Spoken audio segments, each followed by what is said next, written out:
Let us pray. Almighty God, we willingly acknowledge you as the supreme being, most gracious and most merciful. Look down, we beseech you, on us who are members of this Senate, and deign to assist us in the duties that we have to perform on behalf of our beloved country of Trinidad and Tobago. Open our eyes to see the truth, and help us to accept it with all its implications into our lives. Direct us, O Lord, in our deliberations, so that setting aside private interests, unwholesome prejudices, and personal affections, we may treat all matters set before us with honesty, courage, and conviction.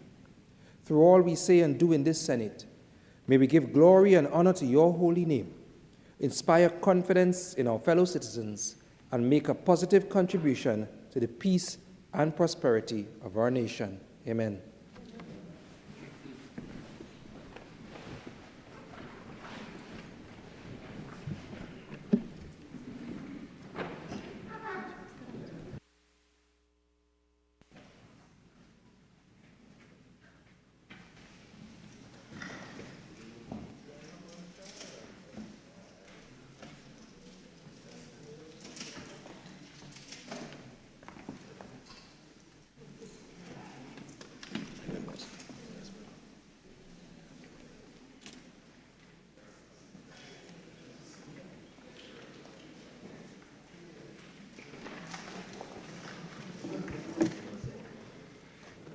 Announcements by the President, petitions, papers. Minister of Works and Transport. Mr. President, I have the honor to lay on the table the following paper as listed on the order paper in my name. The Motor Vehicle and Road Traffic Amendment to the 4th Schedule Order 2024. Thank you. Vice President. Thank you, Mr. President. Mr. President, I have the honor to lay on the table the following paper as listed on the order paper in my name. The 46th Annual Report of the Ombudsman for the year 2023. Minister of Agriculture, Lands and Fisheries. President, the ministerial responses of the Ministry of Agriculture, Land and Fisheries to the 18th report of the Public Accounts Committee on an examination of the reports of the Auditor General on the financial statements of the National Agricultural Marketing and Development Company, NAMDEVCO, for the financial years 2014 to 2021, and follow up on the implementation of the recommendations contained in the committee's 23rd report, 11th Parliament, and the 19th report of the Public Accounts Committee on the examination of the reports of the Auditor General on the financial statements of the Agricultural Development Bank, the ADB, for the financial years 2014 to 2018. Thank you very much. Leader of Government Business. Mr. President, I have the honor to lay on the table the following papers as listed on the order paper in the names of the Minister of Finance, the Minister of National Security, the Minister of Planning and Development, and the Minister of Rural Development and Local Government. The Value Added Tax Amendment to Schedule 2 Order 2024. The Executed Investment Loan Agreement between the Corporación Andina de Fomento and the Republic of Trinidad and Tobago for the project for the strengthening of the Export-Import Bank of Trinidad and Tobago Limited in the sum of US $35 million.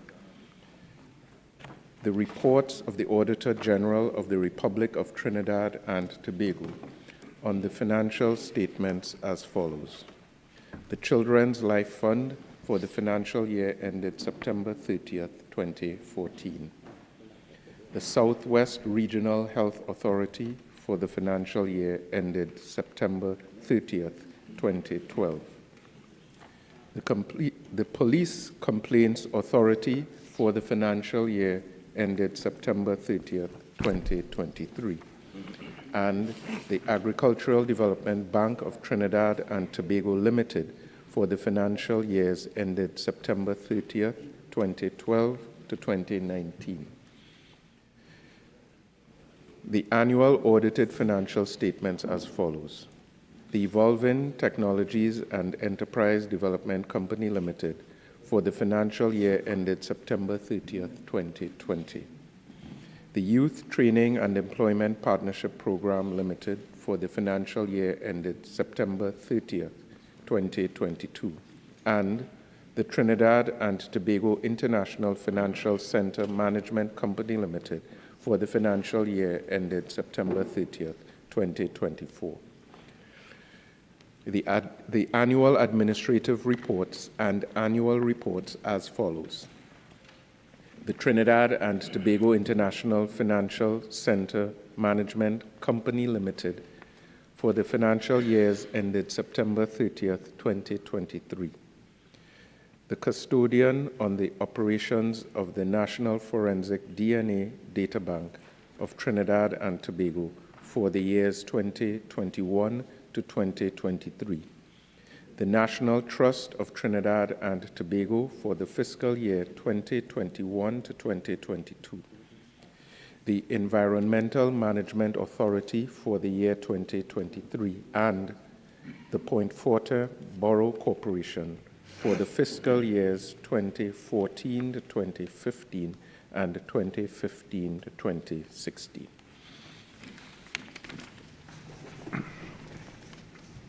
Reports from committees. Senator the Honorable Randall Mitchell. Thank you very much, Mr. President. Mr. President, I have the honor to present the following report as listed on the order paper in my name.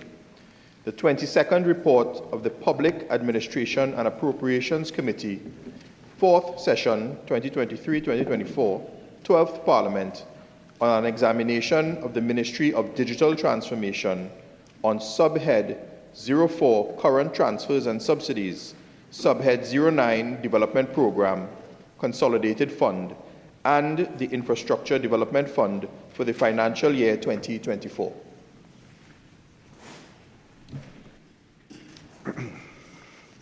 Urgent questions. Senator Mark. Thank you, Mr. President. To the Minister of Works and Transport, can the Minister provide reasons for the emergency landing of a CAL aircraft last evening and a status update on the operations of the aircraft? Minister of Finance. Thank you very much, Mr. Vice President. And just for the record, Caribbean Airlines reports to the Ministry of Finance. I have been informed by Caribbean Airlines that there was an incident with their aircraft 9Y TTC on Monday, the 27th of January, 2025 at approximately 10 p.m. when that aircraft made an emergency landing into Piaco, which is known by the call sign POS or the designation POS. Based on what I'm seeing in this report, it's very technical, but it appears that there was a problem with fuel for one of the engines, and one of the engines basically ran out of fuel, which caused the captain to make the mandatory announcement in accordance with civil aviation regulations to the passengers that they should get into the position that is recommended for emergency landing. The captain managed to pilot the aircraft safely and landed well. There were no injuries or anything of that nature to the passengers, and the aircraft has since been withdrawn from service. But it appears the problem arose from inaccurate measurements of the amount of fuel in the left tank of the aircraft. Mr. President, through you, can I ask the Honourable Minister whether an investigation has been launched into this emergency landing of this CAL aircraft, having regard to what the Honourable Minister has now indicated, fuel shortage or insufficient supply? Can the Minister indicate, Mr. President, whether an investigation has been launched and whether that investigation will in fact result in us, the public, being more aware of what actually occurred? So that's two questions, Senator Mark. Minister of Finance, question number 1. No problem at all. I did myself ask that question. It's a natural question to ask. There are 3 persons involved, the pilot and 2 technicians, with respect to the whole question of how much fuel was in the particular tank that fed the particular engine that had the problem. So they have been, I don't want to use the word withdrawn from service, but the aircraft has been withdrawn from service, and these 3 individuals are not in active service at this point in time, which is normal when you're doing an investigation. So that they will follow their normal procedures. I don't want to say much. I don't know the names of the individuals. I myself, I don't think I should get involved with that. But Caribbean Airlines will follow all the established procedures in accordance with civil aviation rules and regulations and their own internal industrial relations procedures to make sure that all persons involved get a fair hearing and that the root cause of the problem is determined. Okay? Mr. President, may I ask the Honourable Minister whether the Minister is aware that in August 2024, a similar emergency landing took place involving a similar aircraft belonging to CAL, and whether, having regard to the fact that that took place last year, is the Minister aware of any action taken by the airline to really call in these aircraft so that proper checks could be done on all of these aircraft that are being used in the route between Trinidad and Tobago, having regard to what happened in August of 2024? So you're going to have to truncate that question. All right, may I ask the Honourable Minister simply whether he's aware of an incident that took place in August of last year and what steps were taken by the company to address that issue at that time, having regard to its reoccurrence? Minister of Finance. No, I am not aware. However, I am told that the preliminary information is that there's nothing wrong with the aircraft itself. It was simply the measurement of the amount of fuel that was in the tank. So it's nothing wrong with the plane. I am not aware of that, but thank you for that information. Now that you have told me that there was an incident with an aircraft last year, I will certainly ask for details with respect to that matter, but I'm not aware of it.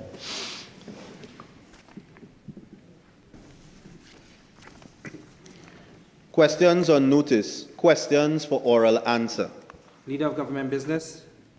Mr. President, there are 3 questions on the order paper today, 3 questions for oral answer, and the government is prepared to answer all 3 of them. Thank you. Senator Mark. Thank you, Mr. President. Question number 10 to the Minister of Public Administration. Minister of Public Administration. Mr. President. Mr. President, PricewaterhouseCoopers Advisory Services Limited was contracted on January 22nd, 2024 by the Ministry of Public Admin to provide consultancy services for the development of a remote work policy for the Trinidad and Tobago Civil Service. The project kickoff occurred on January 26, 2024. The consultancy is to be delivered in 5 phases as follows. Phase 1, align project planning and mobilization. Phase 2, innovate problem definition and policy analysis. Phase 3, evolve, policy design and testing. Phase 4, release, policy development. Phase 5, close, project close and implementation support. The aligned phase of the consultancy has been completed with the first deliverable, the inception report, approved by the Ministry of Public Admin Steering Committee as of June 6, 2024. Phase 2, innovate, which required the complete diagnostic of the Trinidad and Tobago Civil Service, has also been completed. In the innovate phase, PwC and the Ministry of Public Admin hosted a series of engagement meetings with key stakeholders. These meetings afforded PwC a greater understanding of the Trinidad and Tobago Civil Service to determine, amongst other factors, the MDA's level of interest in remote work, level of readiness for remote work, inclusive of technology infrastructure, organization culture, employee capability to independently work, etc.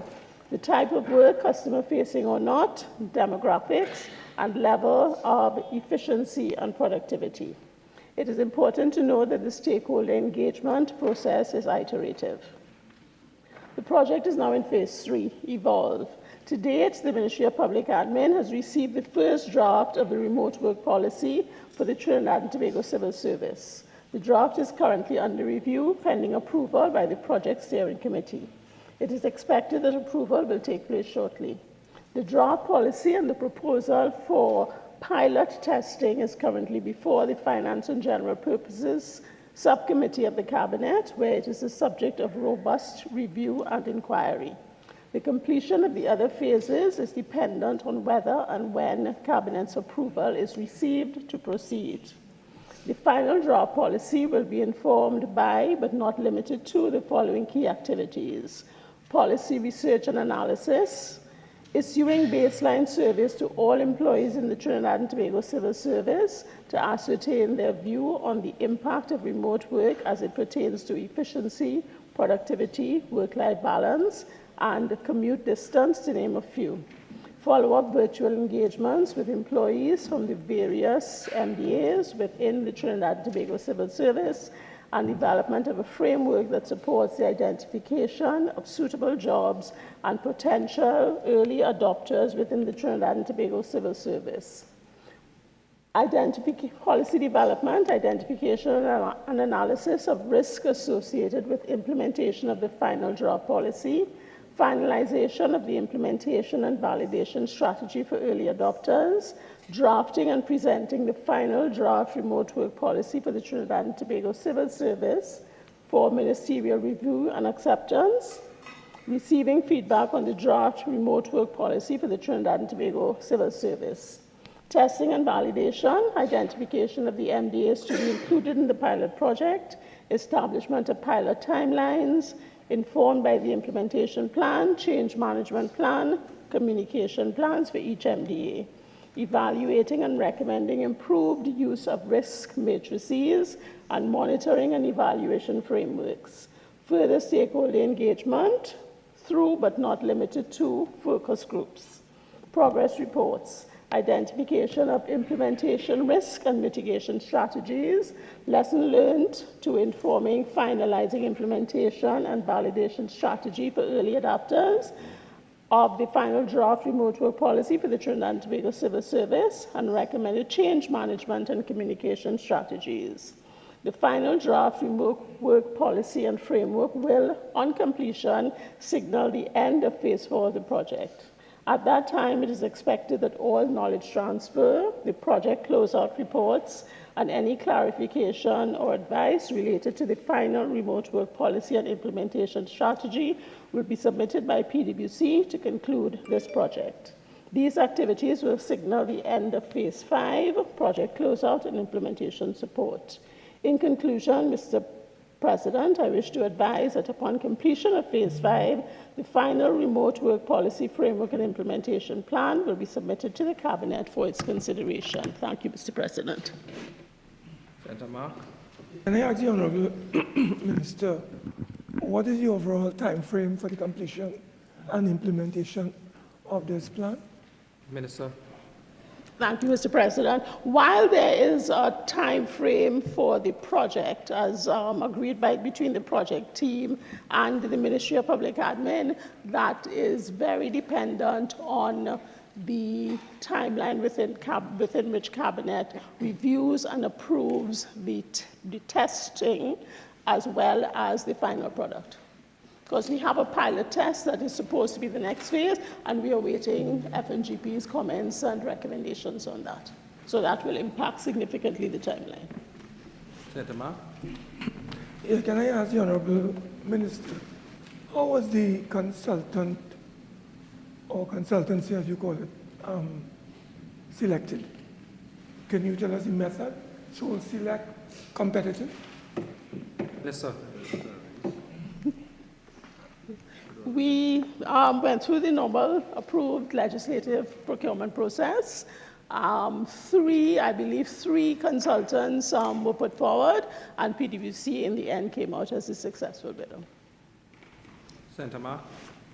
Can you also share with us the actual cost of this project that the consultants are in fact proceeding with at this time? Minister? Mr. President, I'm afraid I don't have that information with me, but if Senator Mark makes the request in the usual manner, we can supply it. Honourable Minister, truly Honourable President, can you tell us whether any initial, you talk about a pilot, can you give this Honourable Senate an appreciation of the elements of this pilot project, and is there a time frame for its completion as it relates to remote work or working from home? Minister? Mr. President, the consultants working with PwC came up with recommendations as to who should be involved in the project, how long the project should last, and what ministries and what categories of employees should be involved, and we await Cabinet feedback and sign off on that. Senator Mark, next question on other people. Yeah, okay, yeah. Question number 11 to the Honourable Minister of Education. Minister of Education. Thank you, Mr. President.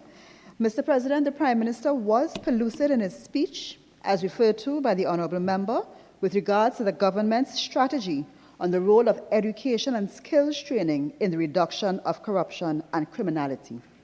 To quote the words of the Honourable Prime Minister, "This issue transcends politics, race, religion, ethnicity, nationality, ideology, and geographical location. It strikes at the heart of Trinidad and Tobago and the Caribbean region." The Honourable Prime Minister pointed out, and again I quote, "Corruption and criminality consume our limited resources and have a debilitating effect on the growth of business and enterprise, thereby directly impacting economic growth and activity, the availability of jobs, the expansion of entrepreneurial spirit, and opportunities for financial and social progress. Education and crime are said to have an inverse causal relationship. That is, the more education one receives, the less likely one is to be engaged in criminal activity. Against this background, one can better contextualize the considerable investments made by the government to provide many and varied opportunities for positive youth development among the other crime prevention strategies. Mr. President, I close by reiterating the clarion call made by the Prime Minister to the 2024 graduating class of the University of the Southern Caribbean, and indeed to all citizens of Trinidad and Tobago. While the government has a serious responsibility in this matter and is discharging accordingly, there is also the matter of personal responsibility that all citizens must consider. The fight against crime is one that is best fought together. We need you, our best and brightest, to use your sphere of influence and join the government and the rest of the nation in this effort. Thank you, Mr. President. Senator Mark. Next question on the other people. Yeah. Question number 12 to the Minister of Health. Minister of Health. Thank you very much, Mr. President. Mr. President, prior to the Pan American Health Organization review, the Ministry of Health implemented several measures to improve the management and operations of all the neonatal intensive care units, commonly called NICUs, throughout the public health sector. These include: 1. At the national level, during the period 2016 to 2020, the Ministry of Health established the following committees to provide technical advice and strengthen the policy, strategy, quality, surveillance, and service delivery in the management and operations of NICUs in all regional health authorities. 1. The Antimicrobial Resistant Multi-Sectorial Coordinating Committee, established on October 27, 2016, presently chaired by Dr. Rajiv Nagisa, clinical microbiologist. This committee's mandate is to develop policies and strategies and provide technical, scientific, and clinical advice to combat antimicrobial resistance. Further, a plan for antimicrobial resistance 2023 to 2027 has been developed and is being implemented with the aim to reduce the incidence of infections through effective sanitation, hygiene, and infection prevention measures across all RHAs. 2. The National Neonatal Committee was established in 2017 and is presently chaired by Dr. Marlon Timothy, neonatologist. This committee's mandate is to improve the quality of neonatal care and ensure by the use of evidence-based practice that protocols and systems are implemented to improve the delivery of care. 3. The National Sexual, Reproductive, Maternal, Newborn, Child, and Adolescent Health Committee was established in 2020 and is presently chaired by Dr. Adesh Sirjusingh, obstetrician and gynecologist, and Director, Women's Health. This committee's mandate is to serve as a focal, technical, and advisory body for all matters related to sexual, reproductive, maternal, newborn, child, and adolescent health. 2. During the COVID-19 pandemic, the focus on infection protocol control, or IPC, heightened, and this subsequently led to the updating of related policies and guidelines in February 2022, with continuous training of staff across all RHAs in collaboration with PAHO. The following IPC policies and guidelines were updated across all RHAs. 1. The Infection Prevention and Control Policy and Guidelines for Healthcare Services. 2. The Infection Prevention and Control Policy and Guidelines for Occupational Health and Dentistry. 3. The Guidelines for Cleaning, Disinfection, and Sterilization of Medical Devices. And 4. The Guide to Best Practices to Environmental Cleaning for Prevention of Infection in all healthcare facilities. Also, Mr. President, these policies and guidelines are available to all staff as an online resource. More specifically, with regard to the Port of Spain General Hospital, the above guidelines were used to update its existing laboratory user manual and its standard operating procedures, and this was completed in 2023. Further, the Northwest Regional Health Authority conducts an annual internal quality assessment for laboratory services for quality improvement in its performance. This is completed by quarterly external assessment recently conducted during the quarters April to June 2024 and July to September 2024. As a consequence on April 17, 2024, the Port of Spain General Hospital Laboratory was accredited by the Jamaican National Agency for Accreditation. The National Assessment on Infection Prevention and Control, number 3. In the area of infection prevention and control, a national assessment was conducted using the World Health Organization's... Minister, time for response. Thank you, Mr. President. Yeah, can I ask the Honourable Minister whether all of the recommendations have been implemented as proposed by the organizations that conducted this particular inquiry into the neonatal unit? Mr. President. Mr. President, as my answer indicated, and as I indicated in my statement to the lower house, many of these recommendations by PAHO were already in effect. And to further clarify, the Antimicrobial Resistance Committee was established on October 27, 2016. The National Neonatal Committee was established in 2017, before the PAHO report. The National Sexual, Reproductive, Maternal, Newborn, Child and Adolescent Health Committee was established in 2020. We reviewed all our IPC protocols during COVID before. So the answer is many, if not all of these, were in fact currently being used before the PAHO report. Thank you very much. Senator Mark.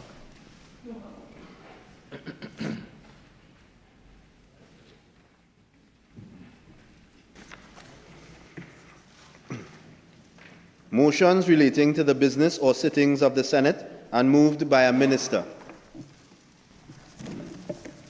Leader of Government Business.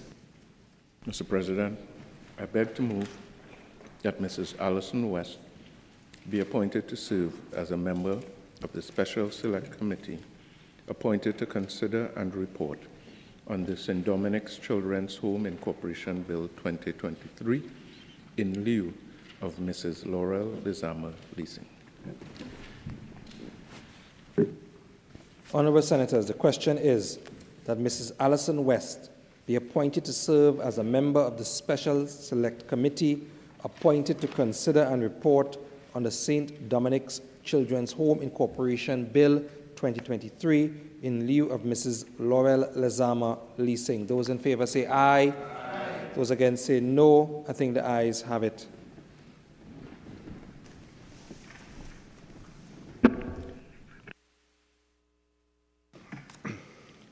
Public business, private members' business. Motions. Senator Mark. Thank you, Mr. President. Thank you, Mr. President. Mr. President, in accordance with Standing Order 39-2, I beg to move the following motion standing in my name. Whereas on April 24th, 2018, the Senate unanimously approved a resolution calling on the government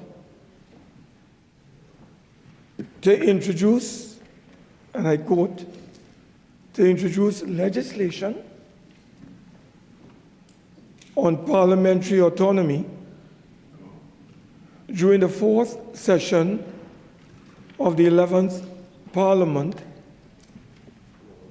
and have same referred to a joint select committee of Parliament for consideration and report before the end of the fourth session of the 11th Parliament. And whereas on February 12th, 2019, in the Senate, the Attorney General committed to making best efforts to have legislation on parliamentary autonomy introduced in the fourth session of the 11th Parliament.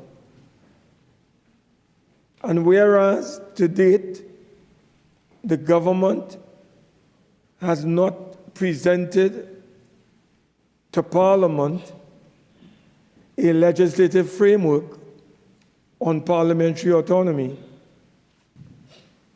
be it resolved that the Senate call on the government to reaffirm its commitment to introduce a legislative framework on parliamentary autonomy, and be it further resolved that the Senate call on the government to introduce in Parliament within 3 months a bill on parliamentary autonomy and have same referred to a joint select committee of Parliament for consideration and report. Mr. President, here we are once again seeking to convince the government to simply obey the Constitution. No, after. So, Mr. President, we are back here again, as I said, to simply reach out to the government to uphold the document I have before me, I have in my hands, which is a Constitution of the Republic of Trinidad and Tobago. And Mr. President, I want to go to the first schedule of the document under the item or heading, Forms of Oath or Affirmation of Allegiance and of Office. As parliamentarians, as senators, we are called upon to take an oath. And part of that oath, Mr. President, as outlined in this first schedule, is to uphold the Constitution and the law. That is what we are supposed to do, uphold the Constitution and the law. So why it is, Mr. President, why it is the government of Trinidad and Tobago, by its action, indecision, is not adhering to the basic and fundamental thread, I dare say principle, running throughout the structure of our constitutional framework, which we have all recognized, Mr. President, as the separation of powers. That is embedded in the national constitution of our nation. And we should not be coming here for the last 9 years and 5 months of this administration occupation of office to appeal, to persuade, to convince, sometimes cajole the government to simply obey the Constitution. The Constitution is the supreme law of our land.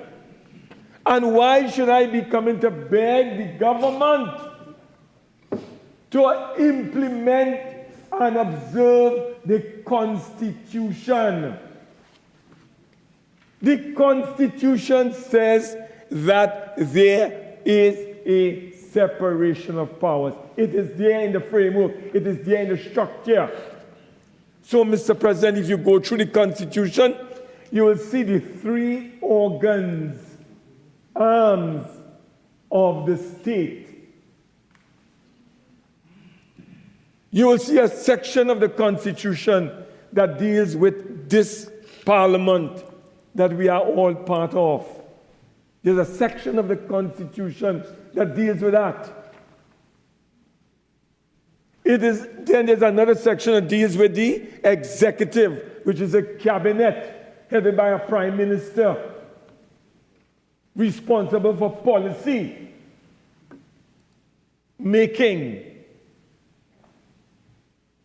And then there is the judiciary, again in the Constitution, separate and apart from the executive, separate and apart from the legislature.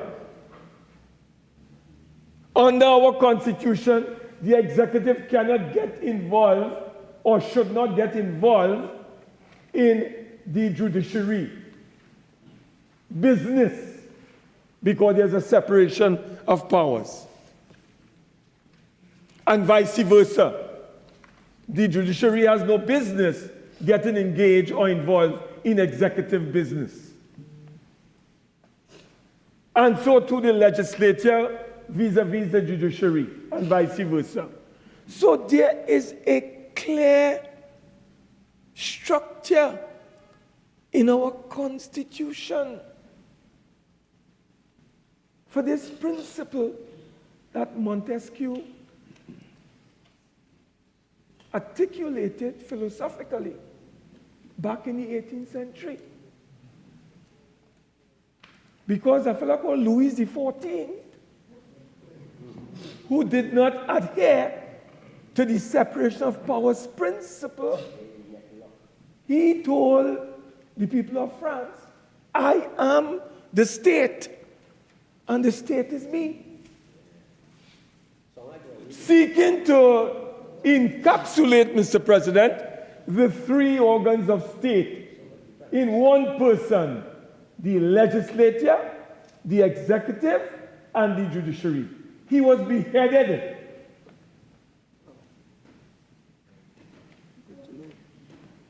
So what?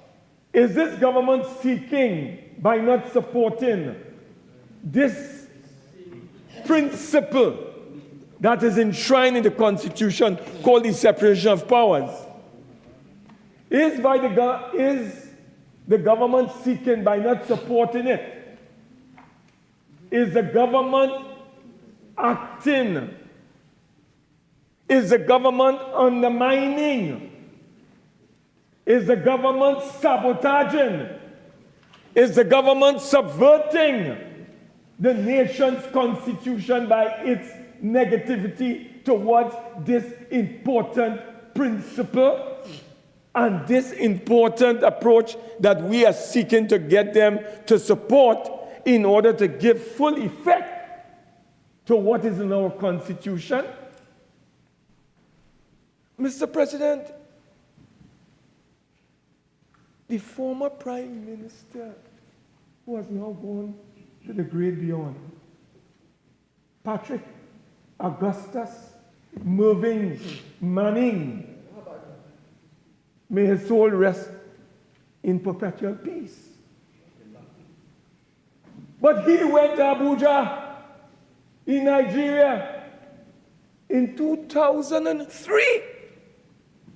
And Mr. President, if you see all the signatories to it, Mr. Patrick Manning's signature is attached, is appended. Talking about what? Parliamentary autonomy. Talking about what? Judicial autonomy. Talking about what? Executive autonomy. And why, for instance, in the Commonwealth, these particular institutions must have separation. They must be separated. Of course, there must be relations. Nobody's arguing that. There must be relations. And Mr. President, to cement that principle even further, there was the Latima House principles. Again, our government, our country endorsed the Latima House principles on the separation of powers and on parliamentary autonomy. So why is the government of Trinidad and Tobago, Mr. President, not adhering to our constitutional arrangement? Why?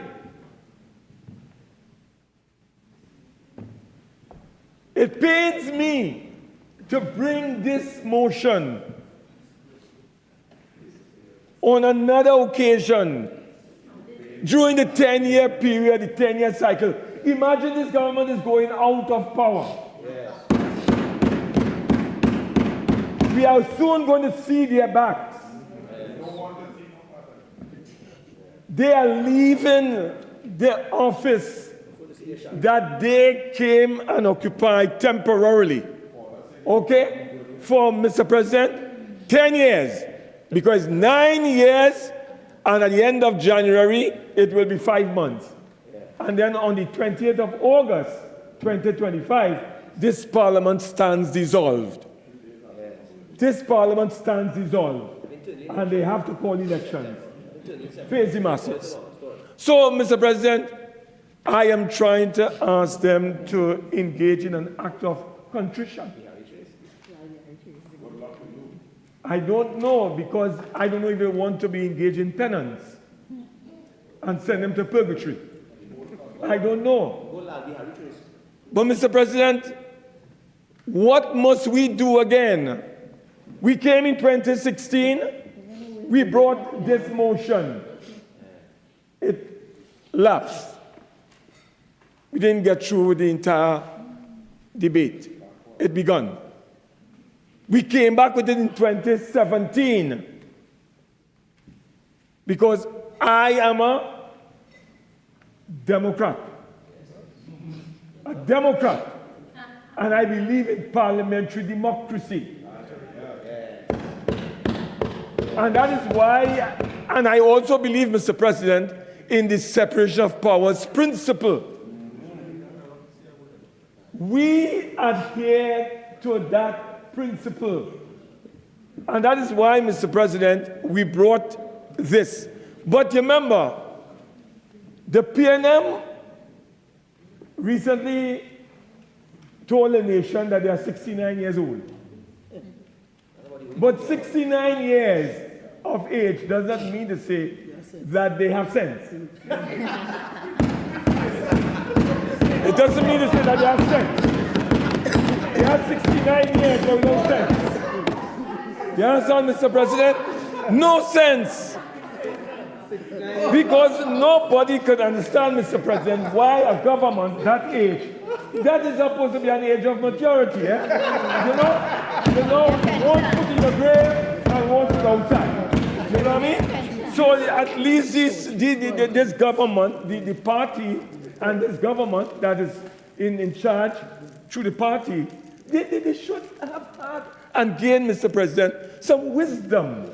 You want to agree with me? Yeah. Some wisdom. It's lacking. Yeah. But why it is, for instance, It is only when the United National Congress occupies office that you get progressive legislation in Trinidad and Tobago. Why is it only when we are here? You know, the PNN never brought on its own any legislation to not only make sense, but they have never brought legislation to strengthen our institutions. All they do is to break down our institutions. All they have done, Mr. President, during their 10 years of debt, destruction, oppression, and exploitation. All they have done is to destroy, weaken, compromise, subvert, and destroy independent institutions. That's all they have done. So it took a UNC government, Mr. President, in 1995 to 2001 under the late Basdio Pandey, may his soul rest in peace. Another great patriot of this land. Under his watch, we brought to Parliament a paper coming from the Law Commission on restructuring the management of our operations at the level of the Parliament. A joint select committee evolved out of that. And we began in 1997. I was a member of that committee. And we did a lot of work, Mr. President, to bring about parliamentary autonomy. But of course, it is a process. And we know that because of the period of time it may take, because remember, we are Democrats. So we want stakeholder involvement, we want stakeholder participation. We do not impose a PAN, we do not impose PAN on the coat of arms without the people's involvement. People have never done that. We don't operate like that. So that is why, for instance, Mr. President, this process took some time from 1997 right up to 2001. Efforts were made to restructure, but there were some initiatives that were successful and some were not successful. For example, it was under the UNC, that the Red House that we occupy became the seat of Parliament. Because we had the judges occupying one section, we had legal affairs occupying the next section. It was all kinds of government ministries and the judiciary. This place was all over the place. But you know what? We took a decision to make the Red House the people's house. And that is how the Red House, this Parliament that we occupy today, became singularly only to be used by us parliamentarians. It is the US who brought that, not the PNM. Yes. We did that. What dignity to the Parliament? So, Mr. President, I bring these things to your attention to let you know that a paper was presented, a committee came into being, and we sought to get views from different stakeholders on the structuring of the new management for the Parliament of Trinidad and Tobago. But as I said, that committee did not complete its work. And then, of course, we demitted office, and in came the PNM and then Prime Minister Manning. Now, you know, from 2001, when they took office on Christmas Eve, when Robinson handed the government to them. Illogically. I never knew 118 was smaller than the next 18. They had a bigger 18 than our 18, and we get more votes than them. You understand? And at the end of the day, Mr. President, we lost office. And we were the incumbents. Right? Senator, have a seat.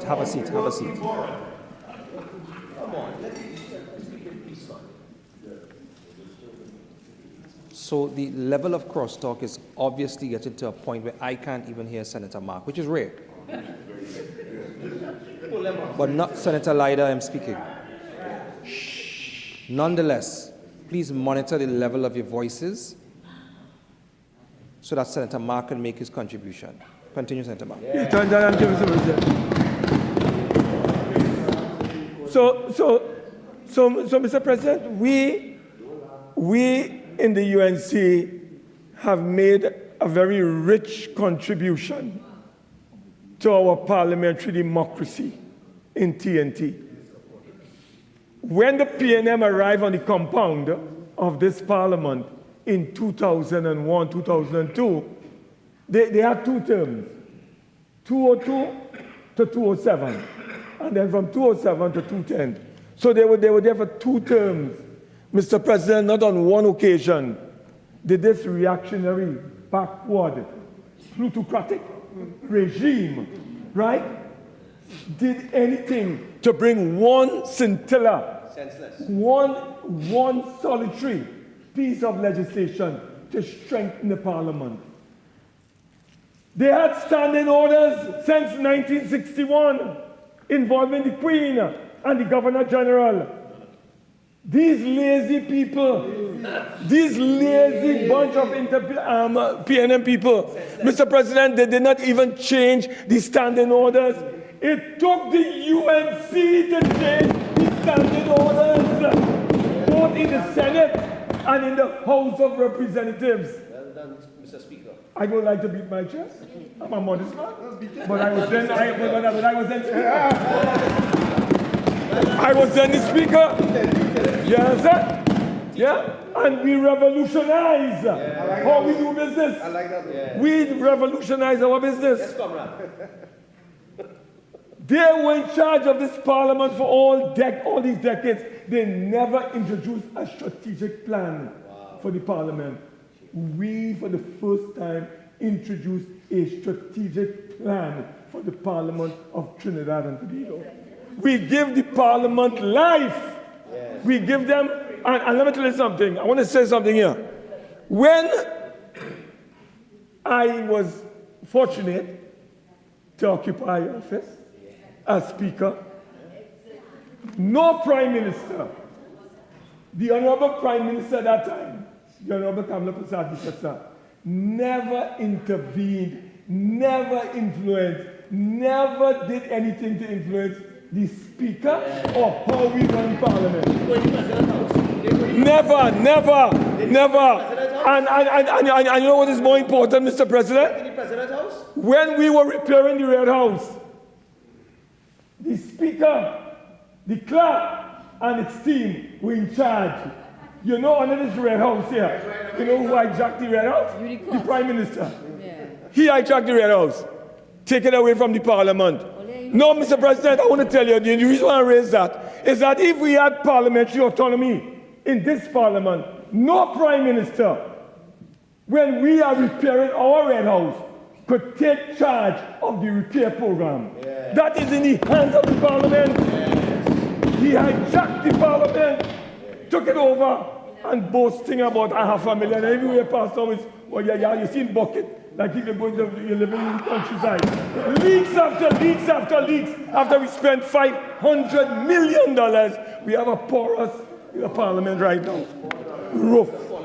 So, Mr. President, I raise these points to let you know that we in the United Nations Congress work towards empowering the parliament.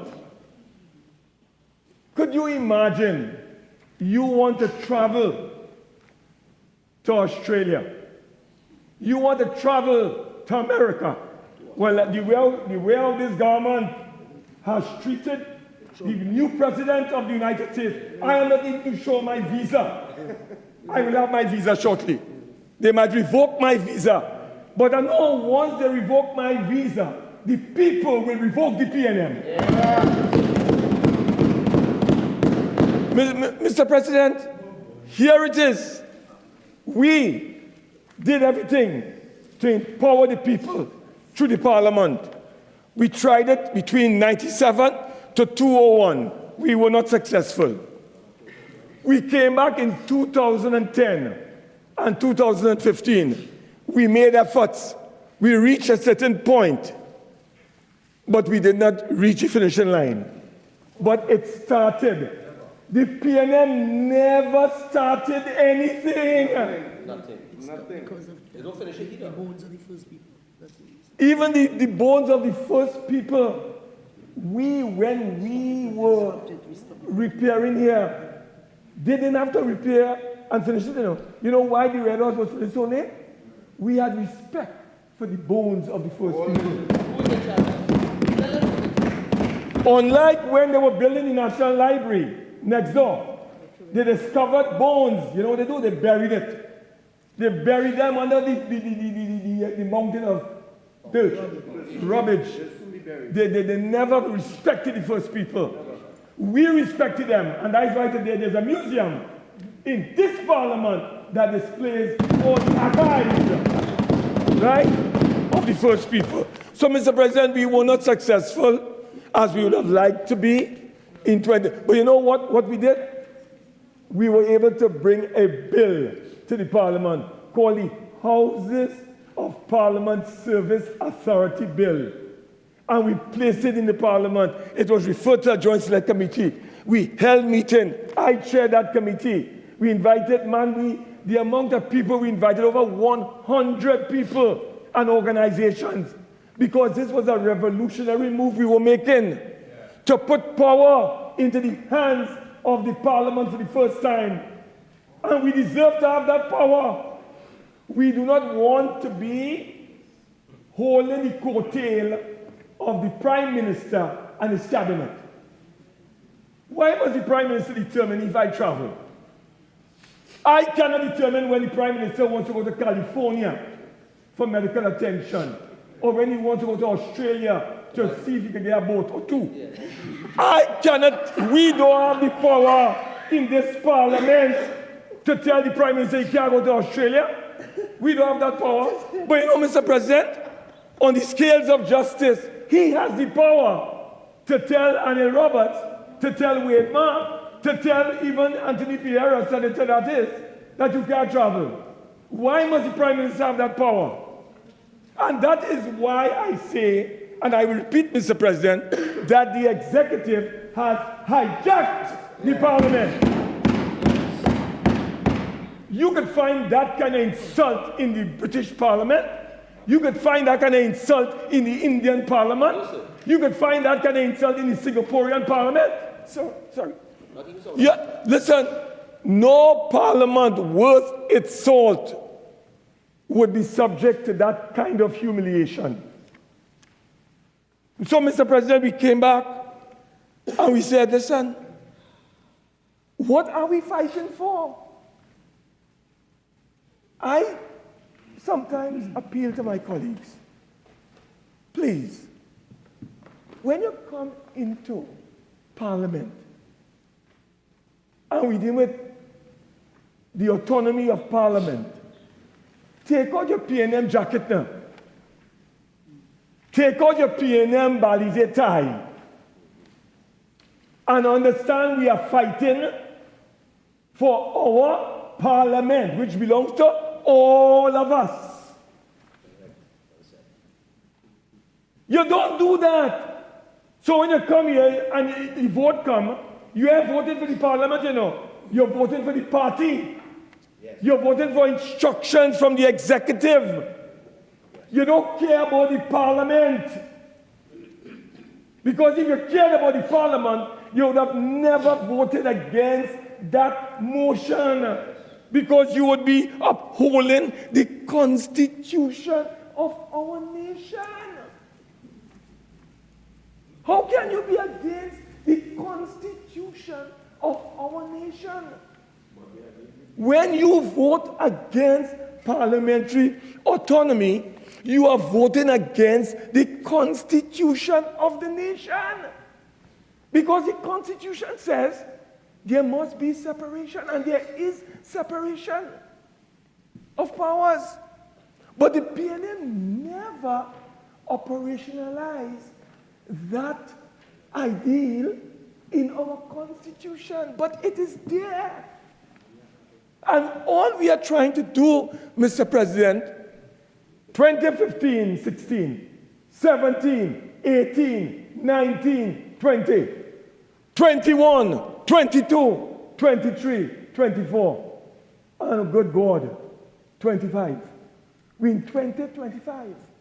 For 10 years, we are appealing to the government, Mr. President, to simply honor the Constitution. That is all we are asking. And give to the Parliament the power that it deserves. But you know what, Mr. President? Why it is the government does not want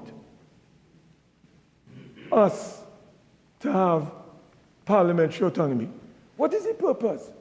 If you listen to the Attorney General, when he spoke, when we dealt with this thing last year in April, because we had a debate in April, we had a debate in, I think, March, and then one in May or April. And at the end of the day, 15 of them, every one of them voted against the motion. Shameful. You know what is shameful? I'll tell you what is shameful. You know when Franklin Kahn was alive, he had his challenges with them, with the PNM.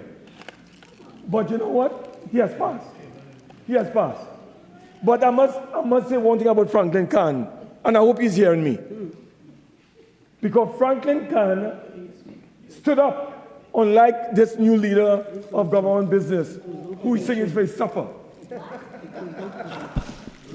You understand? Mr. President, 46-4. All right, I withdraw. He's not singing for his supper. I withdraw that, Mr. President. Okay. Have a seat. Have a seat. So the standing order is upheld. He has withdrawn. Against Senator Mark, just be careful. Continue. So, Mr. President, Franklin Kahn, Mr. President, Franklin Kahn honored the PNM manifesto of 2015. And you know, it was history, Mr. President.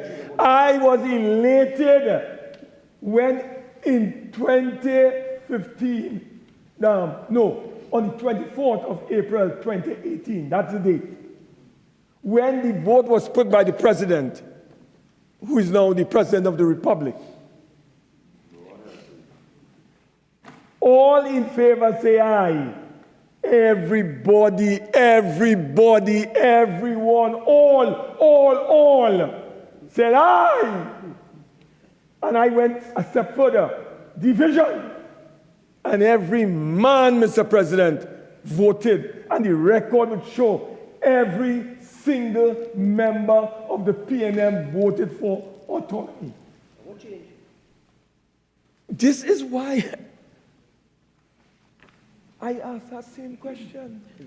Because, Mr. President, it was in 2018, April the 24th. And just last year, a few years later, they take back the vote. Wow. You know our grandparents, you talk about David Santanakit. Remind me if I'm saying it wrong, you could correct me, or President. You know when you give somebody something as a child, and you take it back, your parents will say, is that a catabol? Yes. Yeah, I think they have plenty of that on their head. How can you give the vote to the people, Mr. President, on the 24th of April, 2018, and come back in 2024, May, and take it back? Take it back. This is a shameless government. And they want to go and tell the people to give them another 5 years, boy. And when they got the opportunity to empower the people, and empower their parliament, they refuse to empower the people. They refuse to empower the parliament. Mr. President, when we talk about parliamentary autonomy, we talk about three essential areas that we have to pay attention to. Financial autonomy. administrative autonomy and institutional autonomy. Mr. President, why must we go cap in hand to the Minister of Finance as an independent organ of the state and beg the Minister of Finance, who is a member of the executive arm of the state, for $200 million to run the affairs of the Parliament? And the Minister of Finance tells the Parliament, an independent organ of the state, no, you cannot get 200 million. You can only get 125 million. And you have to put your tail between your legs and go home. That is not independence, Mr. President. That is dependence. And that is what they want to continue. In the Australian Parliament, in the Indian Parliament, in the British Parliament, as examples. You know how it is done, Mr. President? The clerk prepares the estimates. She comes to every one of us, all the members of Parliament, all the different committees that we have in Parliament, whatever our needs are, she would go and gather, or he would go and gather the information. And then a budget is drawn up, boy. A budget is drawn up based on the needs and the requirements of the Parliament. But you know what they have? They have a commission that governs the process. And the Minister of Finance is a member of that commission. The government is on that commission. The opposition is on that commission. In this instance, the independent will be part of that commission. And we sit down under the chairmanship of the Speaker, and we determine, Mr. President, what will be our submission after consultation. Mr. President, what goes on with financial autonomy is that we come to the Parliament and we as parliamentarians in the both houses debate our estimates and we pass our estimates. So if our estimate says we want $200 million, Mr. President, to run our Parliament, or $300 million, or a certain percentage of the budget, the Minister of Finance cannot remove a full stop, a comma, or 1 penny. Because we are in charge. And he was there or she was there when we took the decision. That is what independence is about. The offices of the President and the Speaker should not be dependent on the goodwill of a Minister of Finance. That should be a direct charge on the consolidated fund. The Speaker should not be dependent on the Minister of Finance goodwill. And if we don't get money from him, the Speaker cannot be paid. In any civilized parliament, the Speaker does not depend on the Minister of Finance for emoluments. That is a direct charge on the public purse. So when you're talking about independence, Mr. President, these are the things we are talking about. Financial autonomy would allow us to have our own independent budget office. We have to debate $60 billion a year when it comes before us, and we don't have a staff member to support us. We don't have an assistant. We don't have an office in the Parliament that is well-resourced, both financially, technically, and from a human resource point of view, with professionals, so they could tear apart whatever the minister has put before us, and the information is shared by everyone, or with everyone. We don't have that independent budget office. So the government, what we are saying, Mr. President, Trinidad and Tobago, some people say, I think it was Mr. Senator Vieira made the point some time ago, we punch beyond our weight. But, Mr. President, there are areas here in our Parliament. Without parliamentary autonomy, we will not be able to punch beyond our weight or above our weight. So we need to have administrative where our human resources can be recruited, rewarded, and retained. You have most of our workers in the parliament are on contract. And the reason why they're on contract, even though they have permanent employment within the public service, is because the public service salary, because of a lack of reclassification of the system for the last 50 years, these people are working for $10 and $15. That's how I put it. So to give these persons who are coming to our parliament to provide professional services, you have to put them on contract and suppress their permanent job. That is how people are able to get a $10,000 and a $15,000. But if we want quality personnel in the parliament, you can't pay them $15,000. You have to bring people who get $30,000, $40,000 a month. If you go to the German parliament, Mr. President, and you see the kind of personnel, you have nuclear scientists who employed by the German parliament to provide services to the members of the German parliament. So, Mr. President, that calls for resources. That calls for autonomy, Mr. President. It calls for the ability of the parliament to take its own decisions, to make its own decisions, Mr. President. And that is why, Mr. President, I am asking the government to rethink its position. Senator, you have 5 more minutes. Yes, Mr. President. Mr. President, I'm calling the government to rethink its last position. At least you are leaving office. You are going. You're not going to come back. We know that for a fact. The masses have already made up their minds to eat you raw, right? So there's no if and buts about it. They are going to disappear under the waters. We know that. But at least they could leave something so people could remember them. And at least, Mr. President, why not support this motion? I would like the government to tell us why they are not supporting a motion that is entrenched in the Constitution of the Republic of Jayanti to give separation to the Parliament in the context of the principle of the separation of powers. Why are they not doing it? What is the reason?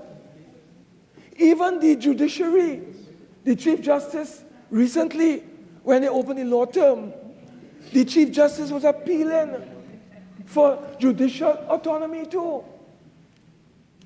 Look, we give the undertaking today to Trinidad and Tobago, to the world, to President Trump.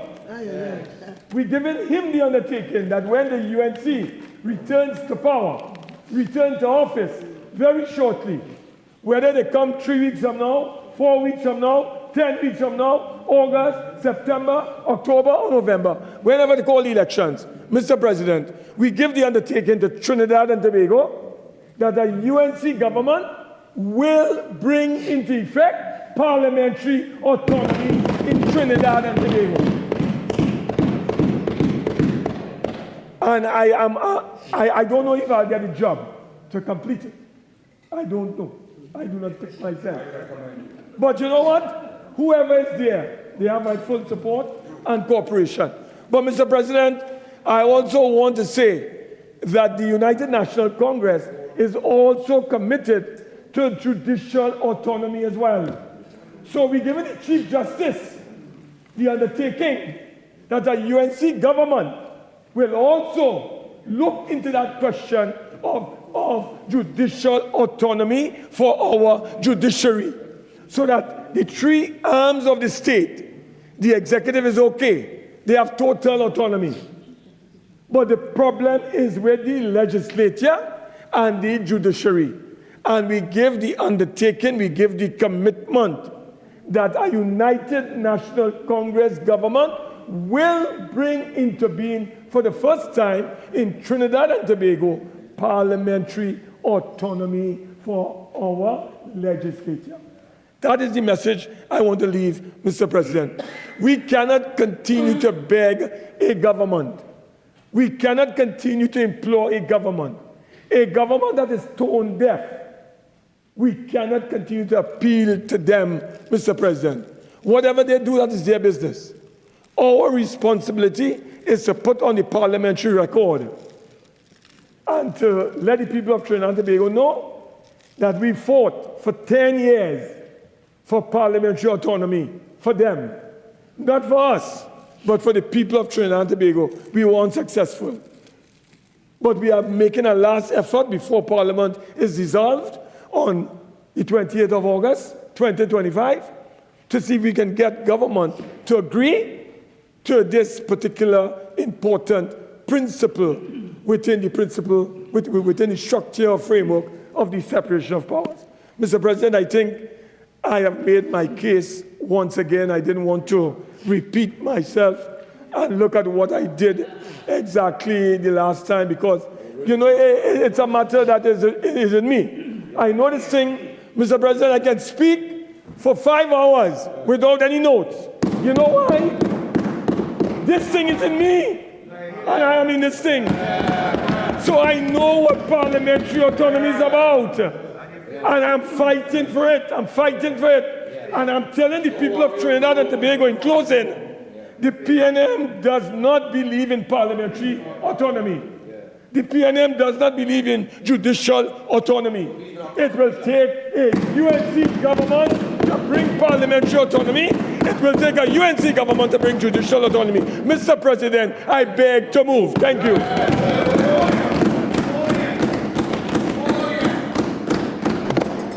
Senator Roberts, or who seconded the motion? Yes. Senator John. Mr. President, I beg to second the motion and reserve the right to speak at a later stage. Honourable Senators, the motion has been seconded by Senator John. Honourable Senators, I shall now propose a question for debate. The question is, whereas on April 24, 2018, the Senate unanimously approved a resolution calling on the government to introduce legislation on parliamentary autonomy during the 4th session of the 11th Parliament, and having same referred to a joint select committee of Parliament for consideration and report before the end of the 4th session of the 11th Parliament, and whereas on February 12, 2019, in the Senate, the Attorney General committed to making best efforts to have legislation on parliamentary autonomy introduced in the 4th session of the 11th Parliament, and whereas to date, the government has not presented to Parliament a legislative framework on parliamentary autonomy, be it resolved that the Senate call on the government to reaffirm its commitment to introduce a legislative framework on parliamentary autonomy, and be it further resolved that the Senate call on the government to introduce in Parliament within 3 months a bill on parliamentary autonomy and have same referred to a joint select committee of Parliament for consideration and report. Attorney General.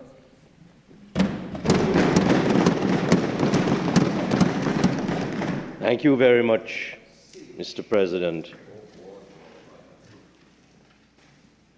Mr. President, I came prepared to address the motion before the House, and I will do so. But I also came with some material to address another motion. And listening to Senator Mark, I am constrained to touch briefly on some of the material on the other motion in order to put into context the most arrant hypocrisy that I have had the unfortunate occasion to listen to. Mr. President, Senator Mr. Wade Mark, among the many things that he spoke of the period 1995 to 2001 under the government of the UNC led by the Honorable Basdio Pandey. When there was in office an Attorney General, the Honorable Ramesh Lawrence Maharaj. And one of the remarks that Senator Mark made today, out of the blue, unrelated, it would seem to me, to the subject of his motion, is why must the PM determine if I travel? He said that rhetorically in relation to himself, and arguably, I conjecture, with reference to the Honorable Prime Minister who leads this government with distinction. And that rhetorical question forced me to go to another piece of material that I have for the other debate. The report of the Right Honorable Mr. Justice P. Telford Georges on the subject of independence of the judiciary, February 16th, 2000. That's the date of the Honorable Mr. Justice Georges' report. And that report is pertinent to a number of things, and immediately pertinent to the reason why this Commission of Inquiry was instituted. And it was because the line minister, the Attorney General at the time, sought to interpret the language of the Constitution, given the Attorney General power, and the language of the gazetted responsibility for line minister. And this is what is said by Mr. Telford Georges at page 15 of 35. On the basis of these cabinet minutes, the Attorney General, and the reference there is to the Attorney General of the day, asserted that the Ministry of Finance should not release funds for overseas travel on duty of officers working in the judiciary unless his approval had been given. That is to say, the Honorable Attorney General of the day refused to allow Chief Justice de Labastide to travel. Goodness. What party was interference? The Honorable Mr. Justice Michael de Labastide, who was then Chief Justice of Trinidad and Tobago, in the separation of powers that Mr. Mark, Senator Mark, has contributed massive hyperbole on today, sought to travel abroad, and he was refused by the Attorney General of the day. Arrant hypocrisy. And that is what occasioned the Law Association of Trinidad and Tobago, Incredible, at a special general meeting on the 3rd of November 1999, appointing the Honorable Mr. Justice Telford Georges as a sole independent inquirer sitting in private to examine the concerns relating to the independence of the judiciary expressed by the Honorable Chief Justice. And Mr. Justice Telford Georges concluded, I have concluded that the jurisdiction claimed by the Attorney General as relevant minister under the cabinet minute quoted cannot extend to the judiciary. The judiciary does not fall among the departments for which he is responsible. So to listen to Senator Mark today spend his entire presentation speaking about the pedigree, in inverted commas, of the United National Congress, respecting the separation of powers, against the history of this report, is remarkable. And let me just say one further very brief remark about this report, which is relevant to parliamentary autonomy. At page 2 of page 35, Mr. Justice Telford Georges acknowledges that arrangements were made to have Mr. Stuart R. Young assigned as research and executive assistant in the conduct of the inquiry. The history of this People's National Movement, Mr. President, is without question committed to the concept of parliamentary autonomy. Richard Young, huh? Correct. He was speaker of the House. He did nothing. And if I may return then, Mr. President, and thank you for allowing me that introduction to this subject, that I came here prepared today to speak on. Parliamentary autonomy. At the outset, let me state unequivocally that this government has always recognized the importance of parliamentary autonomy as a principle that safeguards the very foundation of our democracy, ensuring that our parliament remains an independent institution, free from undue influence and equipped to fulfill its constitutional mandate. Mr. President, we have been here before on this debate. As I have previously stated on this matter, while parliamentary autonomy remains an important objective, it is not a change that can be approached casually or hastily.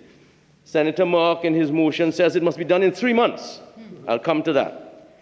Such a significant reform, Mr. President, demands nothing less than a careful, meticulous, and exhaustive examination. And it is not a laughing matter. Throughout Senator Mark's contribution, his colleagues on his side were laughing as if this is a joke. It is not a joke. It's not a laughing matter. Every facet of the potential implications of this subject must be combed through carefully and with precision. We must deliberate, we must be discerning, and we must be thorough to ensure that any framework which is introduced strengthens this honourable Parliament and does not inadvertently or otherwise undermine the operations or create unintended challenges. That is why we must be careful, and in taking care, you must take time. And while this motion highlights, Mr. President, an important matter, which I am very happy to contribute to, it has to be viewed in the broader context of the nation's priorities. At this point in time, January 2025, this government is focused on addressing pressing concerns of the citizens to secure the citizens of this country from crime, to secure an economic foundation that the government has been working on through the COVID pandemic and up to the present to ensure the safety and livelihood of our people. And this is a responsibility we do not take lightly. I reaffirm my commitment as Attorney General, Mr. President, in engaging this matter and advancing a national discussion on parliamentary autonomy. Context, as always, plays a critical role in shaping our understanding, not only of the progress we've made thus far, but also of the steps required to forge a purposeful and sustainable path forward. Parliamentary autonomy, Mr. President, is far more than a theoretical ideal to load hyperbole onto. It is a foundational pillar of good governance and the rule of law. By ensuring that Parliament operates independently and without undue influence, this principle strengthens its role as a vital check on the powers of the executive, fostering accountability, fostering transparency, and building trust in public administration. This motion challenges us, Mr. President, to critically examine the journey which has been undertaken thus far, identifying any gaps that persist, renewing our efforts to establish a framework that upholds the independence and integrity of this very esteemed institution in which we sit today and deliberate. It calls for a bipartisan approach, a unified approach reflecting the shared responsibility of all members to protect and preserve the democratic values upon which our Parliament is built. Mr. President, as we are all aware, this is not a new conversation. But it is not a conversation that we should rush to the conclusion of. And it is a conversation, rather, in which we have to continue our dialogue, a dialogue that has been evolving since as far back as 1997, with the most recent contributions made as recently as last year, 2023. For the benefit of the record of the Hansard and for the information of members of the listening public, Mr. President, it is important to trace the history of this discussion in the Parliament. Central to this dialogue has been the recognition of the need to strengthen our Parliament's institutional framework, an effort rooted in the core tenets of the Latimer House principles. Building on this foundation, significant developments were made 2013-2014, the session of the 10th Parliament, when the Houses of Parliament Service Authority Bill 2014 was laid in the House of Representatives then. Subsequently, a joint select committee of Parliament was appointed to consider and report on this legislative proposal. And we had on the 25th of July 2014, the committee recommending that a new committee be established to continue the work and adopt the submissions received during its tenure. That work was carried forward in the 2014-2015 session of the 10th Parliament, Mr. President, where another joint select committee was established with similar terms of reference. The Parliament has been at work in its deliberation. The committee convened on the 7th of November 2014 to focus on the 2014 bill, and its work included stakeholder engagement and consultation. On December 9th, 2014, the committee met with Dr. John Patterson, a parliamentary governance expert engaged by the United Nations Development Programme, in consultation with the Office of the Parliament to provide expert guidance on advancing parliamentary autonomy. On December 12, 2014, Mr. President, that committee approved a pre-policy paper entitled Towards an Independent Parliament, Ensuring Parliament's Functional Autonomy. This document was widely disseminated to various stakeholders, including members of Parliament, political parties, trade union groups, civil society organizations, and the media for their input. The pre-policy paper was officially launched on December 16, 2014, accompanied by a call for public feedback with an initial submission deadline of January 20th, 2015, later extended to February 6, 2015, to accommodate broader participation. The discussions culminated on the 29th of May, 2015. It reviewed a policy document and a preliminary report prepared by Dr. Patterson, outlining recommendations on achieving parliamentary autonomy in Trinidad and Tobago. Those recommendations, Mr. President, were presented to the Senate on June 10, 2015, to the House of Representatives on June 12, 2015. Regrettably, that committee did not complete its work before the prorogation and eventual dissolution of the 10th Parliament. Mr. President, this government has long recognized the importance of empowering the Parliament to function autonomously, free from the constraints of traditional public service structures. It was in that spirit, in 2018, that the Office of the Attorney General and Ministry of Legal Affairs developed a legislative proposal and the draft Houses of Parliament Service Authority Bill, which was submitted to Cabinet for consideration and remains under active consideration.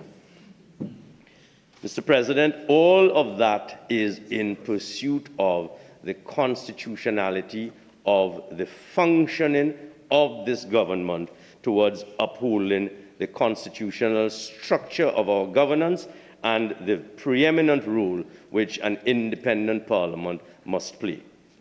The proposed bill envisions a transformation of governance of the Parliament through the establishment of an independent and non-partisan Houses of Parliament Service Authority.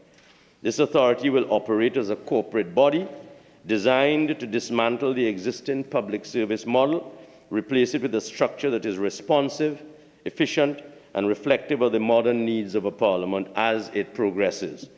It would be overseen by a board representative of all sides of the political spectrum, with members of parliament from the government, the opposition, and the independent Senate bench. The Speaker of the House would chair the board, ensuring balanced leadership and impartial oversight. All of this, Mr. President, is under consideration. The proposal is guided by the Latimer House principles for the Commonwealth, which emphasizes the fundamentals of independence, accountability, and transparency in parliamentary governance, all of which we already have in our parliament. It is not a question of us being in deficit, but of looking to evolve and build and grow with the passage of time. The establishment of this authority, Mr. President, would allow our parliament to align more closely with those principles, strengthen its role as a pillar of democracy, and ensuring it serves the people with the highest standards of integrity, as it already does. The Clerk of the House under that model would function as the Chief Executive Officer of the authority, managing its operations and reporting directly to the board. This arrangement is intended to ensure strong and effective leadership while maintaining accountability to the Parliament as a whole. Mr. President, this government has since maintained the position that such a substantial reform requires significant attention. This was explained at length by members on this side when a similar motion was raised and debated in this very House in 2023. We must remember that the matter was not simply a point of discussion. It was actively debated for 3 days, commencing on March 28, 2023, when the motion was first placed on the order paper, and debated with contributions from myself as the Attorney General and the good Senator Mark. The discussion continued on April 25, 2023, with a wide range of perspectives shared by 7 senators, including senators from the government, opposition, and independent benches. Mr. President, during my contribution then in 2023, I reminded this esteemed Senate of the contribution of the late Senator, the Honorable Franklin Cann, who in 2016 articulated a vision for legislative reform which included the creation of a Parliamentary Service Authority. The Honorable Franklin Cann of this People's National Movement government, Mr. President. This body was envisaged as a corporate entity with a governance structure incorporating representatives from the opposition, independent bench, and the government. His proposals also included vesting this authority with powers over land, property, and financial resources, as well as establishing a Parliamentary Service Authority fund to ensure the financial independence of Parliament.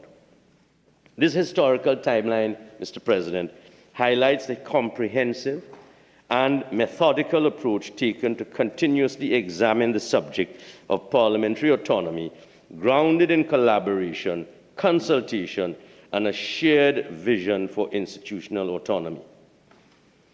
It behoves me, Mr. President, as I speak to the government's commitment, to return briefly to just a few passages of the report of Mr. Justice Telford Georges, so that we can put properly into context the recognition of a jurist of undoubted renown. Mr. Telford Georges, Justice Telford Georges, is a former Court of Appeal judge of this country, a former acting Chief Justice of this country, a former Chief Justice of Tanzania and of the Bahamas. He has served with distinction throughout the Commonwealth, and his views are not to be undervalued in the least. And it's instructive, Mr. President, that in the very report which this government has commissioned, that is to say, the report entitled We the People, Report of the National Advisory Committee on Constitutional Reform, which is published in July of 2024, this government has commissioned a wholesale national consultation on constitutional reform across the broad sweep of the parameters of our constitutional existence.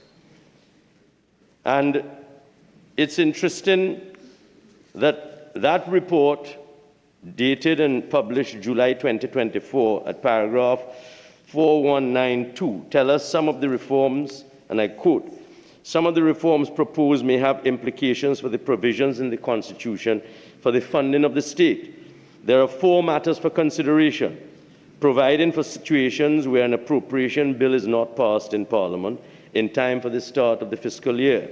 2, implementing financial autonomy for the Parliament, the Presidency, the Judiciary, and the Office of the Director of Public Prosecution." So let me pause there.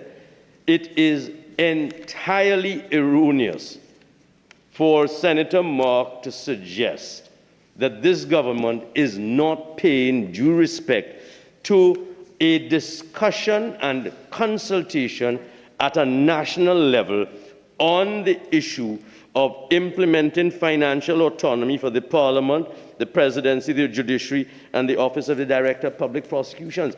All of these are matters that this National Reform Committee has gone out to the population and taken submissions for. In the schedule to the report, the names of the organizations, the names of the individuals who made contributions are listed.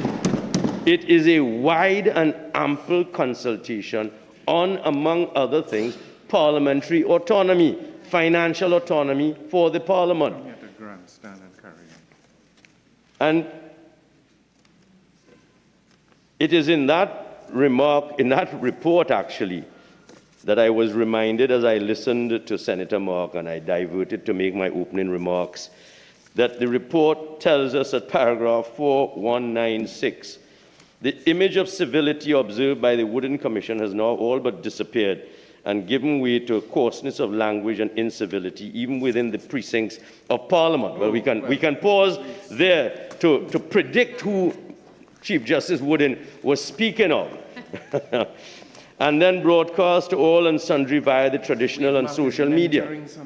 The National Report on Parliamentary and Constitutional Reform that is ongoing in this country today tells us at paragraph 4.196, the question of the accountability of the judiciary to the executive through the Attorney General created a public spat between the Chief Justice and the Attorney General and prompted an inquiry into the judiciary. This is the Telford George's inquiry that I referred to at the beginning of my remarks. The national consultation that is taking place now on constitutional reform is reminding this commission of inquiry, this national inquiry, of the fact that the public of this country are not going to be fooled, and do not forget the hypocrisy that Senator Mark is speaking to now in suggesting that this government does not respect the separation of powers, because they reminded this body of that commission of inquiry headed by Justice Georges at the time. Mr. President, parliamentary autonomy has therefore been featured very recently in this very report. And if I were to just turn to paragraph 4192, I've done that already, and it continues at paragraph 4202.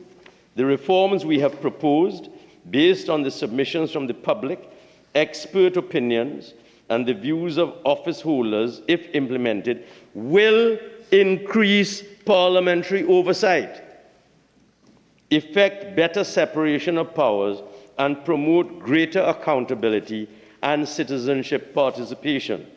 The proposed reforms, like those proposed by the Wooden Commission and the Ramdial Commission, make a significant shift away from the Westminster Whitehall model, but avoid the American executive presidency model, which paradoxically reposes even more power in the head of government, which people are clear they do not want. Our proposed reforms are more closely attuned to the people's concerns around identity, culture, and heritage, as well as the contemporary imperative to attend responsibly to the environment for a sustainable future.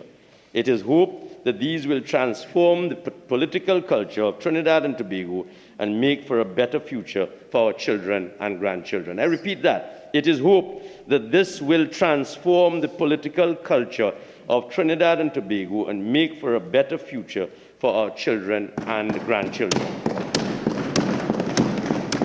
Mr. President, that is a report coming out of a national consultation initiated by this government, which at this point in time is a work in progress. That's right. It is a work in progress. The first part of the report is in.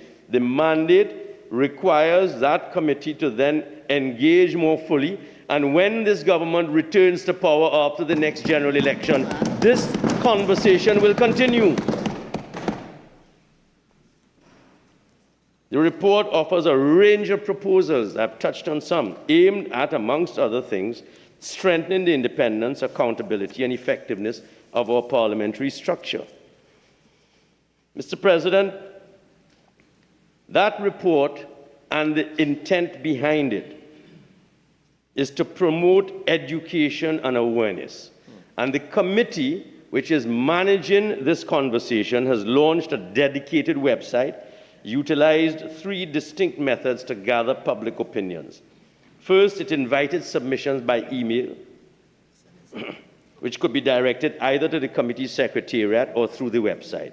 Second, the committee organized town hall meetings across all municipalities and regional corporations, hosting 12 meetings in Trinidad and 2 in Tobago. Importantly, the committee engaged the youth in 3 forums, Mr. President, 1 in Tobago and 1 each in the northern and southern regions of Trinidad. And last, questionnaires addressing various constitutional provisions were made available on the website with responses collected anonymously. And while the report does not propose altering the fundamental composition of Parliament, which will remain the Senate, the President, the Senate, and the House of Representatives, it offers specific recommendations to improve its functioning. These recommendations provide valuable insights as we explore avenues for reform, and they warrant close examination in the context of our broader objectives for governance. One of the proposals, Mr. President, outlined in the report is the potential expansion of the Senate, with members elected through a proportional representative system. This measure, if implemented, could deepen the representative nature of the Senate and ensure that it functions as a more dynamic and independent body, capable of strong debate and thoughtful decision-making. Additionally, the suggestion is to establish higher qualifications, again present. Additionally, the suggestion is to establish higher qualifications for Senate appointments and is intended to elevate the caliber of deliberations within this chamber. Much needed on the UNC bench. The report also addresses the House of Representatives, Mr. President, recommending an increase in membership to achieve a more balanced and equitable ratio of constituents to representatives. This would enhance representation and enable members of Parliament to better fulfill their dual role as legislators and constituency representatives.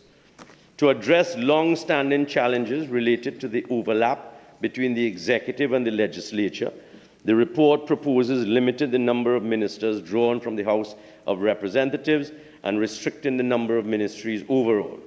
This would allow for a stronger and more independent backbench, ensuring that Parliament has the capacity to dedicate greater focus to critical oversight functions. Furthermore, the report recommends recognizing the role of members of Parliament as full-time responsibilities with appropriate remuneration and resources to reflect the demands of their legislative and constituency work. As we proceed, Mr. President, I invite this Honourable Senate to consider the proposals outlined in that report, not as final prescriptions, but as part of a larger and ongoing dialogue on how we can collectively strengthen the democratic foundations of our nation. Mr. President, this government reiterates that parliamentary autonomy is not merely about producing a framework hastily within 3 months.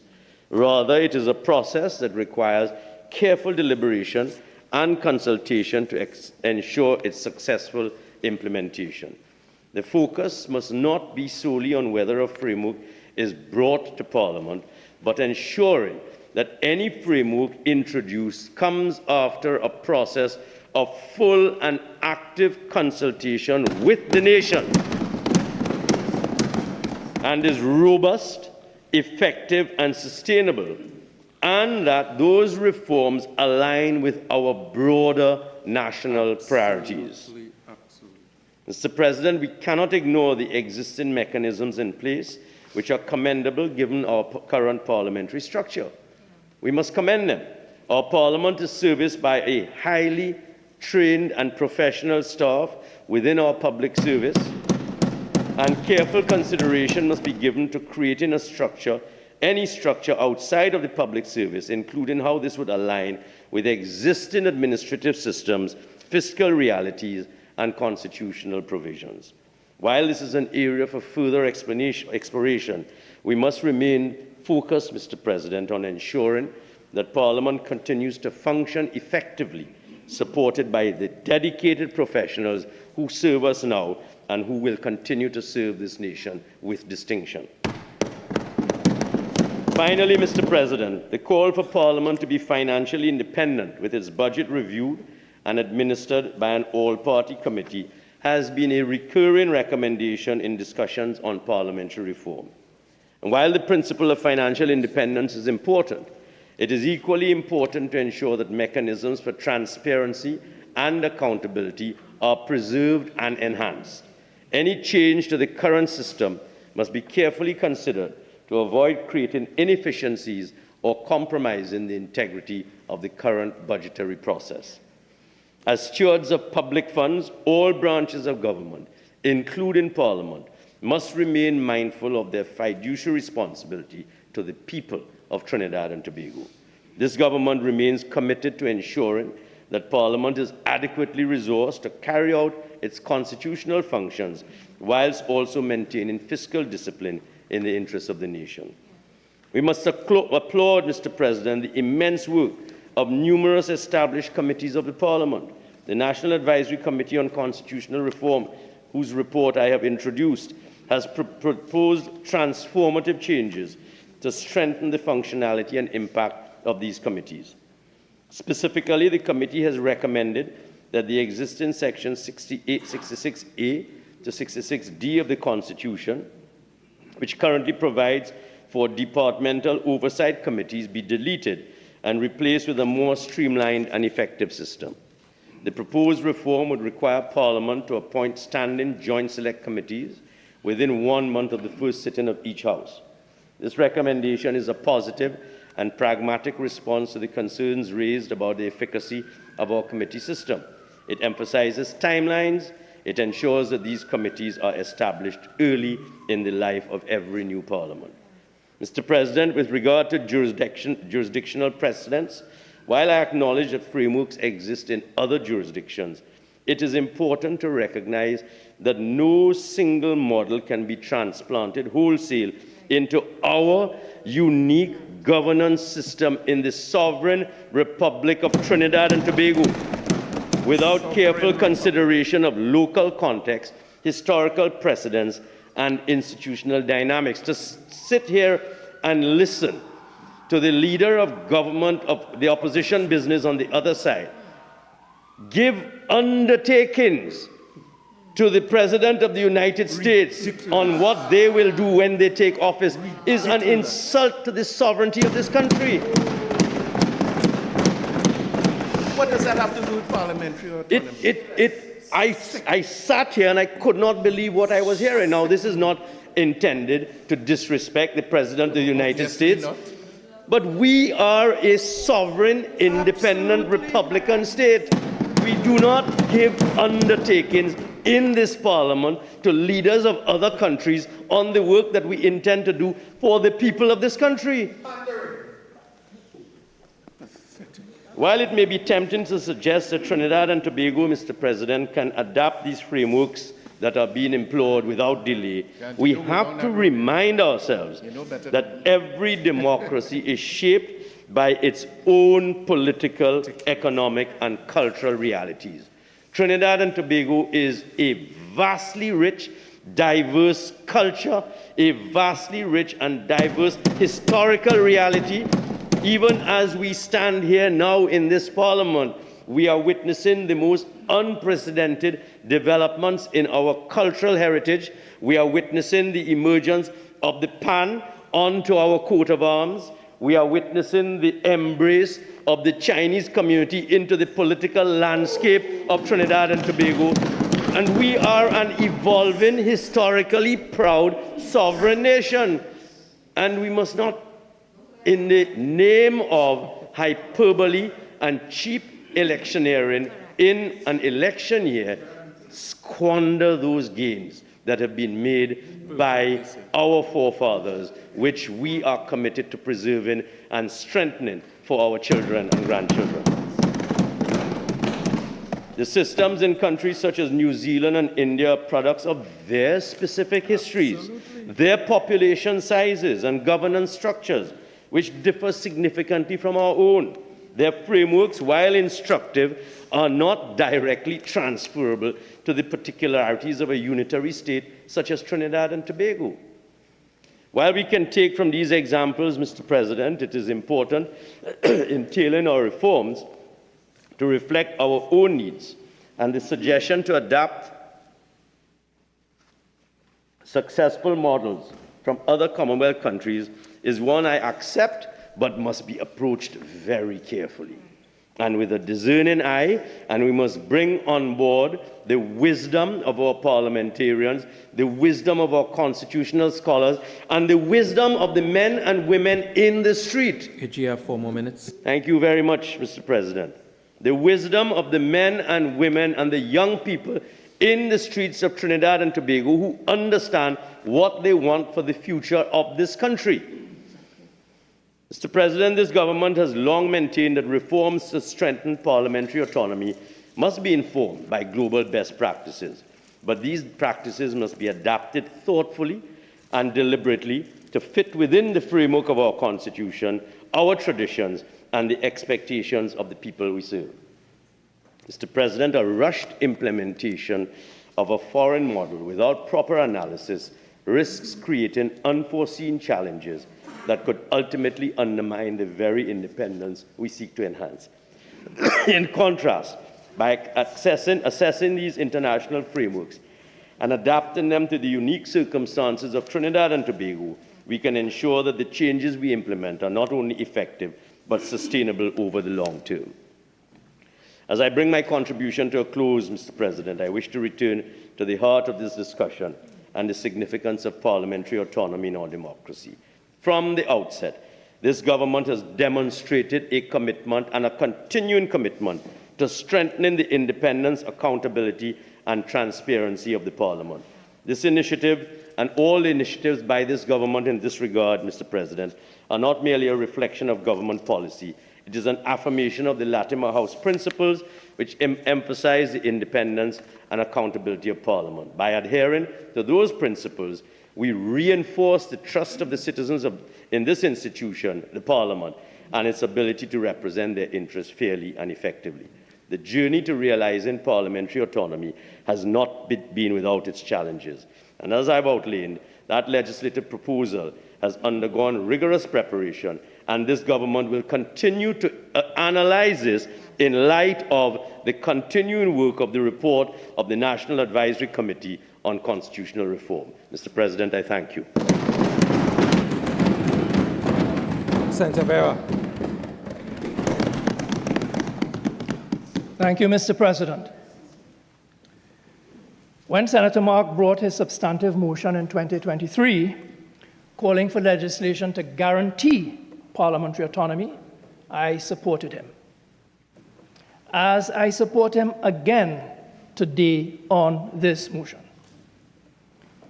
I supported Senator Mark because we need to preserve and fortify the degree of independence the Parliament has from the influence and control of the other branches of government, in particular the executive. I supported Senator Mark because we share the same view that a stronger Parliament means a richer democracy, because parliamentary autonomy is a key feature of democratic systems, because Parliament should be independent of, not dependent on, government. Autonomy will enable Parliament to better perform its functions, especially where it pertains to representing the interests of citizens and scrutinizing the actions of government. I lauded Senator Mark then, as I laud him again today, for his efforts over the years in fighting for parliamentary autonomy and keeping this important issue alive. Let me say from the outset that I'm not attacking anybody in this debate. We're engaging with conflicting ideas. But one does get the impression that despite the government's official position on parliamentary autonomy, they seem decidedly lukewarm in trying to make that happen. While they pay lip service to the importance and values of parliamentary autonomy, They seem unwilling or unable to fight for it. I say this because, notwithstanding all kinds of great hopes and promises, we see very little result. Today's motion, while it draws from Senator Mark's earlier substantive motions, is different. Today is not about rehashing what was debated previously or about justifying the need for parliamentary autonomy. Today is about demanding an explanation on why legislation on parliamentary autonomy is yet to be introduced, and about making it happen. This is a goal worth fighting for in every legal and ethical way. As the motion indicates, we have already crossed the bridge regarding the value and importance of parliamentary autonomy. There is no need for this to be debated all over again. Indeed, a reading of Hansard reveals that we not only crossed, but we have recrossed that bridge multiple times. For example, when on the 10th of June 2015, the report of the Joint Select Committee to consider the legislative proposal entitled the Draft Houses of Parliament Service Authority Bill was presented in the Senate. When in June 2016, Senator Mark brought his motion calling for a legislative formula for parliamentary autonomy and the establishment of a Joint Select Committee for consideration and report. When in March 2018, this Senate unanimously approved a resolution calling on the government to introduce legislation on parliamentary autonomy. When in February 2019, in answer to Senator Mark's matter on the adjournment, the then Attorney General, Mr. Faris Alwari, SC, thanked him for raising an issue of concern, and then, after speaking about the need for consultation, promised to relay the consternation of the Senate and to give best efforts to provide the work product suggested. Those were the words of the Attorney General. When in March 2023, Senator Mark brought yet another motion calling for legislation to guarantee parliamentary autonomy and referring that legislation to a Joint Select Committee, I contributed to that debate, and I supported the motion to the extent that Senator Mark was calling for a robust and independent parliament, which can effectively perform its functions without any interference or undue influence from external factors. Today, we need to know why the status quo marches on. As Senator Mark has asked, what must we do again? Today, the government must explain how, after an Attorney General promised to give best efforts in providing the work product on parliamentary autonomy, how come 6 years later, nothing has been realized? Where's the promised work product? Today, the government must explain, after all this time and after all this talk, why parliamentary autonomy is not a priority item on the legislative agenda. With all due respect, the response given by the Honorable Attorney General during the 2023 debate and this evening, that the government has not prioritized additional steps on the tabling of an autonomy bill since there is work to be done, or about the need to give priority to other legislative endeavors, or about the need to reach out to stakeholders and engage the input of citizens. With all due respect, that response does not pass any reasonable person's sniff test. If that response seems hard to grasp, it's because it's so strained. Later, I'm going to be speaking on judicial autonomy. Is that something stakeholders and citizens need to be consulted on? I don't think so. When the coat of arms was being amended, something stakeholders and citizens could really bite into, they could and should have been able to comment on, nobody was consulted. When, for well over a decade now, everyone agrees on parliamentary autonomy. When it's a given that aiming for parliamentary autonomy is both rational and attainable, why the delay? Why is the government generating thick clouds of obfuscation? Why are we content to play in the shallow end of our potential?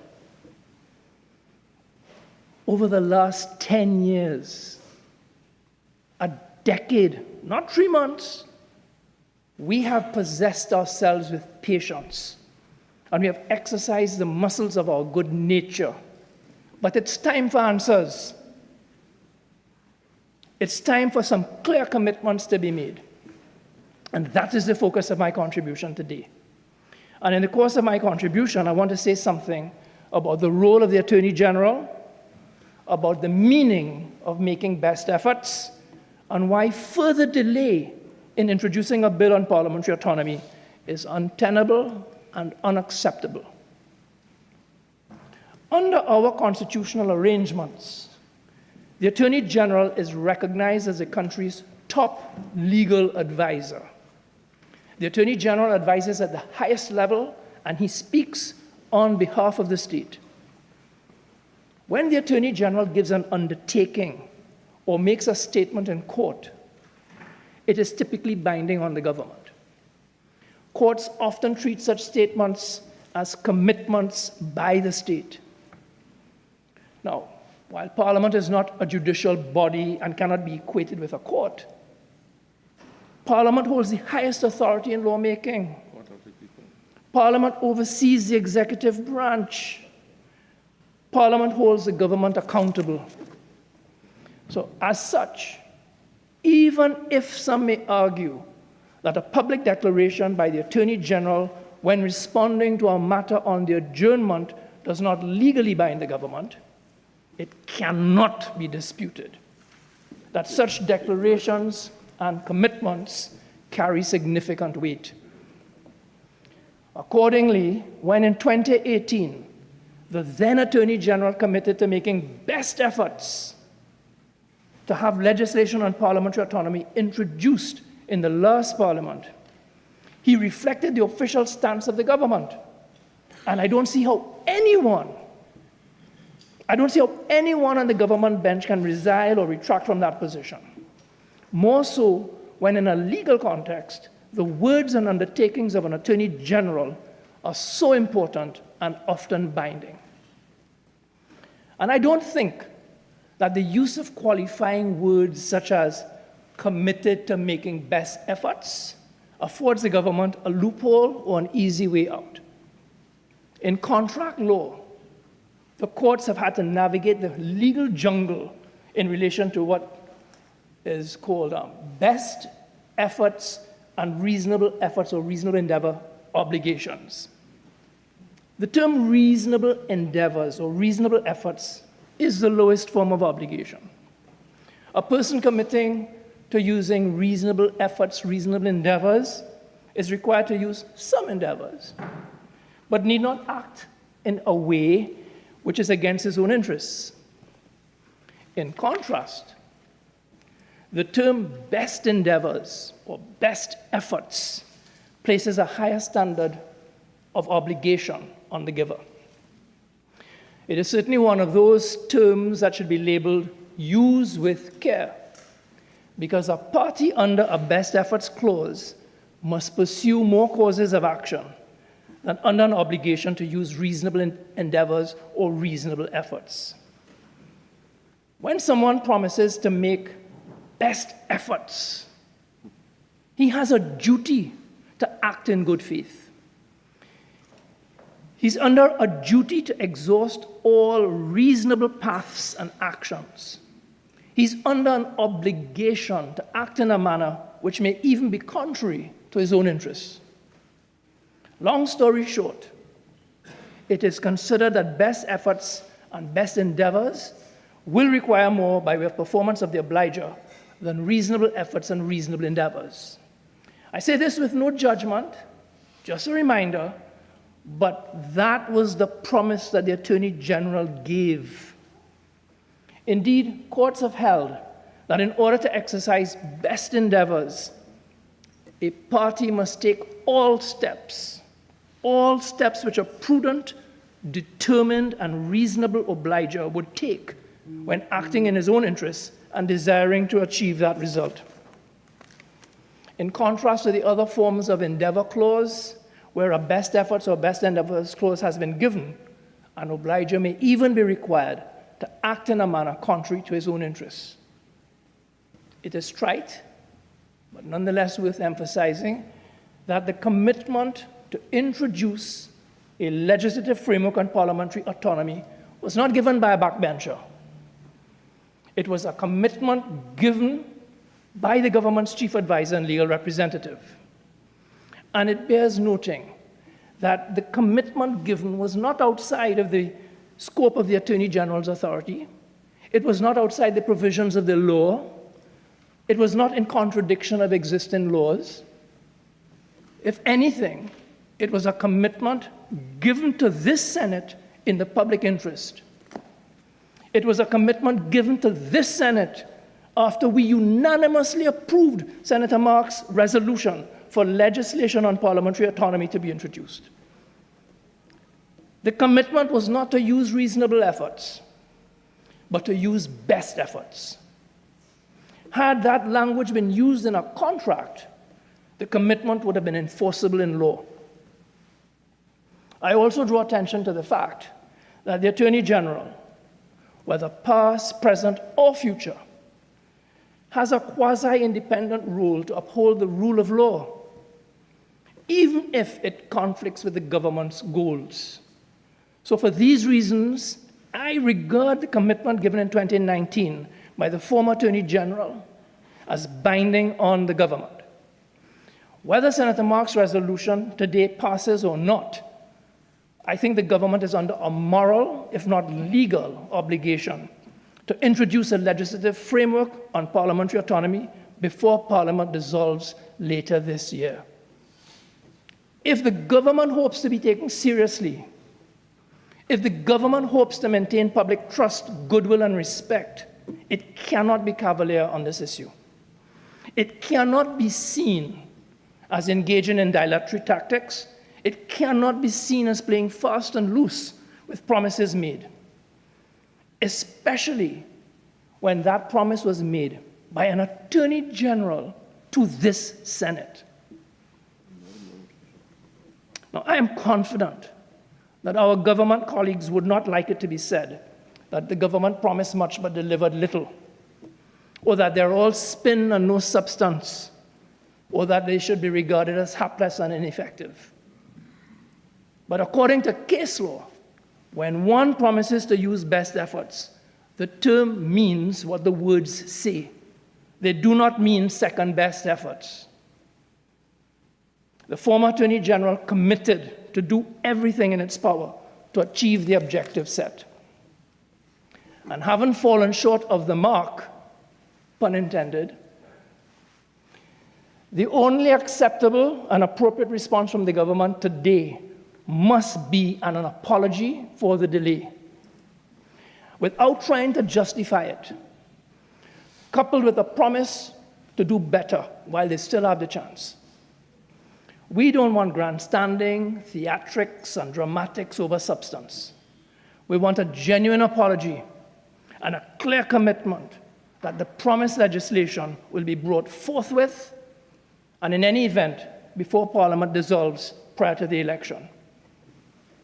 Best efforts require the government to exhaust all reasonable paths or actions towards meeting the objective, even if the government has to make sacrifices. If the government only focuses on obstacles and barriers, they will never see the road ahead of them. And in case anyone is wondering why I'm so fired up on this point and insistent on the legislation being brought without delay, let me say two things. First, this is the Senate. We engage in serious business. Promises given here must mean something. Secondly, recent actions on the part of President Trump have reinforced my belief about the need for bolstering and strengthening our key institutions if we are to maintain our democracies. President Trump offers a cautionary tale about the need to guard against unreasonable incursions by the executive into the legislative and oversight arena.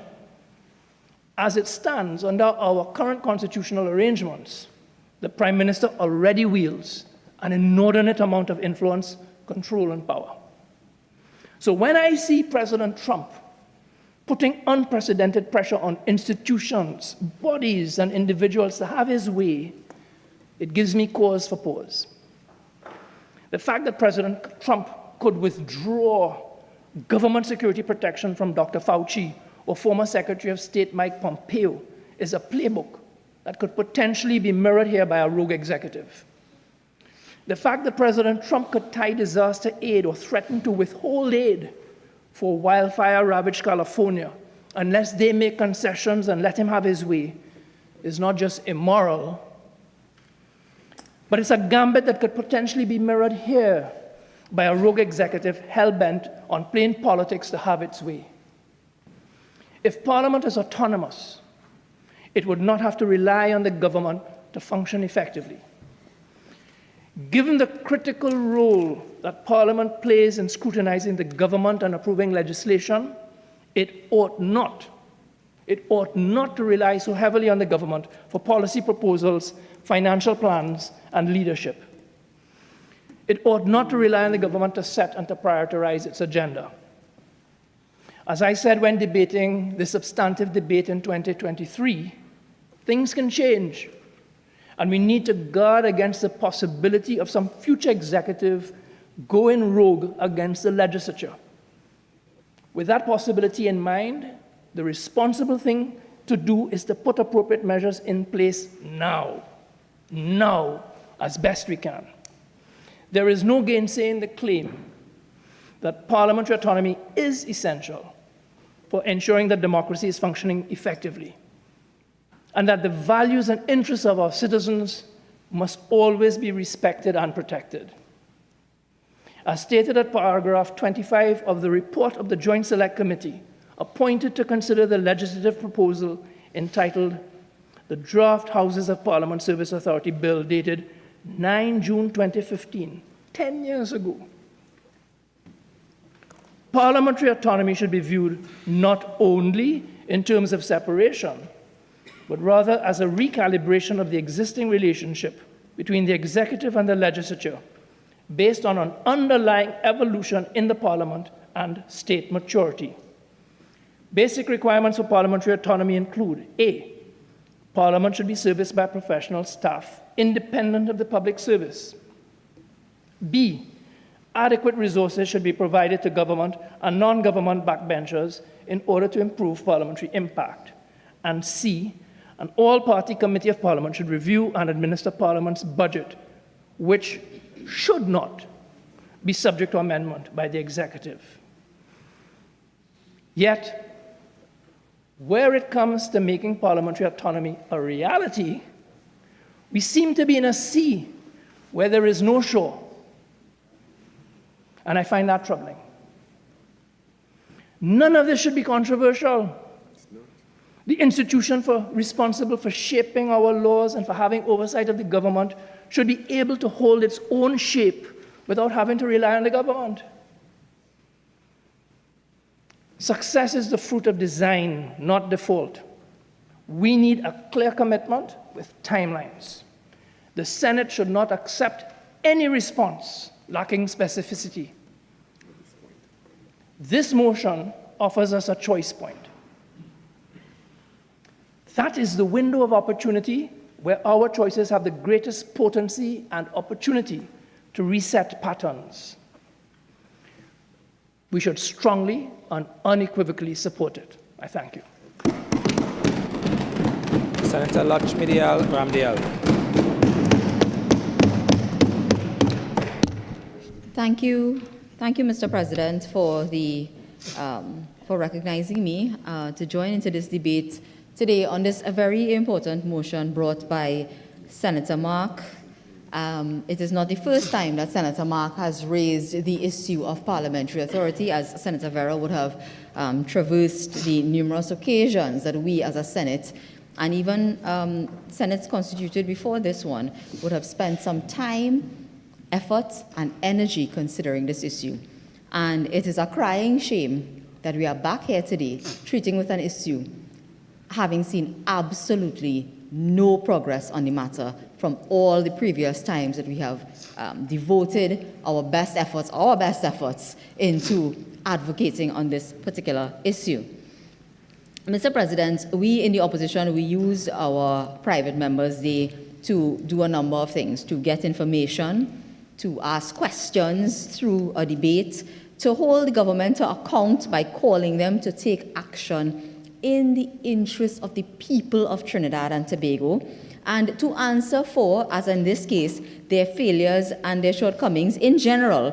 But as in this case, we utilize this tool to remind them of the promises that they have made in this chamber, which have not materialized. Many of their promises never materialized. I think that is well known to be what their party stands for. And the acronym that they use really means promises never materialize, because in every aspect of governance, when you examine what this government stands for, promises never materializing is an underlying theme of their administration. But they have stood in this House and they have given undertakings which have not materialized and which they have not followed through on. So just like the statements they make outside of the Parliament, they have now come here in a way that is almost disrespectful and made promises which they have not followed through on. So we see absolutely no results on this issue. Mr. Vice President, I cannot speak about all of their failures. We wouldn't have enough private members' days in an entire year or an entire parliamentary session to deal with the many failures. But there are a couple of things in this particular motion and a couple of words. And this motion is one that is crafted very carefully, and there are certain words here that jump out at me when I read this motion, and I want to focus on those. The first one, in the first line, it speaks to the Senate unanimously approved a resolution calling for the government to do certain things. That is one place that I want to start, because you see, this is not something that the UNC wants. It is not something that they can treat flippantly and say, well, you know, the UNC quarreling about that, or some interest group somewhere wants something. It is a motion. It deals with a motion that was unanimously approved by this Senate. And so everyone agreed on the importance of this. How can you stand and try to defend your inaction by saying something is important, but you have nothing to report on action taken? You are contradicting yourself. The Attorney General stood here and tried to defend the lackluster approach of this government to this issue. It's ignoring this issue entirely almost, and having absolutely no progress to show by saying it is very important and that it needs due consideration. Mr. President, I cannot fathom that a government could look at a motion calling for action that was unanimously approved by this Parliament and say that they have really just basically done nothing since 2018, because the Attorney General mentioned that in 2018 they developed a bill still under consideration. Imagine that. Just imagine that for the people of this country listening today. 2018, a draft bill was prepared according to them in response to Senator Mark's motion and is still today under consideration. If that is not a complete and utter admission of failure and incompetence, I don't know what is. And not just failure, but a complete disregard and disrespect for this Senate, because this Senate asked you to do something and you agreed unanimously that it was important, but then you leave here and you simply ignore the importance of that matter. The second thing that I want to say, that the words here that are important in this motion, it comes from the second paragraph where we spoke about the Attorney General committed to making best efforts. And I think Senator Vieira read my mind when he was talking about what we talk about best efforts in law. But apart from that, let's forget the legal side of it. how can a government that claims to be serious about governing this country actually make a statement through its representative, its Attorney General, the second highest office holder in cabinet, who is responsible for the administration of legal affairs in this country, could stand and say, commit and make a commitment on behalf of the government, because he speaks for the government, and make that commitment in February of 2019. And here we are today in January of 2025 with absolutely no progress to report. A shame. I feel shame for them. I really feel ashamed for them. But you know something? When I read the motion, I had to go back and look at the response from that particular office holder at the time. And true to form,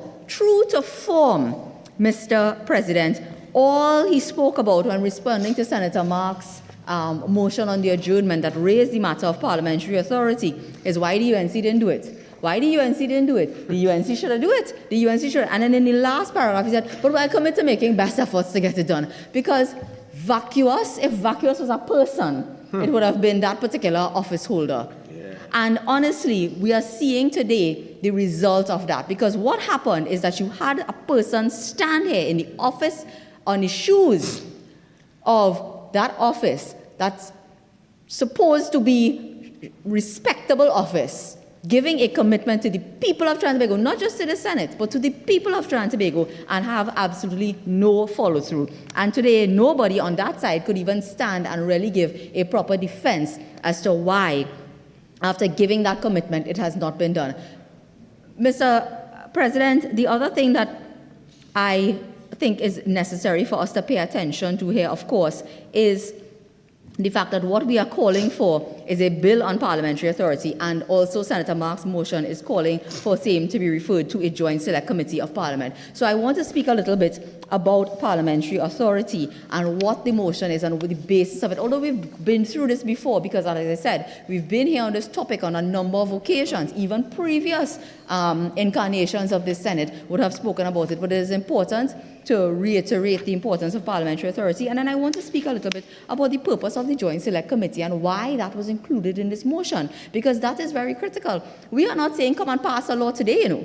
What Senator Mark is calling for is a responsible course of action, which is to bring a proposal forward and have all parliamentarians utilize the systems that exist now within our parliamentary structure to consider and contribute to that proposal.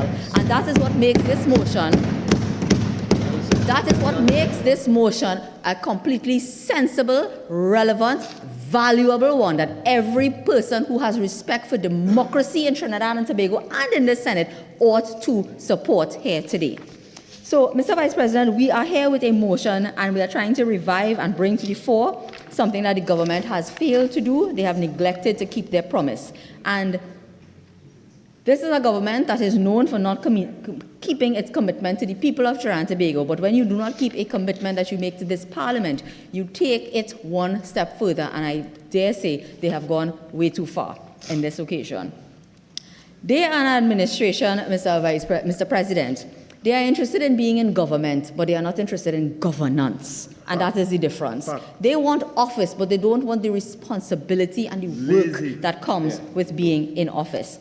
You see, good governance is not just about talking on a platform and saying things. It is about keeping your promises, or at least trying to, and accounting to the people for the reasons why something is yet to happen or has not yet happened when you gave a promise. And I think Senator Vieira was right to say that at this point in time, we should accept nothing less than a firm commitment with a timeline. Because it is like the boy who cried wolf. You came here once and you promised many things, you said you would do things, but if you cannot give a firm timeline, then we cannot take you seriously. And I mean, I don't think at this point in time, after almost 10 years of being in office and their track record of breaking promises and delivering so little of what they talk about, that anybody is taking them seriously anymore. But the fact is that if they want to at least try on the eve of an election to look as though they are willing to do something, I would say come today not with more excuses And don't try to hide behind the fact that this is an important issue and it's an issue that gives you consideration, because that explanation is not an explanation. It actually just gives credence to what Senator Mark is saying. It is a very important matter, and therefore it deserves a very firm commitment and a timeline. I cannot help but recall on the last occasion when Senator Vieira, we were dealing with the issue of the steel pan on the coat of arms, when Senator Vieira talked about the fact that attention and consideration was being given to matters which were somewhat symbolic in nature while the nation faced critical issues. Now, I don't necessarily agree that we can't do both. I think someone on the other side used the phrase that I'm familiar with as well. You could walk and chew gum at the same time. But the fact is, this government is not walking, nor are they chewing gum. They are really just doing nothing. And that is the problem that we have. Because, you see, you can do things that matter to the country, that are symbolic, but you can also get into serious issues that affect the country as a whole. And you know something? Every administration that you look back on can point to something as a legacy, something they have built, something they have done, something they have been able to follow through on to bring a revolutionary change to this country, except this administration. In the last 10 years, they cannot point to any one single thing that they have done. And this would have been a good one. This would have been an excellent one that they could have actually stood up and say, well, look, despite all the crime, despite the decimation of our energy sector, despite all of the failures on their part, they could have at least stood up and said, well, you know what, we tried to implement the Latimer House principles and give life to it by having this parliamentary service bill and so on brought forward, made into law, and revolutionize the way that we do things in our parliamentary system. But again, like I said, they cannot walk, nor can they chew gum. They have just sat still and done absolutely nothing. 69 years of promises never materializing. Mr. President, good governance includes respect for the rule of law, effective participation, transparency, and accountability when it comes to processes, institutions, efficient and effective public sector, and because you need those things in order to fulfill your mandate to the people. Democracy, and this is what is at the heart and the root of parliamentary autonomy and the need for parliamentary autonomy. Democracy is a living, evolving process that thrives on the principles of accountability and transparency and continuous improvement. So Senator Mark spoke about legislative amendments made under UNC administrations, and I could name just a few which have strengthened our democracy by promoting accountability and transparency. You have the Judicial Review Act, you have the Freedom of Information Act, you have the procurement law which we brought, which they decided to whittle away at and weaken, because that is what they stand for, and it is like chalk and cheese, what we stand for versus what they stand for. And that is why we are the ones here championing the cause for parliamentary authority while they continue to make excuses about it. But democracy is not just a system to be left stagnant, but it requires ongoing evaluation and refinement to meet the changing needs of the people whom our democratic systems are meant to serve. It is a critical aspect of preserving and strengthening democracy to have parliamentary autonomy. It ensures the legislative arm remains independent and empowered to act in the best interest of the citizens of Trinidad and Tobago. So this motion really offers an opportunity for us to reaffirm our commitment to these principles and revisit the mechanisms that uphold democratic governance in Trinidad and Tobago. Democracy, it seems like an abstract concept, but you know it, you feel it, you understand it when you have to live it. And to the people outside of these walls, it may seem like this is not important, but the person sitting in here ought to know better. They ought to know differently. And I always use the example when speaking to people outside of the parliament, when they ask about or they talk about all this democracy and all these conversations we're having. You feel it.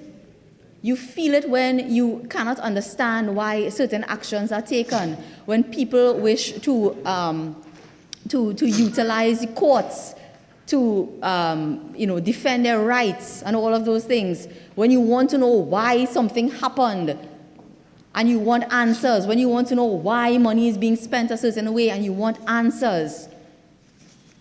it comes back down to how well our democratic institutions function, and the Parliament is a very important democratic institution that must be able to function properly, and that is why we keep bringing this issue up over and over again. And I think that the people of this country need to take note about which party stands in defense of democracy and will continue to lobby for the strengthening of our democracy. And so apart from the issue of parliamentary autonomy, we have the issue of a government that fails to keep its promises to the people. How can anyone trust a government to administer and to be responsible in some way for the budgeting and so on and of our parliament when they cannot even keep the promises that they make here? They have lost all credibility, Mr. President, and that is why it is necessary. And in the last 10 years, I can give you a number of examples where they have overstepped. They have overstepped. And they have trampled on our democracy, and that is why this has become so very important and urgent. And I agree again with Senator Vieira that it ought to be brought before and put before a joint select committee before this parliament is dissolved, because they should, before demitting office, at least give the commitment to begin this process and have it started. It is the least that they can do, having held office for 10 years. I remember when they first came into office, they boast, we in charge now. We in charge now, well, be in charge. Stand up and take charge. Stand up and take charge and do something on an issue that you yourself recognize to be important to this country and to our institutions.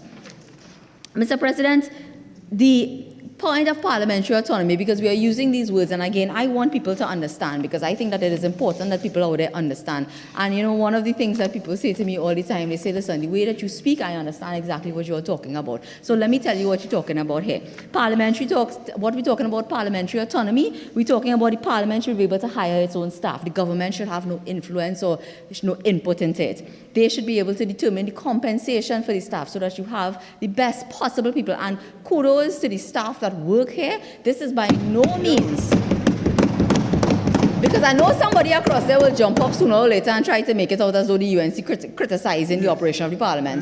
This is by no means criticism for the staff of the parliament. I think that they are excellent, they are proactive, they try their best, they are impartial in the way that they carry out their functions,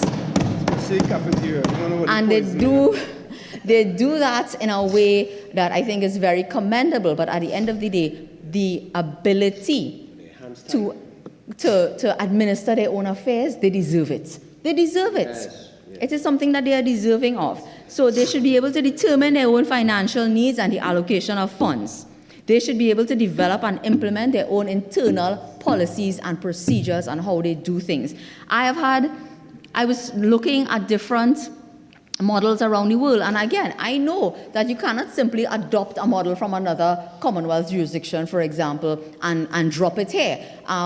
They do that all the time. They try to do it all the time with laws. They will always say, but in England they do this and they do that. No, we're not saying that you must do it. But the models exist. The Commonwealth Parliamentary Association has model legislation that you can use and adapt. So whilst you have to modify what already exists for our particular circumstances, you don't have to reinvent the whole wheel.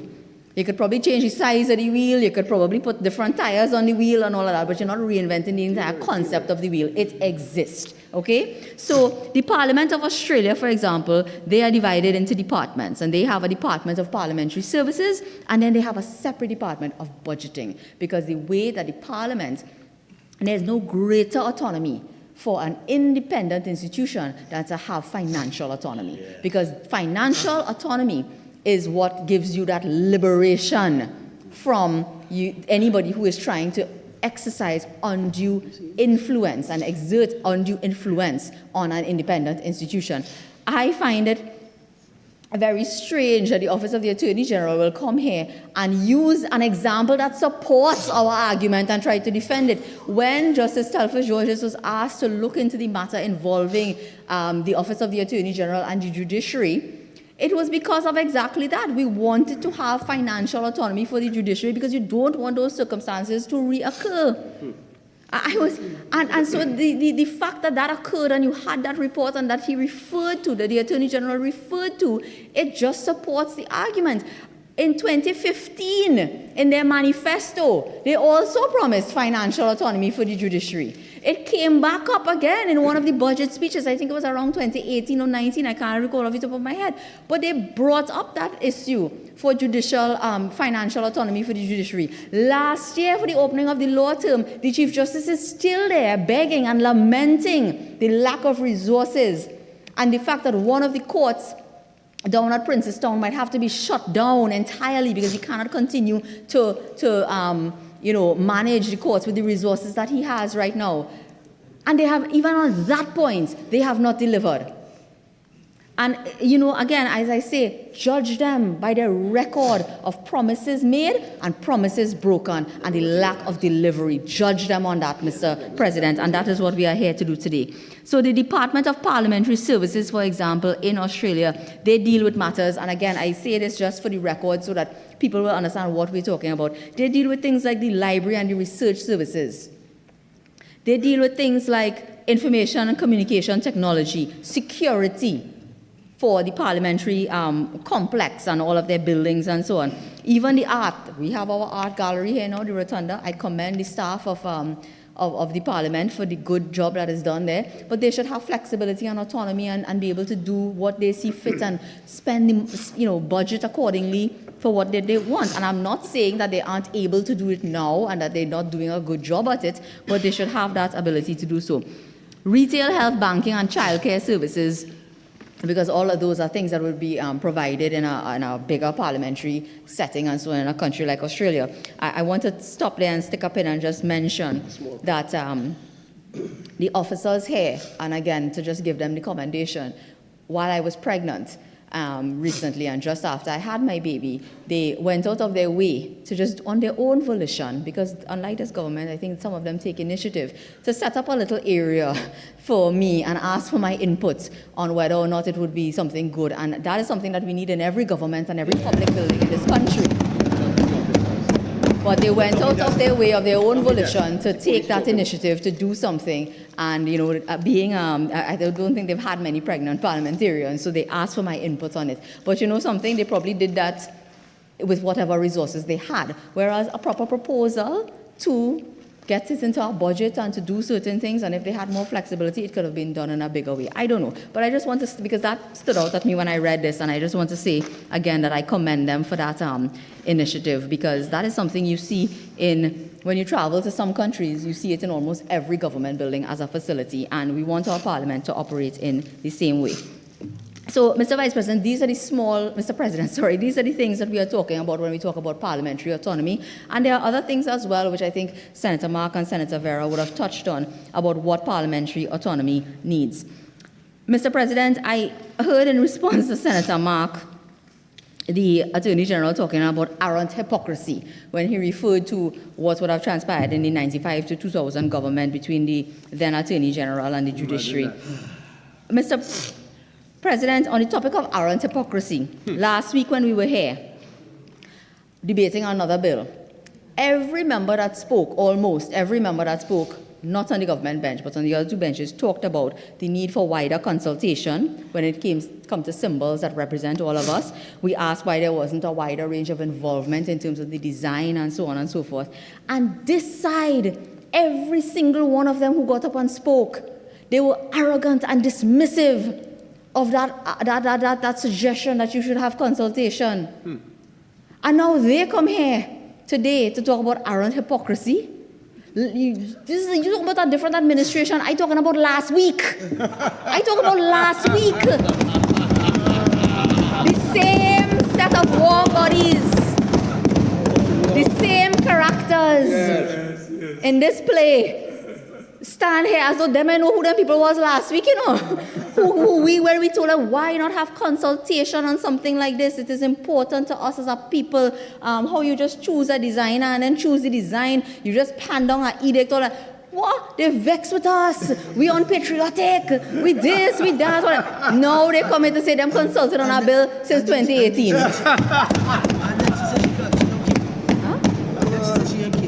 Yeah.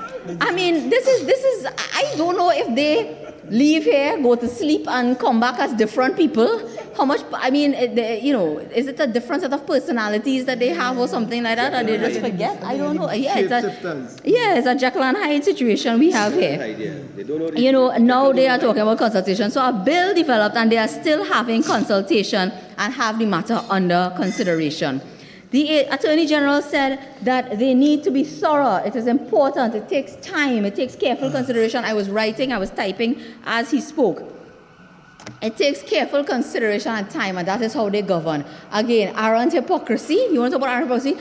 These are the people who sat in a media conference and said that a bill made its way to this parliament, approved by the cabinet.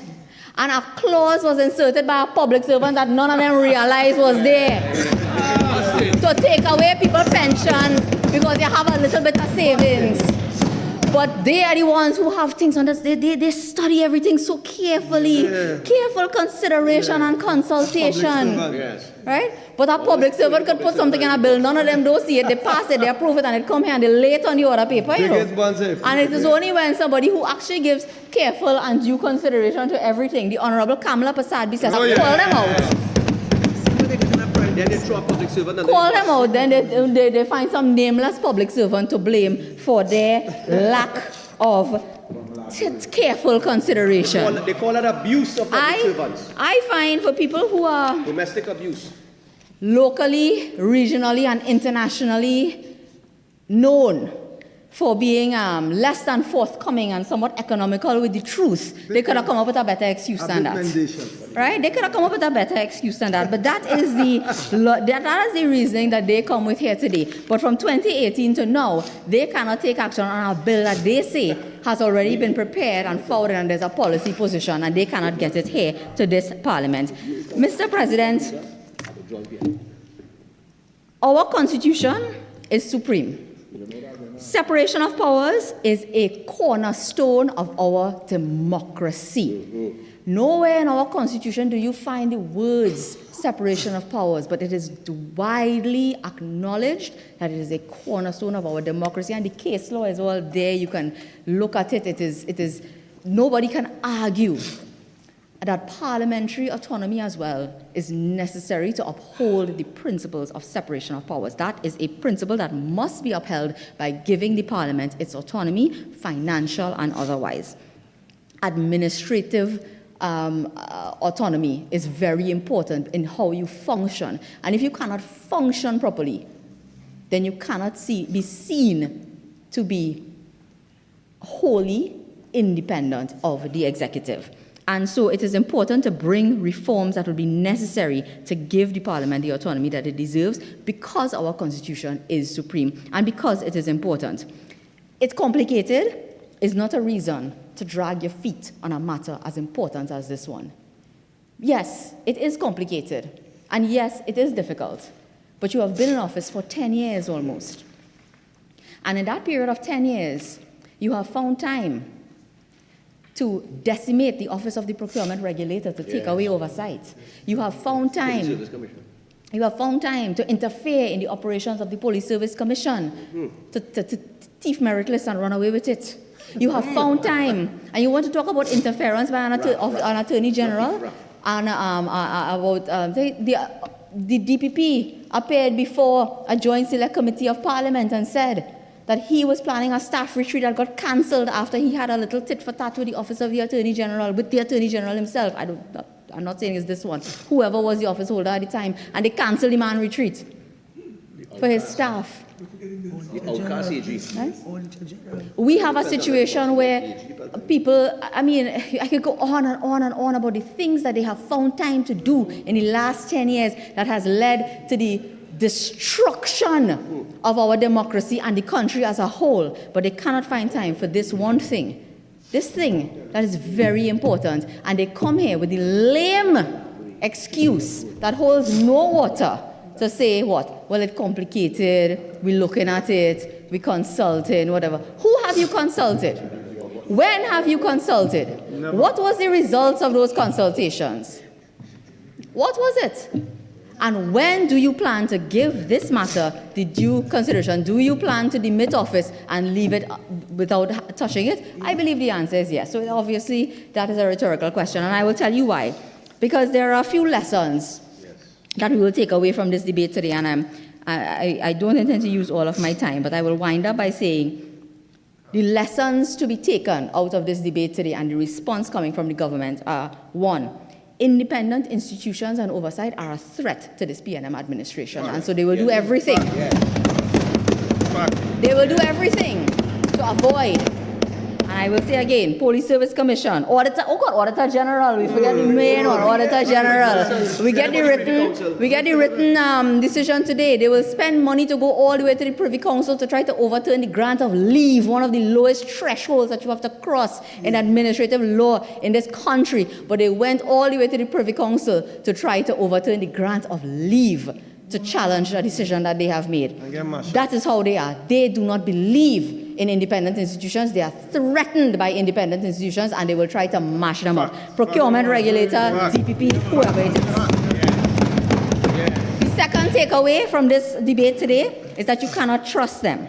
You cannot trust them because they will stand even in this august chamber and give their word to do something, and they will not follow through on it. So nobody, you cannot believe anything that they say. You cannot trust them to deliver. You cannot trust them to keep up their own promises. You cannot trust them to be forthcoming and forthright and honest about what they are doing and why things aren't happening. You could only look to them for excuses, non-performance, and more excuses. That is their reputation.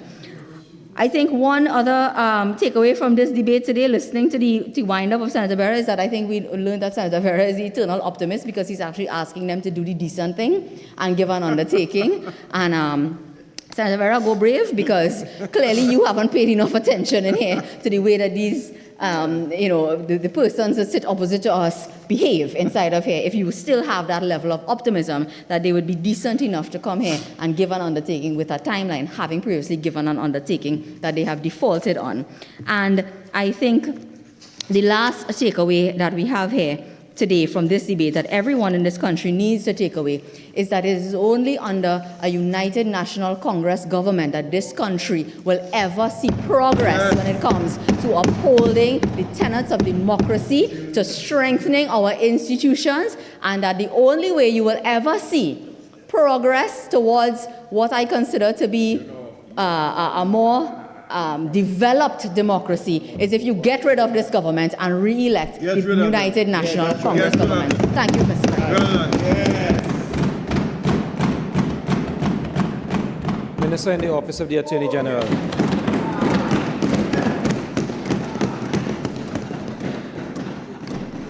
Mr. President, I listened to the contribution of Senator Lutchmedial and Senator Wade Mark, the motion that is before us, and immediately said, Mr. President, the words of my late RG came to my mind. Because you see, I too could speak for the man on the street to understand. And my RG used to say, Mr. President, when potong back in, lion does turn their head and walk. But unfortunately, and I was really prepared to turn my head and walk after I heard no substance whatsoever, especially offered based on the submissions given by or made by the last speaker. But Mr. President, and on a point of order, 46-4. I think the language is a bit insulting and unacceptable. I didn't know anybody is a potong. Have a seat, have a seat, have a seat, have a seat.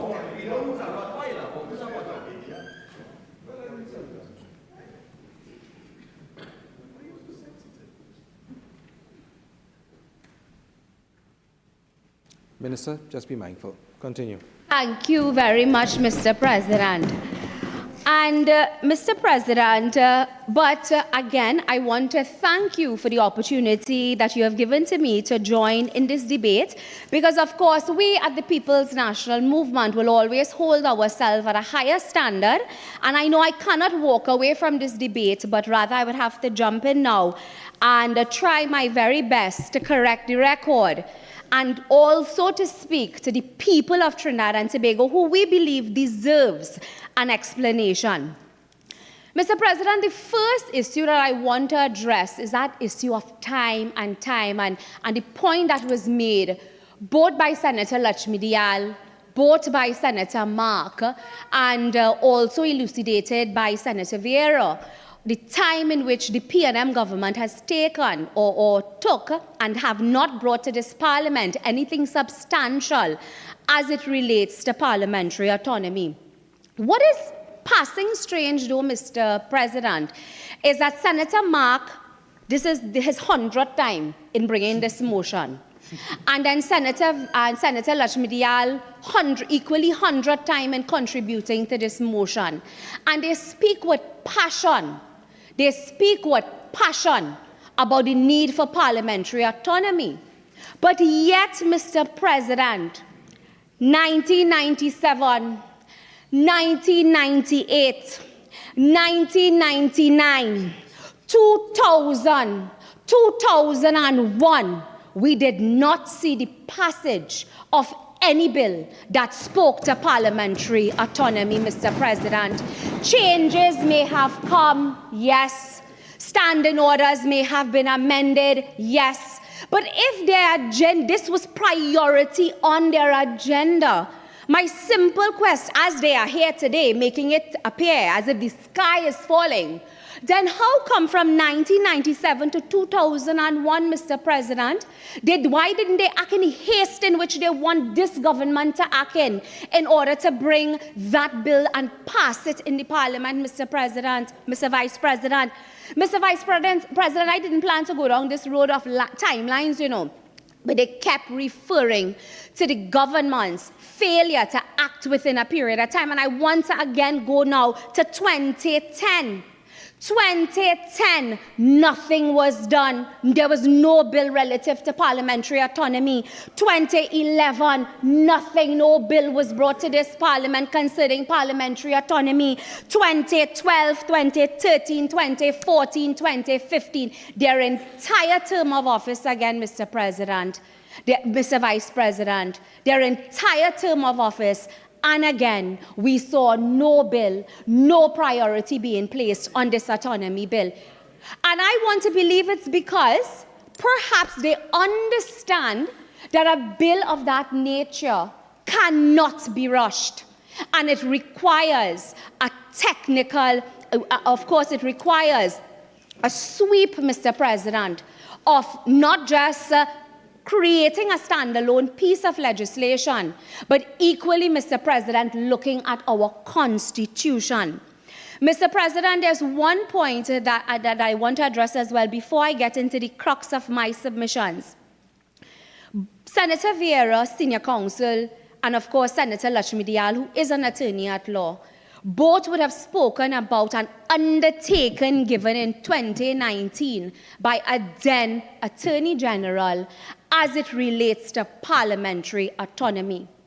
Senator Vieira, whom I have a lot of respect for, also went on to a great extent to speak about that undertaking and the ramifications and the implications of giving said undertaking.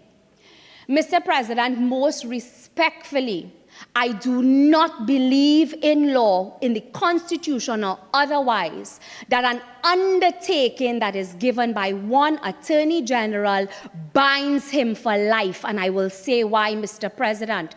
I agree constitutionally, the Attorney General is the advisor of the Cabinet. But if we apply a client-attorney relationship, Mr. President, an attorney is then constrained by the instructions given to him or her by his client. And a client instruction is often pegged on the reality and the experiences of that client. So even if in 2019 an undertaking was given And even if in 2019, the undertaking was that there ought to be some priority or priority ought to be given to parliamentary autonomy, Mr. Vice President.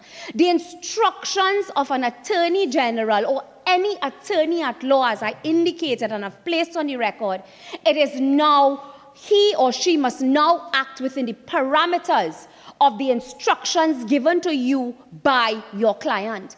And your client's instructions, as I said before, is pegged upon the reality of that client. And we must not therefore take lightly the submissions made by the Honorable Attorney General when he spoke about the realities that exist in Trinidad and Tobago and why his goalposts may have been shifted. We cannot for a second, Mr. Vice President, undervalue that salient point, because crime and criminality is indeed a priority agenda that the government has been treating with. Of course, he would have spoken about economic circumstances that this country would have been faced with. And Mr. President, as a result, I believe in written law, especially in the Constitution of Trinidad and Tobago. There is nowhere written or on case law that exists that compels that Attorney General, Mr. Vice President, to, of course, acting, I don't want to say acting in accordance because an undertaking was given, but it does not peg him or constrain him from changing his goalposts. And to that end, Mr. President, I also want to say, because the opposition response to that will be that the PNM comes here, the government comes here and makes promises and then do not deliver on those promises. Yes, a man's word, a man should be held to his word. I agree with that statement as well. But Mr. President, our Attorney General to date, this government to date, has not said for a second, Mr. President, that we are not committed to looking at the issue of parliamentary autonomy. What we have never given, and we have given our commitment to review the issue of parliamentary autonomy. But what we have never done, whether it was in 2019 or 2023, I believe, when this motion was debated, what we never did was give a commitment to looking at parliamentary autonomy in the manner which was proposed by the mover of the motion. So yes, we would have given an undertaking to prioritize parliamentary autonomy, to look into the issue of parliamentary autonomy, but there is zero commitment to look at that issue through the lens of what was proposed by Senator Mark, which was 3 months, VAP, bring a bill, let me pass it, Joint Select Committee. That was not, we did not give a commitment to do that. But what is the route that we did take, Mr. Vice President? What is it then begs the question, in looking at parliamentary autonomy, what is the process or the route that this government decided to embark upon? The route that we decided to embark upon, Mr. Vice President, is looking at the need for constitutional reform. That is the route we decided to address parliamentary autonomy. Through that route, Mr. Vice President, the opposition motion to grant parliamentary autonomy within 3 months reveals, Mr. President, a startlingly narrow, very narrow perspective on what autonomy for a parliament truly entails. Yes, I agree. Parliamentary autonomy may include giving the parliament the ability to budget, to deal with staffing issues, to deal with training. Mr. Vice President, they no doubt, I agree, are important aspects of parliamentary autonomy.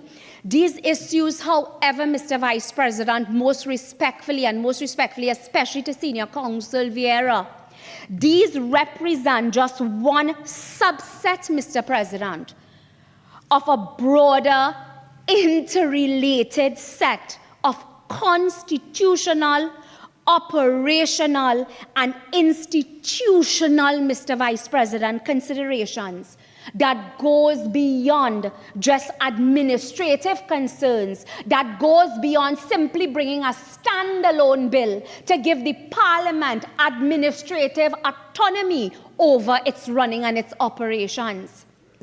Part of parliamentary autonomy, yes, is administration. But to get to even that point, Mr. Vice President, it requires us as a government to comb through the Constitution of Trinidad and Tobago. And as a consequence of that, that is why I made the point that when this government did give an undertaking in 2019 that we will look at parliamentary autonomy, we did not give then a commitment that we will do it in a manner as proposed by Senator Mark. The mechanism in which we have proposed to do it is via constitutional reform. And I will get into the opposition's view on constitutional reform in a few minutes, Mr. Vice President. Mr. Vice President, let me give you one simple example. We have heard about giving Parliament its autonomy to deal with its staff, through the said bill that Mr. Mark would have referred us to be taken to our Joint Select Committee. Mr. Vice President, have we stopped to consider how will these changes, and so I'm dealing with the issue of staff, how will these changes affect staff in this very said Parliament, Mr. Vice President, governed by the Public Service Commissions? Have we stopped to consider how that, and Public Service Commission is constitutionally enshrined. The role and functions of our service commissions are there. Have we stopped to think about that? But we as a government, Mr. President, what I can say is that this raises significant, if we are to deal with those members of staff, for example, who fall within the remit of the public service, Mr. President, their terms, Mr. Vice President, their conditions, their protections are all found within the parameters or protected by these service commissions.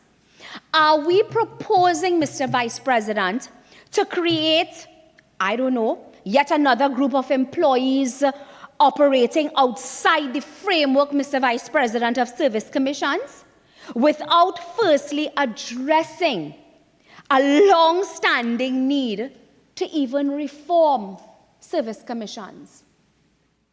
Are we prepared to do that? Create yet another pool of employees who will be operating, create this other pool, Mr. Vice President, of employees, and not even dealing with the issue of service commissions. And why I raise that issue, Mr. Vice President, is because service commissions and the manner in which they operate, it's one of the areas, Mr. Vice President, when this government made it their priority to focus on constitutional reform. That was one of the areas that we were hoping that a committee, once constituted, will be able to do its work and advise this country on, Mr. Vice President. Mr. Vice President, there are many other complex matters that, of course, our Constitution deals with. And our roots, and I want to belabor, and I have to belabor the point, especially to the sober, prudent thinking citizens of Trinidad and Tobago, that the route in which we have given our commitment to looking at parliamentary autonomy as a government, but our commitment is we will do it via constitutional reform and not in a piecemeal manner. And I'm very surprised, Mr. Vice President, by this opposition, because how many times the opposition will come here and they will blaze this government about approaching law from a very piecemeal point of view.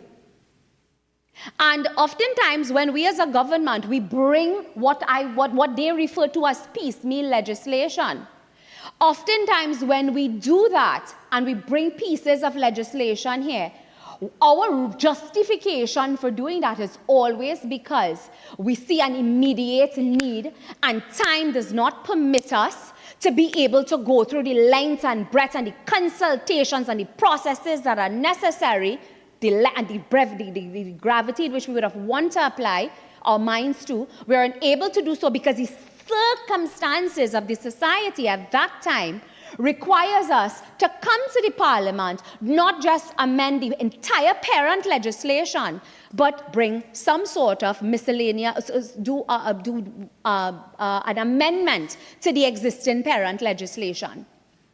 And that is often why sometimes when we come here, we bring those pieces of legislation in the manner in which we bring it. To address the issue of parliamentary autonomy, I ask all members of the independent bench, particularly Mr. Vice President. Yes, parliamentary autonomy is critical, but what is happening currently in this parliament that requires us, Mr. Vice President, to rush and hurriedly deal with this issue when we can all stand together and call upon the opposition to support the independent committee that was created to deal with to deal with constitutional reform, Mr. Vice President. That should be our focus. And this debate, I know Senator Lutchmedial, I thought this was the pavement report. I don't know if it's the Monday Night Forum or the pavement report, what they call it. This was, they criticized. We are criticized as a government often for politicking. And today, I honestly expected that we were coming here to debate the law, because I'm an attorney at law and I want to believe I'm a bright attorney at law too. And I thought we were coming here to discuss the law. I thought we were coming here to discuss the complexities of the Constitution. But it really just turned out to be, they showed themselves, they exposed themselves to Trinidad and Tobago. They don't care about parliamentary autonomy. This was just free speaking time for 45 minutes and 40 minutes. Free public, because I don't think much people is pay attention to the Monday Night Forum and the pavement report. So this was just free speaking time. Nothing of substance was added to this, was given to this contribution, made in their contributions. So that is why my focus is on the independent bench. And I ask you, honorable senators of the independent bench, who may be minded to adopt the approach of Senator Vieira and give this government a 3-month timeline. The first respectful submission I made to you is, before you consider what your position is going to be today, let us objectively analyze the state of the parliament currently in Trinidad and Tobago. And I want to use Senator Vieira's very own words in the Hansard the last time this bill was debated. Senator Vieira said, Mr. Vice President, and I'm referring to Hansard dated the 28th of April, page 39, 28th of April, when Senator Vieira, 2023, it was in the 28th of April, 2023. And I quote from the Hansard, it's at page 39, and Senator Vieira said, when I evaluate this parliament, using the Inter-Parliamentary Union's toolkit, it seems to me that this branch of the state is essentially democratic and well-functioning. He said that on the Hansard in the last time that this was debated. And Senator Vieira then did not go through in detail the toolkit. I want to take the opportunity to go through that toolkit. And I want to go through that toolkit because the point that I will want to make is, if our parliament, let us assess the operations of our parliament now. And honorable independent senators, if at the end you believe that this bill ought to be rushed and we ought to be committed to a 3 months timeline, of course, you are free to believe to hold your opinion. But if we look at that same toolkit that Senator Vieira referred to in his last debate of this bill, we would be pleased to know that while the government takes its time with constitutional reform, we have a democratic, functional parliament that is totally in alignment with that very same toolkit as referred to by Senator Vieira in his Hansard. Mr. Vice President, in that toolkit, that parliamentary toolkit, it defines a democratic parliament as representative, transparent, accessible, accountable, effective. And I'm really trying my best because you know I could go into political mode in 1 second, huh? But I'm really trying my best to speak to the intellectuals in here who I believe are the independent bench. So as Senator Vieira said, because Senator Vieira said that he did not want this to turn into a politicking event. And I'm really, God as my witness, I'm trying hard to not turn it or go down that road. And my colleagues will not trying very hard. But let's go to the toolkit, Mr. Vice President. In that toolkit, it speaks about 1, 2, 3, 4, 5. These 5 principles that are used to assess the functioning of a parliament. I want to look at, let us assess the representative nature of our current parliament. House of Representatives, the Senate. For the layman on the street, in assessing if our parliament is a representative parliament, we can ask, and I want to do something that's dear to most of my sisters in here, how representative of women or the representation of women is in the composition of a parliament. How easy it is for a person of average means to be elected to parliament, because I was from average means. I was no big shot. How effective is Parliament as a forum for debate on questions of public concern? These are 3 questions that can be applied, and the toolkit speaks to it, if you want to assess if a parliament is representative, the representativeness of a parliament. And I think we all can agree, Mr. Vice President, my sisters in the Senate, when we look around, I mean, we're not just 10 out of 10, but we're very, very bright, and the contributions that we make in the Senate and the upper house, in the lower house as well. I want to believe as women, we are represented in this parliament, Mr. Vice President. Certainly, we have had in our independent bench, we have the young Senator Francis, young senator who represents the youth voice in this parliament. That is a representation of youth. As always, make reference to my colleagues from Tobago, these good-looking boys, them from Tobago, young in their 30s. Senator Dennis, not you have your milk in your face, I know. Senator Dennis in particular. That is a representative voice of the youth in this parliament, Mr. Vice President. Something dear to my heart is being Hindu and Indian and proud. I am not confined to speak about my religion and my beliefs and where my sindur don't mind. They like to, on their side, who speak about democracy, they like to bad talk about my sindur. Small thing. I learned to live with that.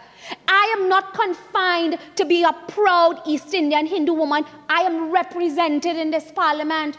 And I represent those who could probably relate to me when I sit in this parliament, Mr. Vice President. And that is not, I'm not politicking or making up a story, you know. This is the toolkit, Mr. Vice President.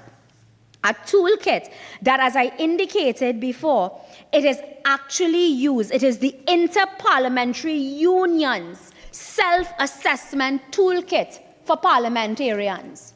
And if we are to look at that issue of representativeness of a parliament, I believe, and I want my brothers and sisters on my bench to join us as we give tribute to this parliament and the way in which our parliament is representative of all the people of Trinidad and Tobago. Mr. Vice President, another aspect of that toolkit is transparency and accessibility to Parliament. That is an aspect of that toolkit that it is suggested when you're assessing the operations of a functioning and democratic Parliament. The questions that our toolkit refers to that one can ask themselves are, how open and accessible to the media and the public are to the proceedings of Parliament and parliamentary committees. And I speak to Senator Richards now, who is known in the realm of media. Dr. Richards, sorry, put a handle to the goodly senator's name. That is important. That is a question out of the toolkit that parliamentarians are asked to apply. 2, how free from restrictions are journalists in reporting on Parliament and the activities of its members? How effective is Parliament in informing the public about its work through a variety of channels? And that is some of the questions that this toolkit suggests to parliamentarians when you are doing that self-assessment and you're assessing how transparent and how accessible your Parliament is. In response to assessing or self-assessing ourselves, Mr. Vice President, I am sure my colleagues will agree with me, Mr. Vice President. We have a Parliament channel, Mr. Vice President. I'm sure by 2 minutes from now I will be trending for something I would say, because there's either TikTok or what. But we, as a Parliament, we have a Parliament channel that the public could look on at these proceedings, joint select committees, motions, we are open for the public, Mr. Vice President. We have the YouTube channel, Mr. Vice President. It's carried on radio as well, Mr. Vice President. We have an entire media gallery where the media is welcome to come and sit and pay attention to these proceedings, Mr. Vice President. And why I am making this point, Mr. Vice President, is in assessing ourselves and assessing whether we're a transparent Parliament, whether we're an accessible Parliament. I believe Trinidad and Tobago, we can put a tick there and again tap ourselves on our shoulder and be proud of this Parliament of Trinidad and Tobago. And again, why do I raise these issues? In Senator Mark's contribution and in Senator Lutchmedial contribution, Senator Lutchmedial say we like the boys who call wolf, well, they like Chicken Little. Always crying, the sky is falling, the sky is falling. Because anybody who did not know the reality of our Parliament will swear to God that this Parliament ready to burn down, thing can't function, it can't operate. So we must rush one time, go and bring the standalone bill immediately. Mr. Vice President, I respectfully paid some attention to assessing ourselves as a Parliament for us to understand, and especially the independent senators to understand, that what this government has, we agree and we have given our commitment to looking at parliamentary autonomy. But our commitment is not to do it in a manner as prescribed by Senator Mark.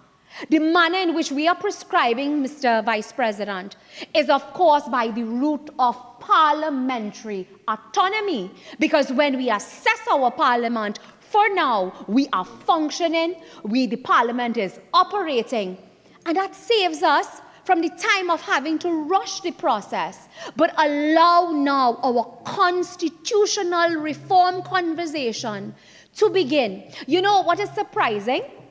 When we started to talk about constitutional reform, right? And I have 3 articles here. The first one is dated Tuesday, January 28, 2025, where the political leader of the opposition, the headline is from the Guardian newspaper, mind you, by K. Marie Fletcher, senior reporter. And that headline was Constitutional Reform and Election Gimmick. That was what the opposition leader said about us, right? When the People's National Movement, when the government made the agreement to constitute this independent body to look into constitutional reform. That is what we were criticized for. There's an article by Gail Alexander, 10th of April, 2024. On the headline of that, in that article, opposition leader blasts Mr. Sinanan, Barry Sinanan, who of course is the head, Barindra Sinanan, who is the head of that Constitutional Reform Committee. And then, of course, there's an article Tuesday, January 28, 2025, when we brought up the issue of constitutional reform. The deputy political leader from the other place, Mr. Munilal, the headline of that article was Constitutional Reform and Election Gimmick. So 3 times we were criticized, and of course on their platforms and wherever, that constitutional reform was a political gimmick. But you see, what the opposition does is that they judge us by their own standards. Today, Senator Mark stood up and in this parliament said, if we, the UNC, come back in power, we promise the people of Trinidad and Tobago parliamentary autonomy, we promise the parliamentary autonomy. Mr. Senator Mark, I say to you, that is political gimmick. Because you came here and you made a political promise, if contingent on. So parliamentary autonomy, if contingent on the UNC coming back into power. Mr. Vice President, well before our election, we started the talks about constitutional reform. We did not do this because we were preparing for an election. And that is what I asked the people of Trinidad and Tobago, because Senator Lutchmedial asked them to judge us, judge the government. Senator Mark stood on his own leg, said, and I reiterated and I am belaboring the point, we will bring parliamentary autonomy once we come back. So we're giving you that if this happens, if all you vote we. We started constitutional reform, Mr. Vice President, talks well in advance of any idea of an election date or election. Because led by our honorable political leader, he recognized that the time had come for that, because society and life in Trinidad and Tobago is not static. It is very dynamic. And there is no way that our Republican Constitution caters to the needs of the reality of today in Trinidad and Tobago. And it was against that backdrop that the talks of constitutional reform began. Mr. Vice President, you know, when those when that talk began, and I want to quote out of the article now, where Ms. Prasad Bissessa, the political leader of the opposition leader, that Tuesday, and this is for the purpose of the Hansard, Tuesday, January 28, 2025, it's a Guardian newspaper article. Ms. Prasad Bissessa said, this reform is just a con job to be used as the PNM manifesto for the upcoming general election. 99% of the population saw it as propaganda ploy, and it was very, very poorly attended. Not even PNM supporters took it seriously. Well, I'll come to that. The committee comprised of persons unqualified for the task, and they were met with mostly empty rooms throughout the country in their consultations. So that was her point about these degrading the meetings and the discussions and the consultations that were taking place.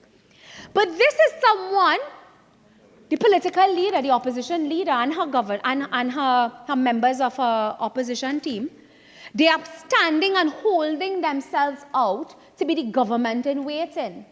And they're holding themselves out to care about Trinidad and Tobago. Now, I could understand if a man on the street probably didn't see the need to because the Constitution might fly over his head. He may not see the need to attend these consultations on constitutional reform. But then what excuse does the opposition have for not actively participating in the conversations on constitutional reform, Mr. Vice President? Not one submission. They come to this parliament time and time again and boast about how they represent 400 and something thousand people. Well, I feel so sorry for them 400 and something thousand people. Because the opposition who purports and holds themselves out to be as the next government in waiting did not see it fit that one party group self, not even a constituency, one party group, one senator could have contributed to their discussions on constitutional reform. Senator, you have 5 more minutes. Maybe their submissions could have spoken about parliamentary autonomy in their submissions.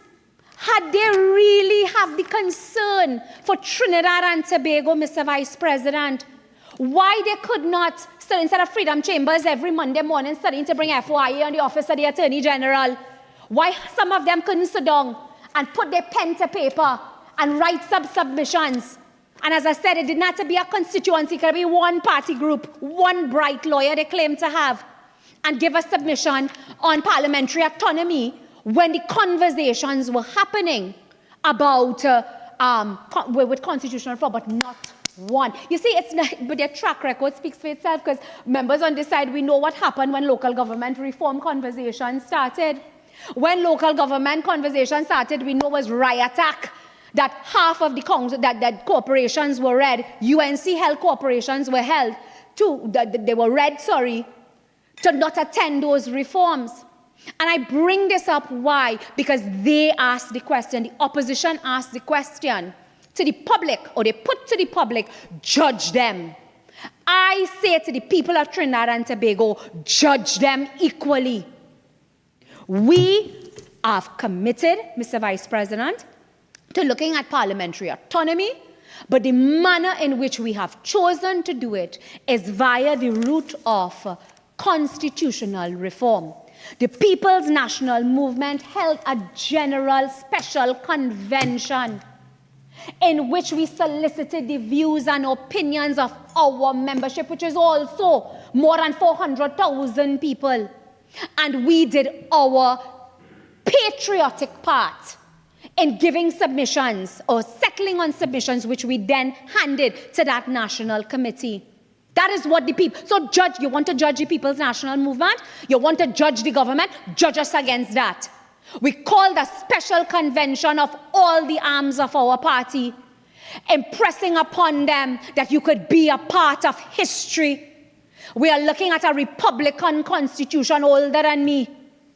And I older. So we're looking at a constitution that is even older than me.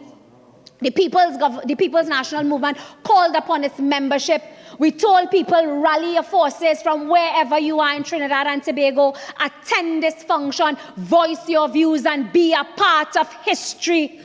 Because if you are part of constitutional reform, your children and your grandchildren will be proud that your mother and your grandfather or your auntie or uncle at that time, at that date, raised your voice and made a positive contribution, not for UNC people, not for PNM people, not for NJAC and whichever, it have so much of them.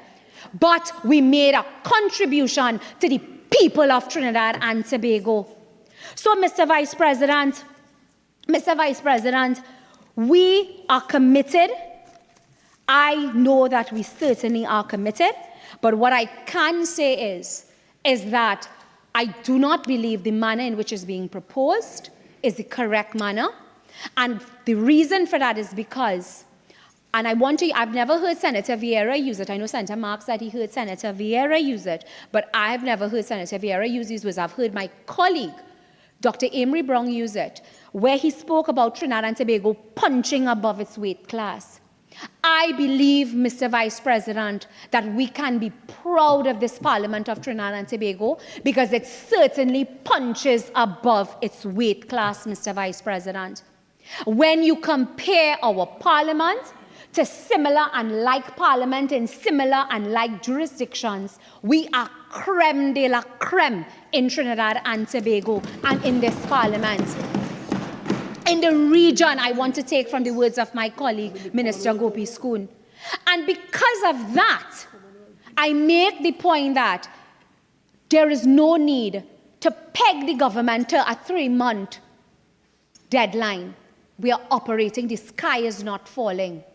Give us the time to engage in academic, intellectual conversations about the need for constitutional reform.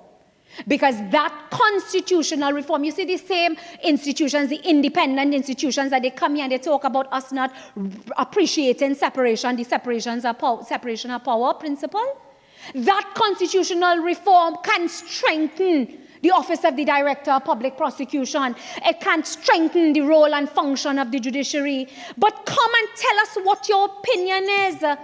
Tell us give us your submissions on what we can do to build and make Trinidad and Tobago a better place. Mr. Vice President, with those few words, I ask the members of the independent bench to consider that Let us do this together, Mr. Vice President, but let us do it through the route as proposed by the members of government. I thank you, Mr. Vice President. Senator Deoroop Teemal. Mr. President, I thank you for the opportunity to contribute on this motion brought once again by Senator Wade-Mark. And I'll start off by noting the tenacity of Senator Wade-Mark in persisting with this motion, for it brings to the fore for this Senate the opportunity to once again reflect on parliamentary autonomy. Now, one of the arguments put forward against this motion, including similar arguments in 2023 when this motion was brought, is that Parliament is performing well, and it has developed into a well-respected institution over the years. We heard from Senator Sagramsingh-Sooklal extensively about how well the Parliament is doing. But I think we are missing a basic point here. While the Parliament of Trinidad and Tobago is performing relatively well in its current state, achieving parliamentary autonomy is not just a matter of performance, but of principle and institutional integrity. A well-functioning Parliament today does not guarantee resilience against future challenges. And autonomy ensures the protection of democratic principles, accountability, and good governance for generations to come, for the good of this nation. As custodians of democracy, the Parliament must not be content with the status quo. Instead, we must ask ourselves, are we truly empowering this institution to operate independently, effectively, and in the best interests of our people?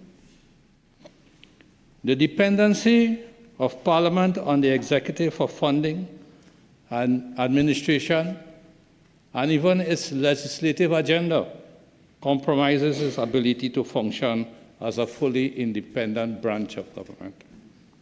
Another factor is that its dependency on the executive can limit its ability to function as an independent, robust, and effective institution, compromising the principle of the separation of powers enshrined in our Constitution. Mr. Vice President, I would like to explore parliamentary autonomy in the context of combating executive dominance.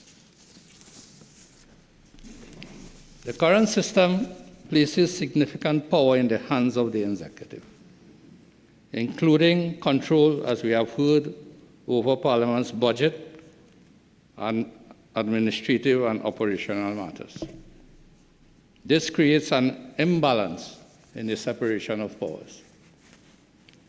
In Trinidad and Tobago, as in many countries with a Westminster-style parliamentary system, executive dominance is a persistent challenge with the potential to undermine the principles of the separation of powers if not engaged responsibly.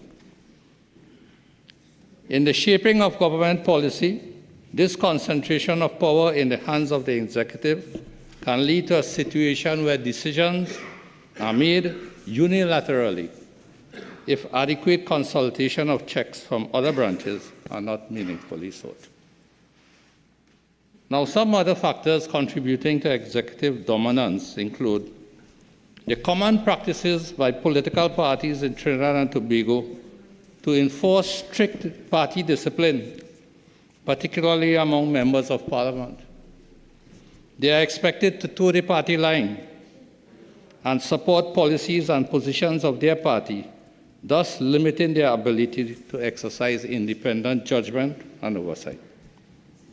In addition, The executive branch also controls the allocation of resources, including government funding and appointment to key positions. And these dynamics further strengthens the hand of the executive, as dissent within parties is often discouraged or punished. While the Trinidad and Tobago Constitution provides for mechanisms of accountability, such as parliamentary oversight and the possibility of judicial review, the question is asked, are these mechanisms sufficient to effectively check the power of the executive? Or do we require parliamentary autonomy to add to the powers? Are the Parliament and the parliamentary committees tasked with scrutinizing government actions adequately resourced or independent enough to conduct thorough investigations? Or are they subjected to executive dominance through some of the shortcomings that I've mentioned? In a parliamentary system dominated by the executive, the effectiveness of the opposition in holding government to account is crucial. And the question is asked, have parties forming the opposition in Trinidad and Tobago over the many years been limited when it comes to facing challenges in mounting effective opposition due to factors such as limited resources and electoral dynamics? A limited opposition can further entrench executive domination by reducing the incentives for government to engage in transparent and accountable governance.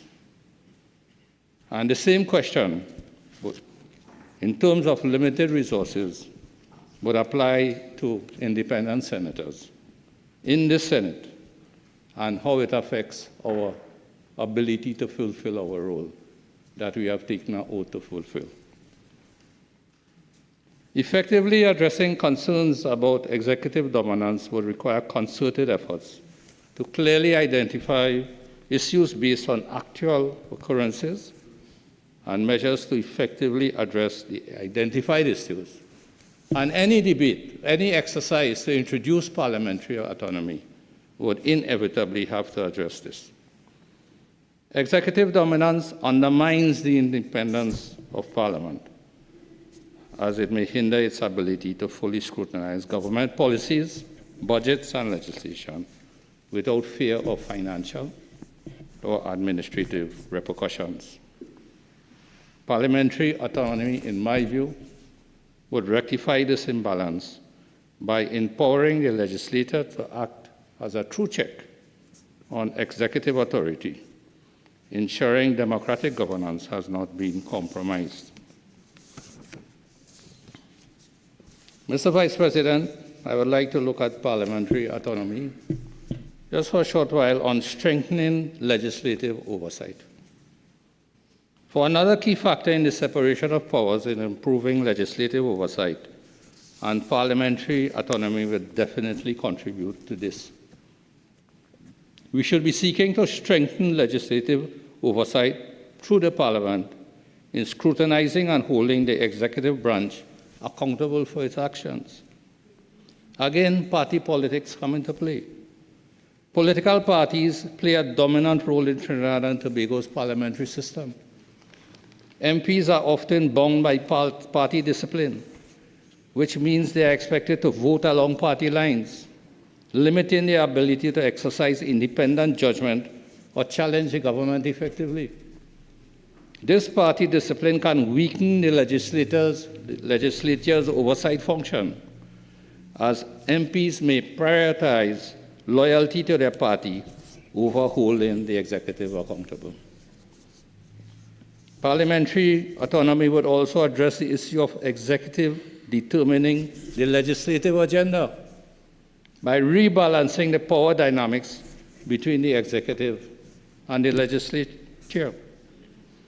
Currently, the executive have significant influence over the legislative agenda, prioritizing bills and policies that align with their objectives. This leaves little room for legislature to independently set priorities or address issues that may not align with the government's agenda.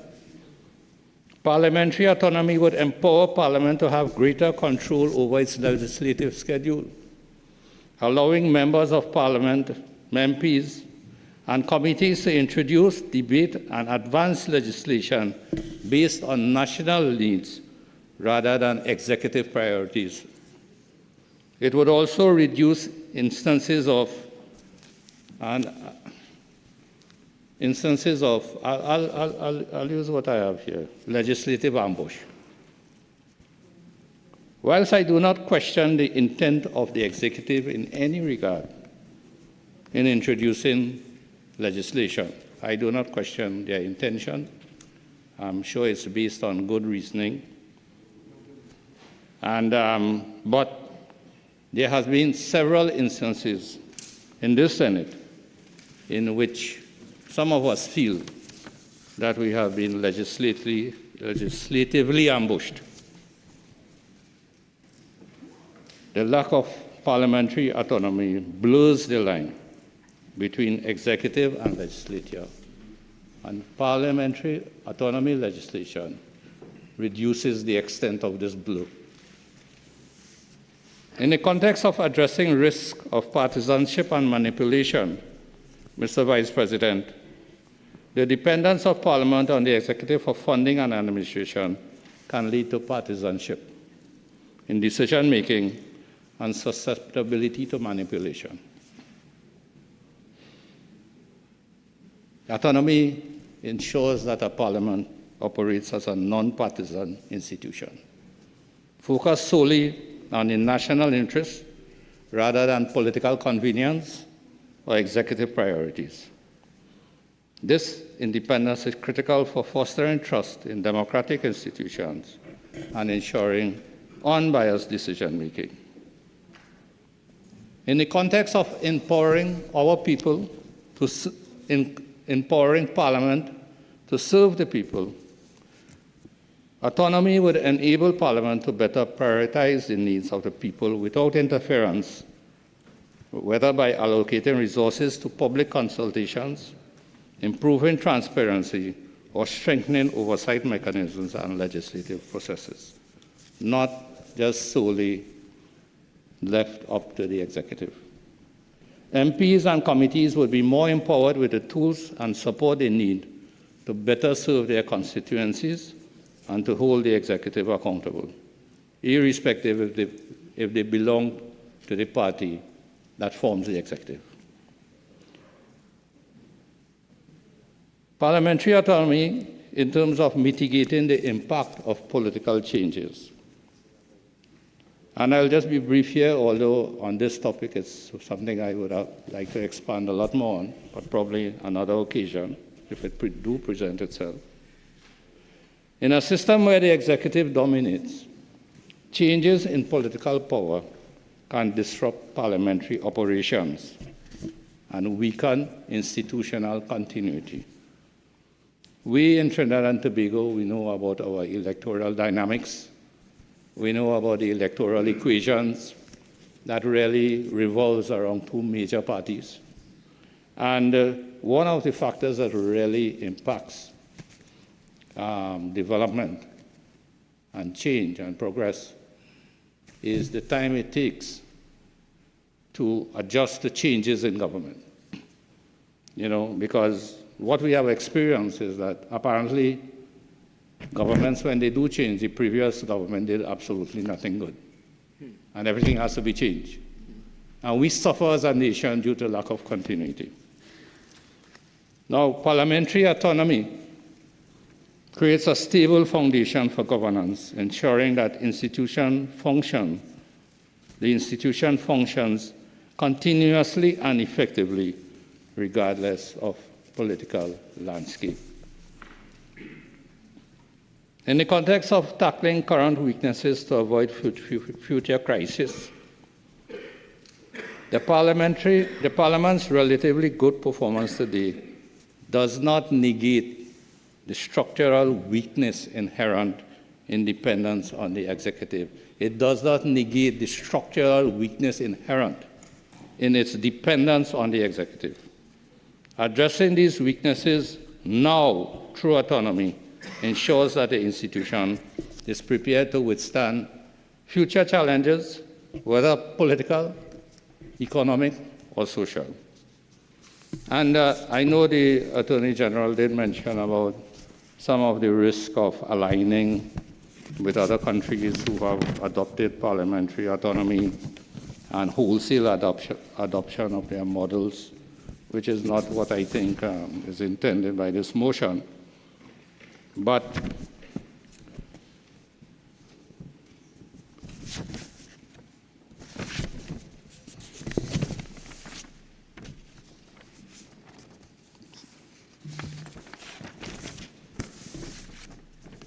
sorry, Mr. Vice President, I just seem to have, right.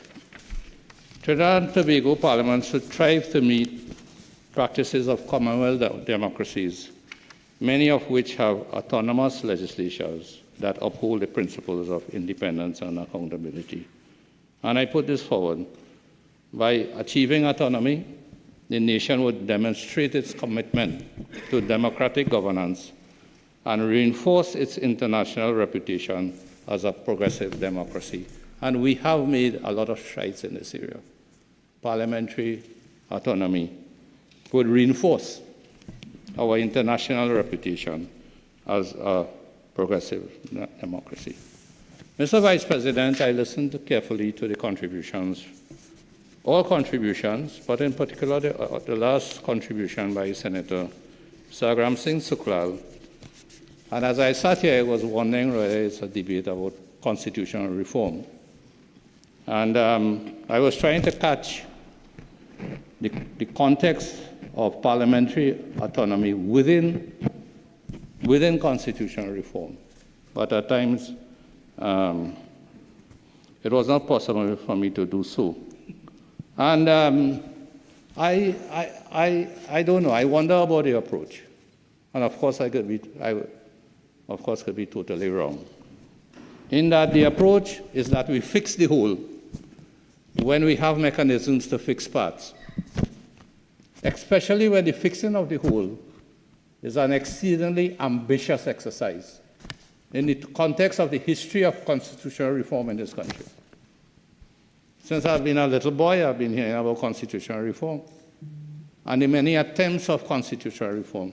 And I did not hear in the presentation from the government senators, a level of optimism or any time frame. Of course, is dependent on the electoral dynamics, but, to effect whole-scale constitutional reform, we have been down that path many times, or several times, rather unsuccessfully, because it's indeed a massive undertaking. And tying in parliamentary autonomy legislature into constitutional reform, linking it to constitutional reform, to me is a backward step. Especially when Parliament provides the mechanism through introduction of legislature, through debate, through referrals to joint select committees that would engage in private consultations, extensive private consultations, and utilize the best minds of our Parliament. That mechanism is already existing, and we are negating that mechanism into a framework of constitutional reform that may not materialize due to past history and due to possible future electoral dynamics. So I really am not convinced that it is a valid and it will be a productive approach with regards to the introduction of parliamentary autonomy legislation here for us in Trinidad and Tobago. Now, before concluding, I would like to address one other point that keeps coming up in this debate in 2023 and today, and it is the issue of rushing this legislation. Now, I won't go into the history of the legislation. I think the Attorney General did a great job in giving the chronological order of this particular intended piece of legislation, and also Senator Vieira and Senator Mark and other speakers before me. And except to note that this thing has been around for almost a decade, 10 years. And in the concept of rushing, I'm not sure at what stage, how long it takes for us to creep when we give birth to something. You know, after 10 years, we are still creeping. Rather than, well, not even running, we are walking, not even walking. And are we trying to limp to perfection here? Are we trying to creep to perfection here? When there are avenues and there are mechanisms for the engagement of the best that the Parliament has to offer, and the best that this country has to offer through consultation to address the issue of parliamentary autonomy. The Draft Houses of Parliament Service Authority Bill was done since in 2014. A GSC was established, and I think I heard Senator Mark mention over 100 persons were engaged in consultations. How much more consultations do we need? And that Joint Select Committee, if you look at the report, some of our top parliamentarians were part of that committee. The report was produced.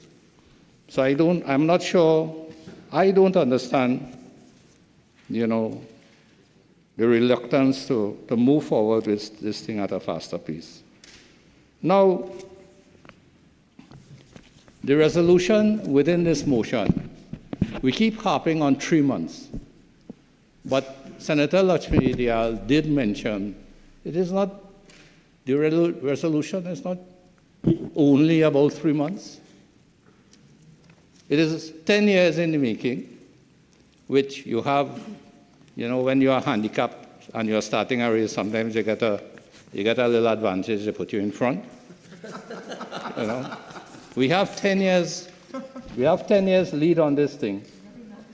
And I don't believe that the government is handicapped in any way, both in resources, intellectual capability, skills, ingenuity. For we have seen legislation come to this Parliament in record time. So it is not beyond the government, in my opinion. I think it's a question of the Attorney General, as he had said. It's a question of priority. It's a question of what is priority. And I trust that the arguments put forward for parliamentary autonomy would be enough to convince that this should become one of the priorities for the people of Trinidad and Tobago. So the rushing, we are forgetting in the motion, there are provisions. There is a definite statement about the bill being referred to a Joint Select Committee of Parliament. And I mentioned about, you know, the effectiveness of Joint Select Committees, both in terms of thoroughness, true diligence, and consultations. And I think by not remembering that part of this motion, we are doing an injustice to the role of the Joint Select Committee, Joint Select Committees on the whole, and the intention of Joint Select Committees in trashing out even complex legislation, as has been done in the past. Complex legislation in order, you know, that we can move forward.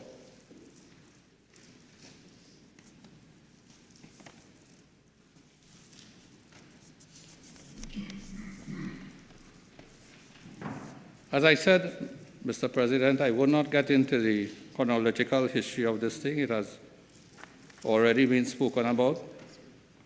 But on the basis of the parliamentary history outlined by others, spanning a decade, I'll just repeat that I do not support the argument that this proposed legislation is being rushed. In concluding, we should not see parliamentary autonomy as a luxury, but we should see it as essential for addressing the systemic issues of executive dominance, improving legislation, improving legislative oversight that would help us to further build our democracy in Trinidad and Tobago. It would establish a clear separation of powers.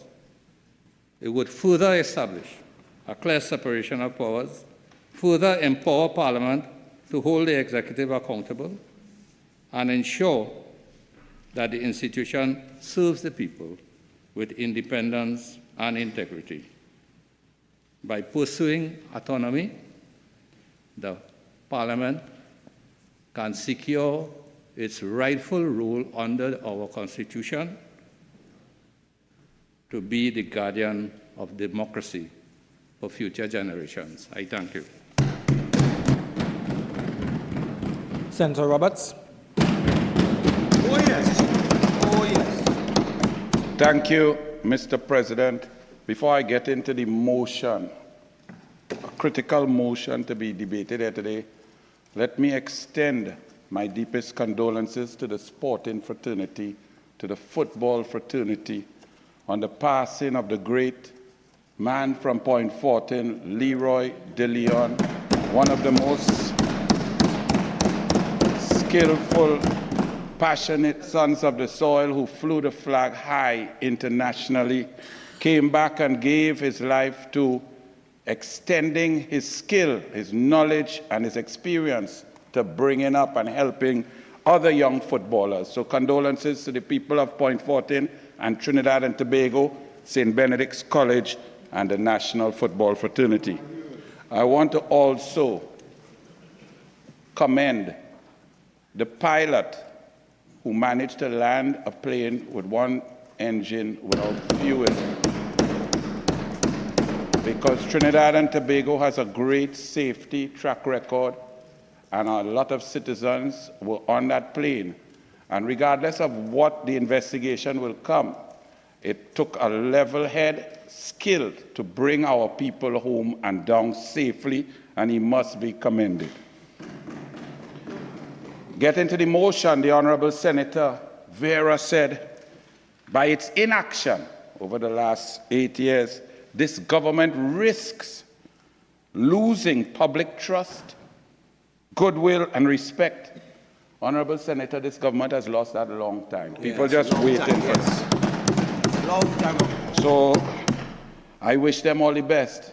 The Honorable Senator said he wanted to debate and get this issue moving because parliamentary autonomy is critical to the democracy, and he did not want theatrics and dramatics over substance. That is the DNA of this version of the PNM. Dramatics, theatrics, no legislative agenda, moving and calling Senate went to rush 10 bills and make us all read 53 different documents to come because some international body is going to blacklist us. They have moved this way for 9 years. They will not change. We must change them by giving them a rest. Yeah. Correct. Yes, sir. The draft bill was done since 2018 by this government. The Honorable Minister in the Ministry of the Attorney General, who was there before with the previous Attorney General and has been there for an inordinate amount of time, said that she does not find the government should be rushed for 3 months and so on. Okay, 3 months, maybe 6 months, maybe 9 months, but 7 years, I think that's a bit too long. Yeah. But maybe a public servant misplaced the document and the draft bill and so on. My honorable colleague, Senator Mark, I don't know if it is the Christmas spirit or the sweet soca music that is emanating from our calypsonians and our soca artists. Senator Mark said that he wanted to try to beg this government to rethink its position, hoping that they will come to move towards autonomy, democracy, to allow the parliament to represent the people in a transparent manner.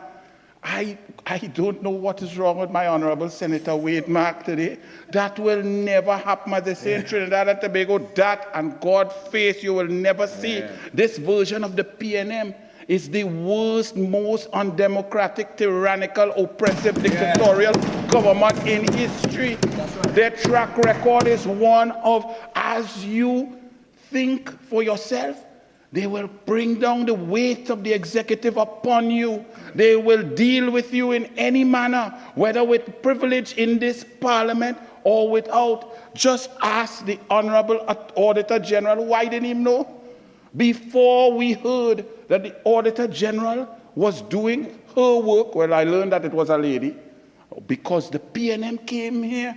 They were down in the other place, and they were attacking this Auditor General who was simply carrying out her constitutional function to the letter of the law with her professional capacity. And I had to hear parliamentarians and ministers, executive power, people with power coming down on this lady, attacking and sending pre-action protocol letters, and they come here to talk about democracy. Well, let me read, because they also make the argument.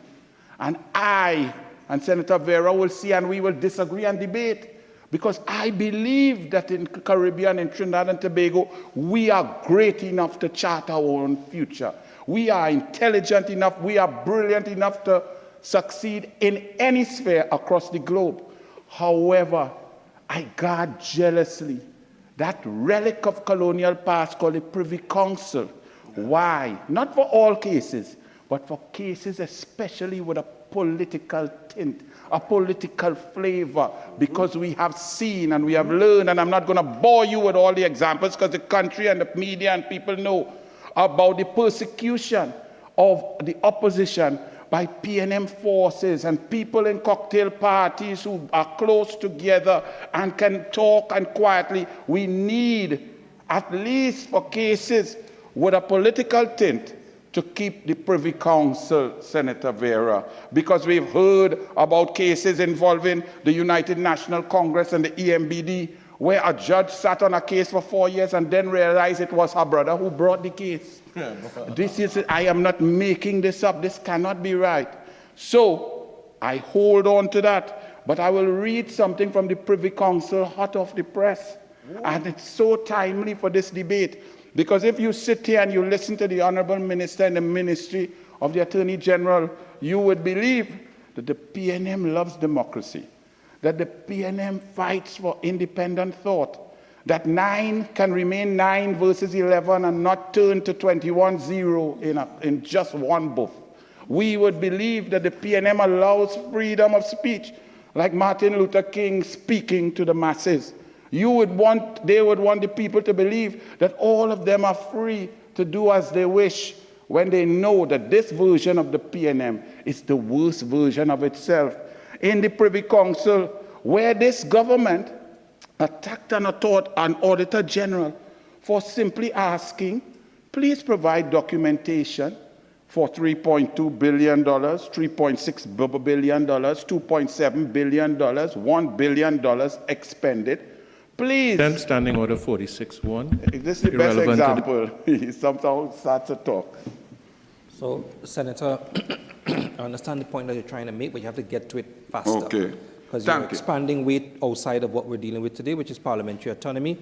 Just get straight to the point that you want to make. Thank you, Mr. President. They just made my point in front of the camera for the whole nation to see. Because as soon as you start to make a point that they cannot take and it gets to the heart and the truth, they start to stand up and down. Yeah. Nobody stood up when they were talking. Senator, all of that is allowable under the standing orders. Any senator can raise a standing order as a contribution is being made. We have a procedure. Continue. Really don't mind. I think I can hear. I've heard standing orders more than anybody else. But I'm glad to have you there, sir. It's really good because you go down to autonomy greater than some of your predecessors. From the Privy Council today, when this government was trying to thwart the process of the Auditor General going before an independent institution to argue a case of whether or not a committee or an investigation was appointed properly. This PNM wanted to stop even that. And the Privy Council was aghast. They said, and I quote, "This is because in general the exercise of public law powers by a public body is amenable to judicial review, where the powers are exercised unlawfully, unfairly, or for an improper purpose. Natural justice is concerned with the exercise of power. This debate about the autonomy of the Parliament is about thwarting the power of the executive. It has already been built in to our parliamentary democracy because the PNM wrote the first constitution, and Ellis Clark, when giving people 5 minutes to debate the first constitution at a meeting held in the Northwest, he said, we were trained to follow this constitution, so we don't need to hear any disparate opinions. This leads us here where we are 69 years of the PNM and 64 years later in our parliamentary democracy where we cannot speak, we cannot debate, we are thwarted. The government has its way and they want to have its say also. We have gone backwards. The Privy Council continued in their judgment to allow a citizen of Trinidad and Tobago to fight against executive power, to ask another independent institution, separation of powers at its best, natural justice, to hear, to rule, and to adjudicate on an issue rather than the executive investigating, appointing a committee by themselves, for themselves, to investigate themselves. The Privy Council continued. Like the Court of Appeal, the board regards it as significant that the minister not only recommended the investigation, but also selected and recommended the investigation team, set the investigations team terms of reference, is responsible for remuneration of the investigation team, and has required that investigation team to report to him. Wow. That is the PNM. Wow. That is an indictment, and that's why we need the Privy Council. So when we talk about parliamentary autonomy, the Parliament is the highest court of the land, and if the Parliament is not allowed to handle its own affairs, then all other institutions fall by the wayside. Yes. And we have examples of that across the board. Autonomy seems to be a foul word for the PNM. They don't believe in autonomy. The Honorable Minister in the Ministry of the Attorney General showed me today that she is in fact a good attorney, because I come from a legal family, and the basis of a good attorney is that you should be able to argue any side of any issue, no matter how ludicrous, illogical, unsensible, or ridiculously wrong. You have to be able to make an argument. And she certainly attempted so to do, and I commend her for that. However, the case was very weak because it's not winnable. It's not possible to make an argument to the contrary, that autonomy of this Parliament, which was committed to by that government, 7 years later, we are nowhere closer, and a pending election is coming. Yeah. That argument is dead from the onset, just like when they went to argue in the Privy Council, and the board didn't even need to hear their senior counsel paid for by taxpayers' money. They said, that's enough. I said, that's a world record, not only Regrello and the PAN, but the PNM is break world record. Judges don't even need to hear them. Their arguments are so ridiculous. The Honorable Minister, the Office of the Attorney General did something that it was quite shocking. She started to go through a timeline and state that the opposition didn't get this done quickly in 1997, 98, 99, 2000, 2001, 2010. Well, I can't go through all the years PNM was there since 1956 to now, because then my time will run out. But I wouldn't do that. I'm not like the Minister of CARICOM and Foreign Affairs who need to waste time to filibuster. But it is absolutely amazing that a PNM will say that the opposition, who's only been in power 24% of the time that we've been in existence, could be blamed for not pushing through autonomy. That's the first point. The second point is, in 1997, our independent institutions weren't frontally attacked by an executive. There was the Constitution, there was the spirit of the Constitution, and the leaders back in those days of both the United National Congress and the PNM had some sort of belief in the separation of powers and would not wield the executive power to the point of tyrannical dictatorship. In the last 9 years, we have gone towards tyranny. So therefore, to compare now with 1997 or 2010, there is a different prime minister. There's a different human being who wields his power differently across the board. You can check the Auditor General. You can check the Integrity Commission. You can check the DPP. You can check the Judiciary. You can check the Police Service Commission. You can check the Commissioner of Police. You could check any independent institution, and you would see that it has been under attack by this Prime Minister more than any Prime Minister ever. So clearly, there is a need to protect the Parliament now more than ever because it is under attack by our Prime Minister who does not have the wherewithal and ability. Senator, you have to be careful in relation to the statements that you're making, especially when you single out a member of either chamber and indicate that that member is attacking the institution of the Parliament. That won't be allowed. Do you understand? Because it is along the lines of imputing improper motives. Well, I am not saying any motives. I'm stating facts. There is a Prime Minister. The Prime Minister admitted on August 11, 2021, he went to the office of the President when he heard that a Police Service Commission list was there, that an independent institution had discussed, done their work, ranked human beings in whatever form or fashion they thought. That Prime Minister admitted that he had a problem with that list, and he took action to ensure that that list was thwarted. Mr. President, 46.8, please. 46.8, I believe, is the standing order. He's offended. Okay. So, Senator Roberts, the statement that was made, which I was referring to, was the one indicating, I don't want to really repeat it because I don't want to inject myself into the debate, but it was a statement in relation to Parliament and the particular individual in that chamber. There's no need to reiterate or defend in relation to that. What you can do is you've made your point. I'll ask you now to move on from that. Of course, I could move on. No member or hopeful member of Library could ever disturb me because this is Port of Spain. And this is definitely not Rome, okay? So I could deal with that. The Honorable Minister in the Ministry of the Legal Affairs, the Attorney General and Legal Affairs said that the Parliament is going good because it's representative nature and there are women here and they're represented and so on.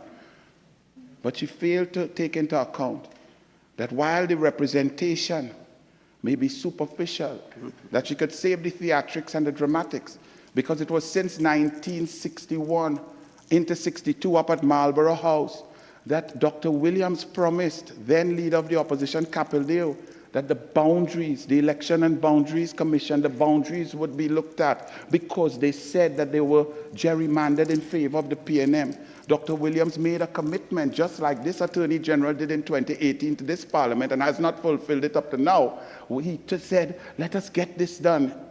Our country requires it. Our flag is ready. Our coat of arms with the 3 ships is ready. We have our anthem to play. When we go home, we will discuss that. We will redo the boundaries in a fair fashion for our democracy. We're still waiting, and it gets worse up to now. So for this Attorney General, the Minister in the Office of the Attorney General, to come here and say that this Parliament is representative is the furthest thing from the truth. However, that's a system that we have, and we will deal with it. We won't run from it, and they will get what is coming as soon as they call it. The Honorable Minister in the Office of the Attorney General said that all the UNC lawyers, every minute is a FYA, Freedom of Information Application. And she said that off the back foot like Brian Lara hitting a ball for 6. But doesn't it strike you that attorneys or the opposition representing people have to apply for Freedom of Information applications? Why do we have to do that? Because the information is not forthcoming. Correct. So it is not transparent. Right. It is not true for the people. You have to force them to give you information. Yes.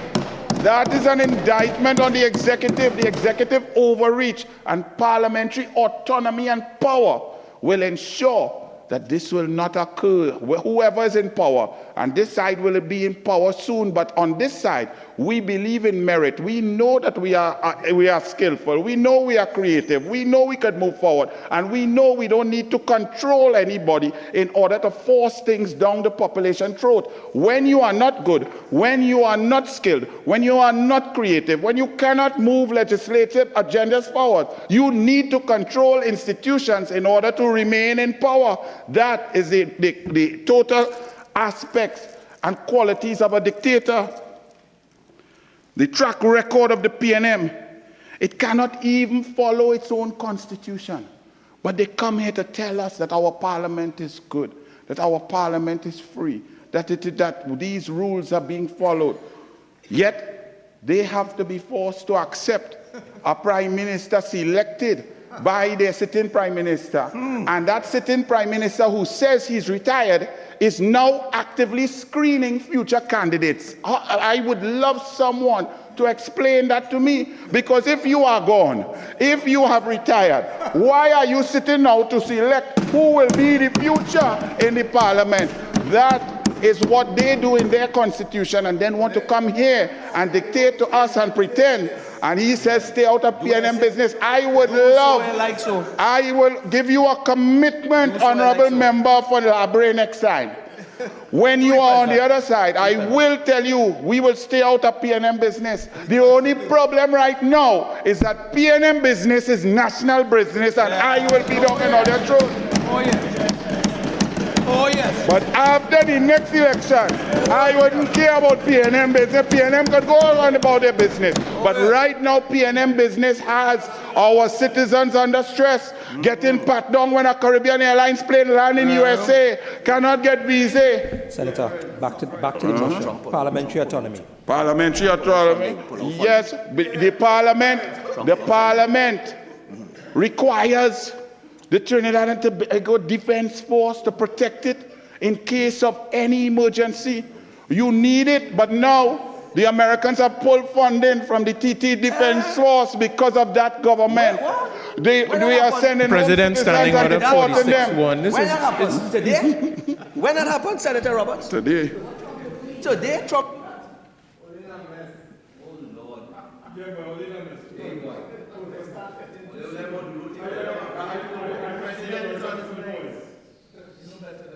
The Americans coming for you too, Avery.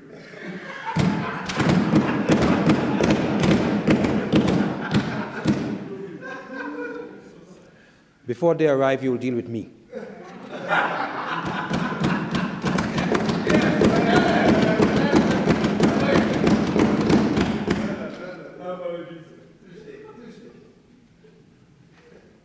Senator Roberts, the berth is too wide. We're dealing with parliamentary autonomy. Understood? So I would like to hear more about parliamentary autonomy.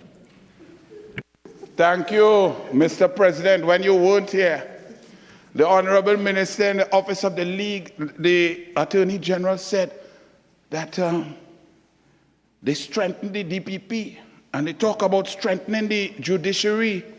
You didn't say that? Well, because you couldn't say that, because it's weaker. The DPP is weak. I'm glad you're being honest. The DPP is operating at 33%. How can a country who has on once autonomy of the parliament, and the parliament is an institution that requires to function in a society where the separation of powers, each element is functioning at its maximum. So the parliament of a country, which is the highest court, if the DPP's office is underperforming, understaffed, under-resourced, the parliament's autonomy will be affected, and the separation of democracy will be weaker. If the judiciary is weaker and does not have the requirement, the staff, the stenographers, the judges, the courts to move quickly, our entire democracy, of which the pinnacle is the parliament, will collapse and fall into tyrannical dictatorship, which is why this government has starved not only the parliament, the judiciary, the DPP, the Police Service Commission, and all the PCA, and all the independent institutions of resources. Not only should the Parliament have its own budget run by the heads of the Parliament, the Speaker and the President, but all of these other institutions should have allocations that cannot be tampered with by any executive, and then we will move into a democracy.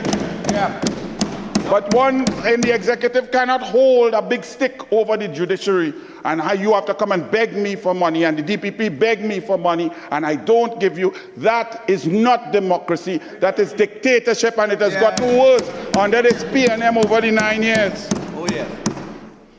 When you see the Honorable Minister in the Office of the Attorney General said, well, why didn't you come to give your views about constitutional reform? She's quoted the leader of the opposition and the deputy political leader of the UNC saying it's a waste of time, it's mamagism. Well, that is the track record of the PNM. All you have to understand is that constitutional reform, as stated by Senator Deoroop Teemal, has been discussed at length. Intellectual scholars have given paper after paper. So anyone attempting with a slim majority that was won in COVID with a conflicted EBC of 2,600 votes talking about constitutional reform, it is a total waste of time. It is a joke. Just like the local government reform that they said that was coming, it still reached 2 elections later. Just like the electoral, the Tobago self-governance bill that they said was coming, we hear 9 years, it ain't reached yet. Because we know what this PNM government does. They play games. They are about theatrics and dramatics, as Senator Vieira said. They are not about substance. When you talk about corporate governance, the idea of a parliament being autonomous is about corporate governance. It's about the ability of the parliament to act and function without influence. This PNM government has trampled over corporate governance. They have ministers procuring. They have ministerial committees procuring vessels. They have people, they brought procurement legislation here and watered it down. So therefore, for them to start here talking about autonomy, autonomy is a cuss word for the PNM. Autonomy means they cannot control the parliament. And 10 seconds. I will hold my fire. I think I have about 10 minutes for next time. So without further ado, I beg to move Mr. President, I will pause right here. Thank you. Leader of Government Business. To a date to be fixed. Honorable Senators, before I put the question on the adjournment, leave has been granted for 2 matters to be raised on the motion for the adjournment of the Senate. Senator Mark. Thank you.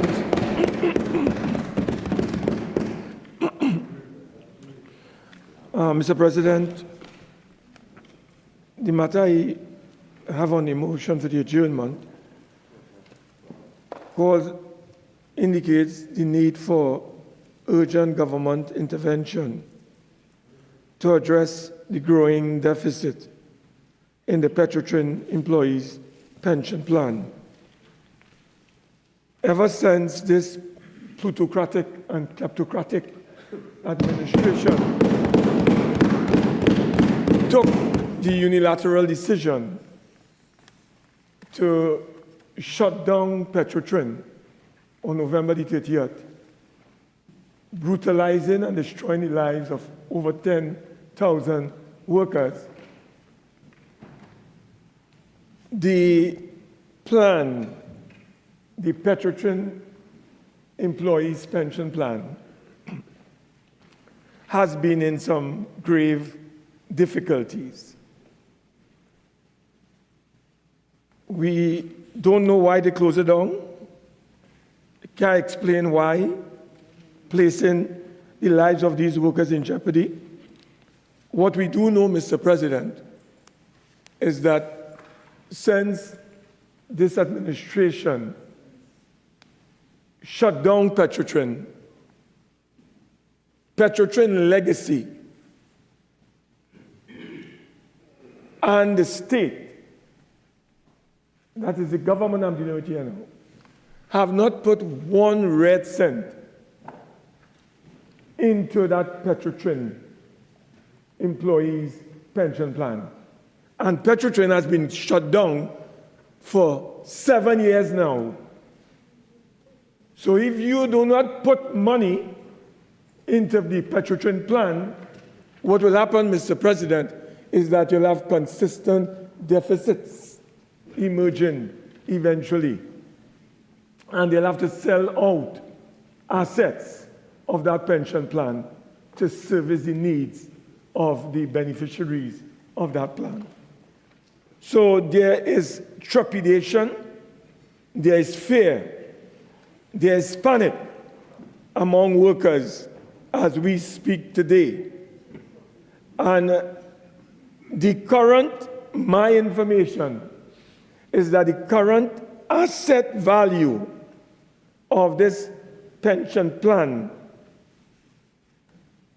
is approximately, Mr. President, if I may tell you and this Honorable Senate, it is about 7 billion. That is what we advise. 146 million. And that was at the end of September 30th, 2022. Now, the plan is in deficit or deficit. And the consequences of no action, which has been the position of Petrotrin since events of November the 30th, 2018, will have deleterious effects and consequences on the immediate deferred pensioners and the current pension plan payment.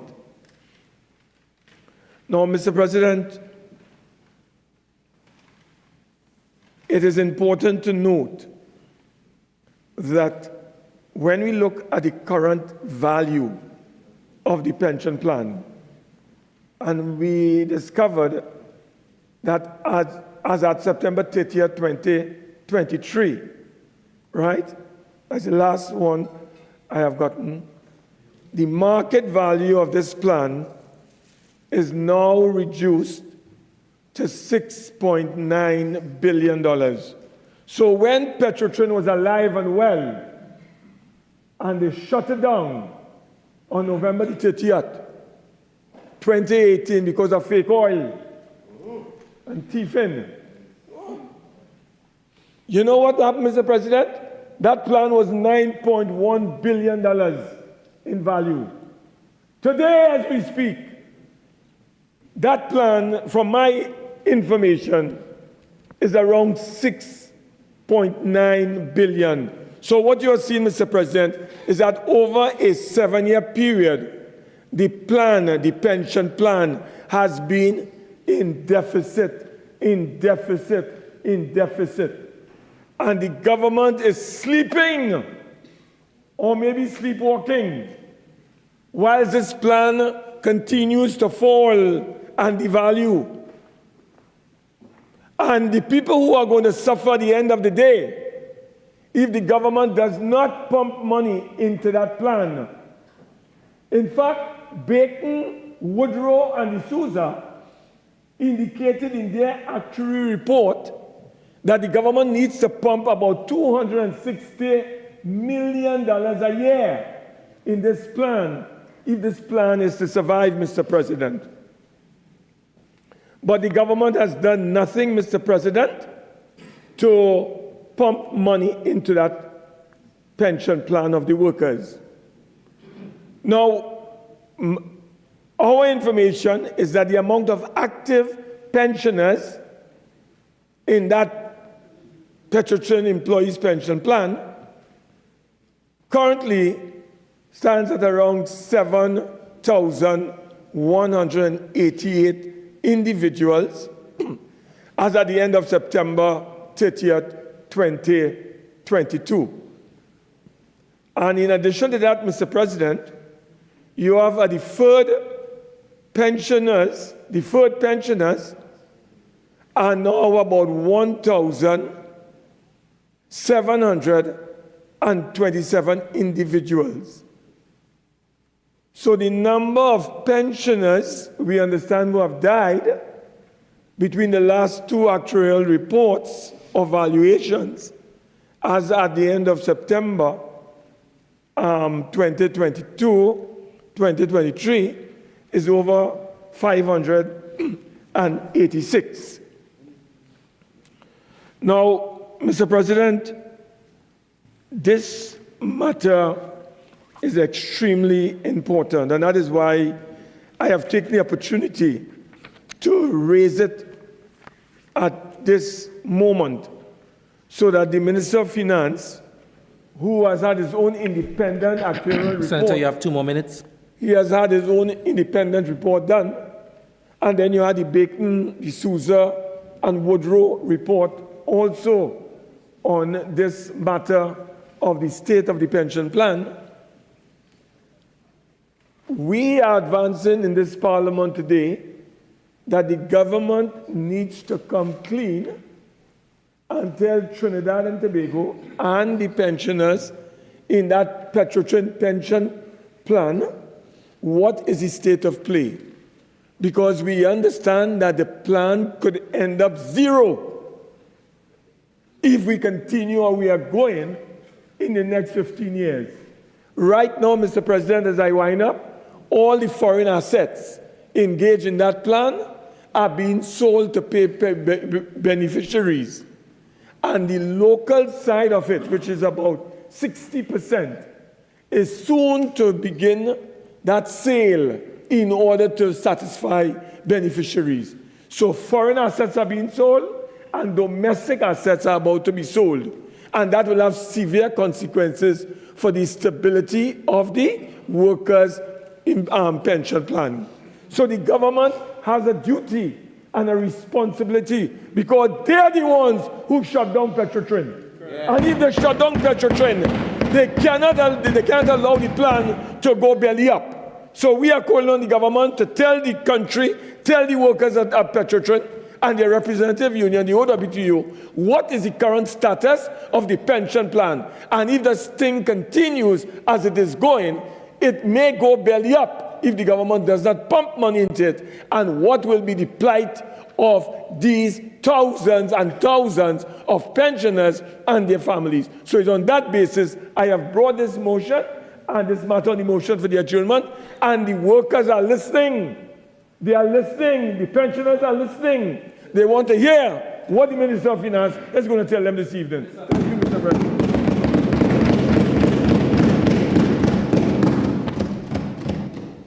Thank you, Mr. President.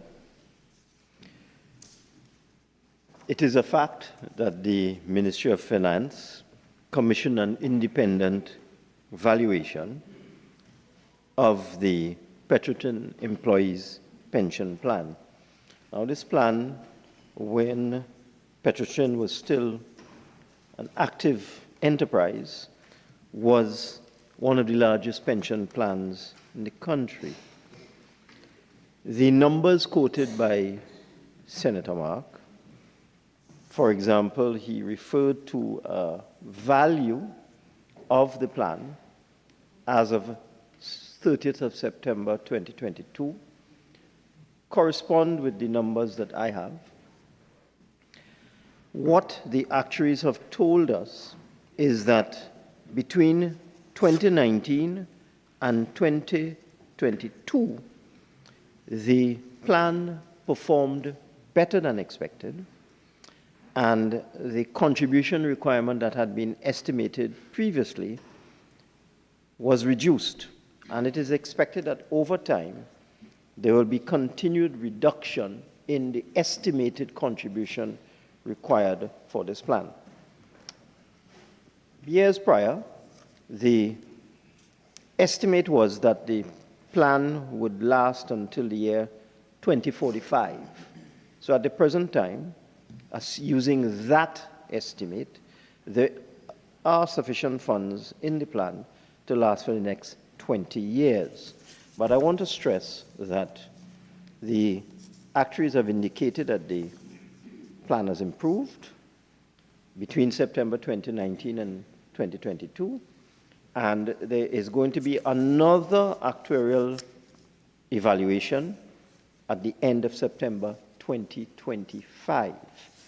So what I would say at this time is that it would be better to see what the actuaries discover in September 2025, because things are getting better. And a plan is essentially a bunch of assets.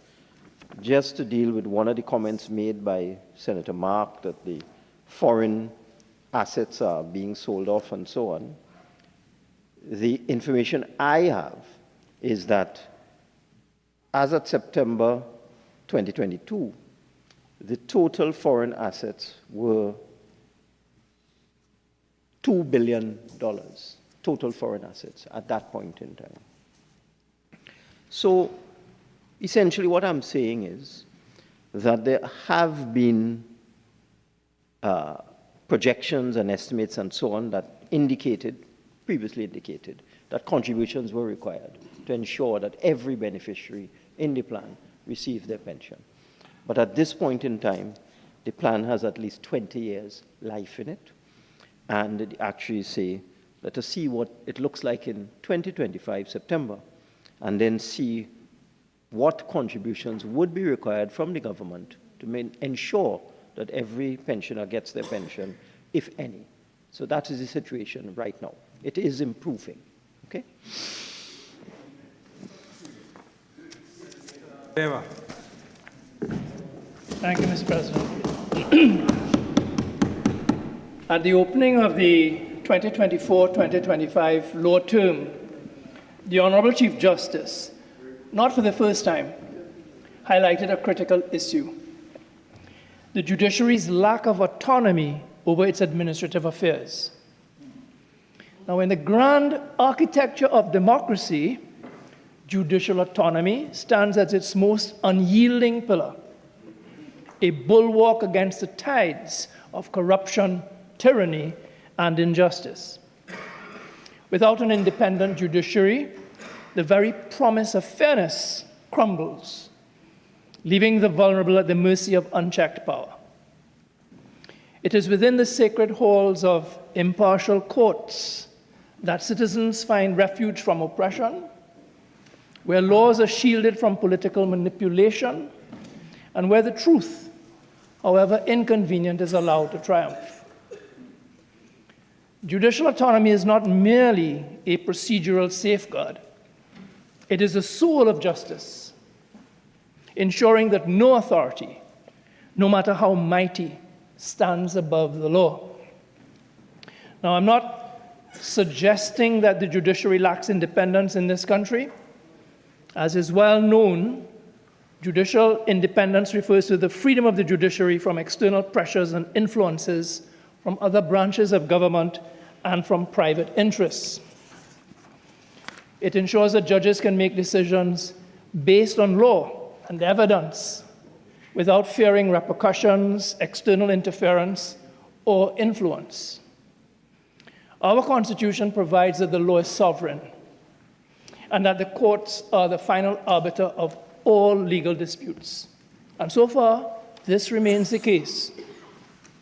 So far, as the Chief Justice observed at the opening of the law term, even though the judiciary faces challenges of accountability without authority or autonomy, it has managed to position itself to remain impartial and neutral, so that when issues of public outcry appear in our courtrooms, our judges continue to interpret the law without fear or favor, affection or ill will.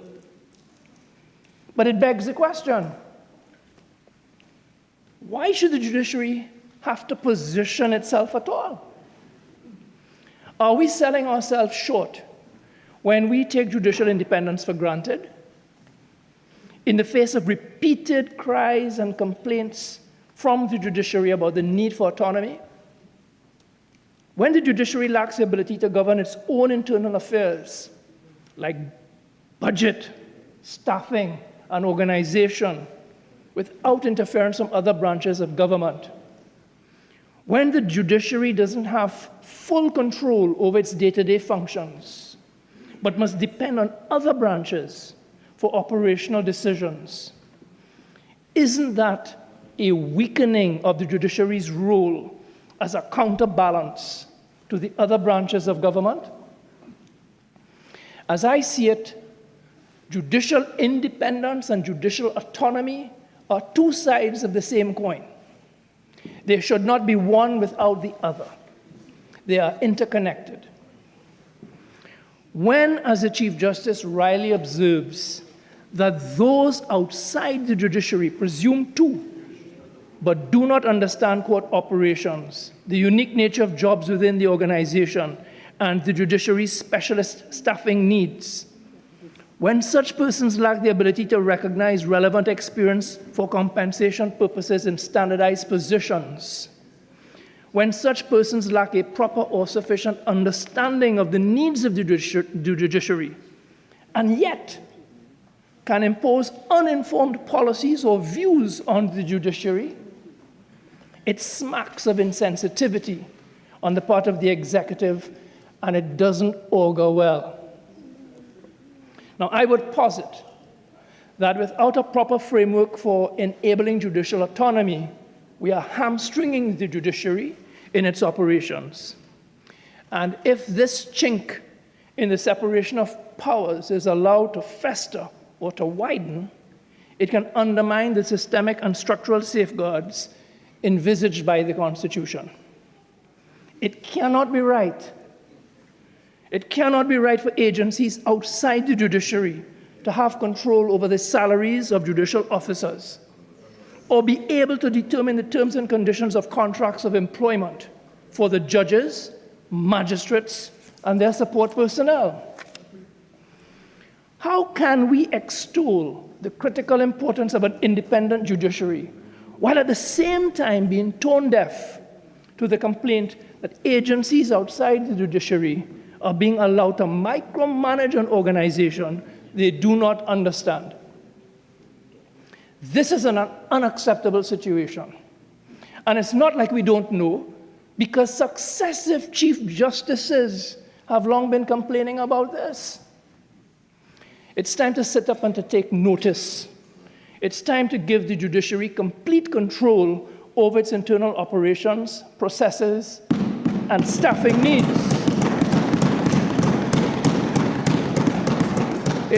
It's time to harmonize the principles of judicial independence and judicial autonomy, both of which are necessary, to help maintain a judiciary that is both fair in its rulings and effectively managed. Now, I accept this may be easier said than done. Establishing full judicial autonomy will require comprehensive legislative reform, and that may take a while. But there is a roadmap we can follow. The Framework for Enabling Judicial Autonomy in Trinidad and Tobago, published in June 2016 by the United Nations Development Fund, outlines the elements of judicial autonomy and the most suitable options for achieving the collective independence of our judiciary. That document comprehensively details all the legislative requirements, whether under the Constitution, the Judicial and Legal Services Act, the Central Bank Act, and it outlines new legislation to provide, among other things, for the financial powers of the judiciary, the establishment of funds, the methods and criteria for determining budget allocations for the judiciary, rules for financial management, internal controls, the reporting, auditing, and other external control obligations. We don't have to bust our heads figuring out how to do this thing.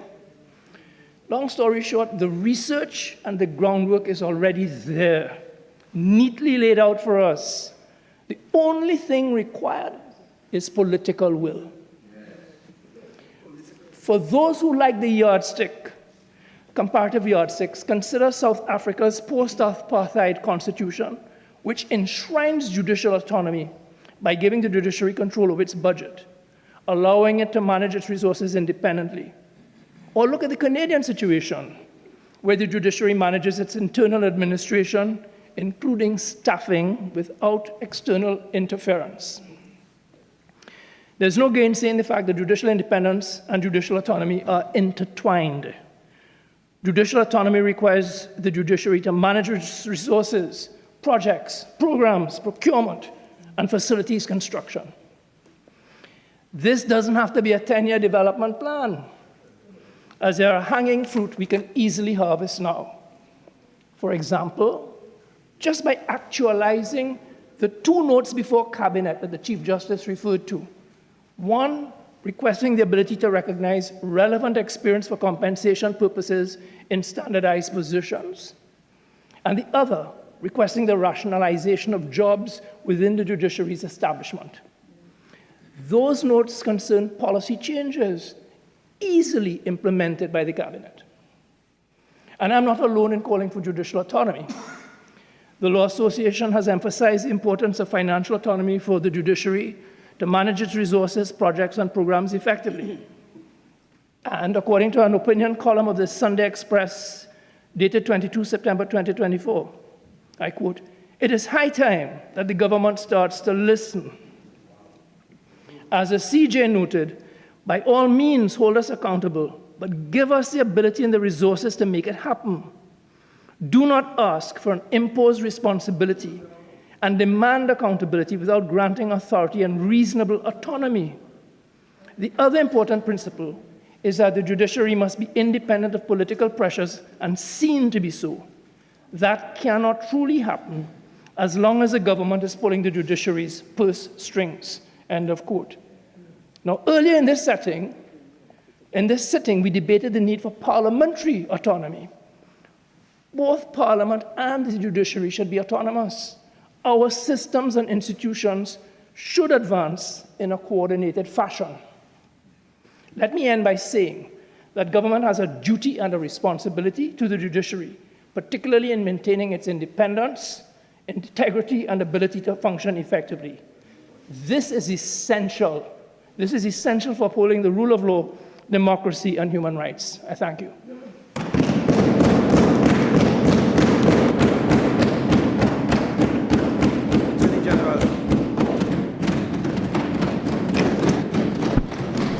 Thank you very much, Mr. President, for the opportunity to address the Senate on this motion raised by the Honorable Senator Vieira. Mr. President, the motion that is before the Senate, and forgive me for quoting it, is the need for legislative reform to enhance judicial independence and establish judicial autonomy in Trinidad and Tobago. Listening to the Honorable Senator, Independent Senator Vieira, I came away with the impression that he was speaking to one thing, and in fact he used the word that there are two sides of the same coin, judicial autonomy. But the point is that the subject which he has put before this Senate has two important interrelated components. They are not two sides of the same coin. One, judicial independence, and two, judicial autonomy. I will deal first with judicial independence, Mr. President. This government does not need to reaffirm its commitment to the rule of law and the fundamentally important pivotal role of the judiciary as a cornerstone of our democratic society in the constitutionally entrenched and guaranteed separation of powers between the Parliament, the executive, and the judiciary. And over several years now, this government has committed to working with the judiciary, providing plant and equipment and finance, and enabling much improvement in the administration of justice. A free and democratic society, Mr. President, cannot exist without the rule of law, and the rule of law requires an independent judiciary as its cornerstone. And this independence is upheld by the separation of powers, where the doctrine exists, as it does in our Constitution, and as the ample jurisprudence, of the decisions of our judiciary attest to. In my earlier remarks today, I referred to the February 16, 2000 report of Mr. Justice Telford Georges entitled Independence of the Judiciary, and briefly recorded its genesis. I adopt that record. The Honorable Mr. Justice Telford Georges, Mr. President, was a renowned Caribbean jurist. He served as Chief Justice of Tanzania, Chief Justice of the Bahamas, Chief Justice acting of Trinidad and Tobago, as well as being a former substantive Court of Appeal judge of Trinidad and Tobago. I record his stellar record, if only to suggest with respect that his views should command some respect. And in that report of February the 16th, 2000, he makes the simple points in relation, and these are at pages 7 and 14 of that report. He makes the simple points in relation to the judiciary of Trinidad and Tobago as follows. Firstly, that the proper safeguards for judicial independence are not intended for the benefit of those holding the office of judge. Rather, they are intended to ensure that judges can fearlessly enforce the fundamental human rights and freedoms when called upon to do so. So that is the concept of judicial independence. Secondly, he says the elements which come together to create the concept of the independence of the judiciary are, and he listed three. One, substantive independence, meaning that in the discharge of his functions, a judge is subject to nothing but the law and the commands of his conscience. Mr. President, we undeniably have an independent judiciary in Trinidad and Tobago who are substantively independent by that definition of Mr. Justice Telford George's. Secondly, internal judicial independence. Mr. Justice Georges tells us at page 14 of his report, which requires that the judge be independent from directives or pressures from his fellow judges regarding his adjudicative functions. Again, Mr. President, that too we undeniably have in Trinidad and Tobago. I don't think that any judge will tell you that in the discharge of his functions, he is interfered with internally by other judges in delivering judgments according to law and his conscience. And then the third point that Justice Telford Georges makes, collective independence, which extends to the independence of the judiciary as a whole, as a corporate body, and is measured by its administrative independence. Mr. President, the short point is that our judiciary is independent beyond a shadow of a doubt, and I need say no more on that. I am not persuaded, going back to the title of the subject before us, that we require any legislative reform to enhance those first two pillars as defined by Mr. Justice Telford Georges. That brings me, Mr. President, to make a further point, that no discussion which intends meaningfully to examine judicial independence can avoid addressing the remarkable irony which we continue to shy away from.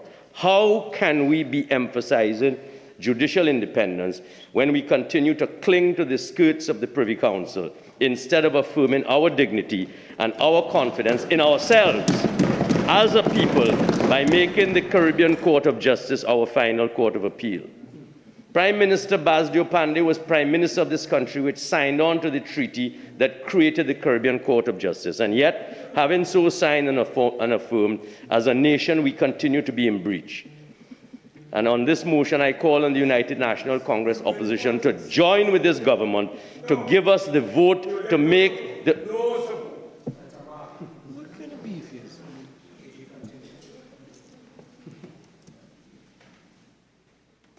to abolish the Privy Council and to install the Caribbean Court of Justice as our apex court. I remind this chamber of the 1828 remarks of Lord Brougham of the Judicial Committee of the Privy Council when he stated, "It is obvious from the mere distance of those colonies and the immense variety of matters arising in them, foreign to our habits and beyond the scope of our knowledge, any judicial tribunal referring to, in this country, referring to the United Kingdom, must of necessity be an extremely inadequate court of redress." They shout no. Yes. But that is the dictum of 1828, which continues, of the Judicial Committee of the Privy Council, which continues to be repeated. In 2003, Lord Hoffman of the Privy Council attended a dinner of the Law Association of Trinidad and Tobago in this country and repeated those words, repeated those thoughts. And again, Mr. Justice Michael de Labastide, the inaugural president of the Caribbean Court of Justice, has been making clarion calls for this country to complete its judicial independence by making the Caribbean Court of Justice our apex court. So we cannot duck that issue, and we cannot have a serious conversation about judicial independence without recognizing that point. What? The third pillar of Justice Telford Georges' report takes us to the point of judicial autonomy, and let us remind ourselves of that third pillar. Thank you, sir. Collective independence, which extends to the independence of the judiciary as a whole, as a corporate body, and is measured by its administrative independence. Mr. President, I accept that there are subjects for discussion on the transfer of financial authority, transfer of responsibility for human resources, capacity to manage the responsibility of autonomy, and necessary legislative amendments, which have to be engaged in. And the very document which Senator Vieira referred to, Framework for Enabling Judicial Autonomy in Trinidad and Tobago, June 2016, I have been provided with that document, and I am prepared to engage in the judiciary on behalf of the government as Attorney General to further that discussion. But I do not accept any suggestion that the independence of the judiciary in this country is wanting. And therefore, Mr. President, I end by saying that we have already committed ourselves as a government to the widest possible discussion on constitutional reform, and the very issue of judicial accountability is one of the issues being engaged in the report of the National Committee on Advisory Reform, and we will continue to engage that conversation. We will continue to engage that conversation. Thank you very much.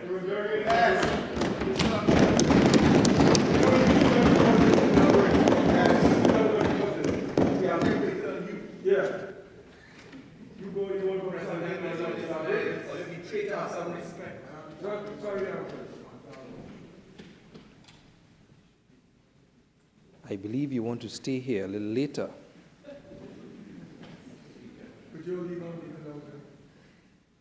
Honorable Senators, the question is that this Senate do now adjourn to a date to be fixed. Those in favor say aye. Aye. Those against say no. I think the ayes have it. The Senate now stands adjourned to a date to be fixed.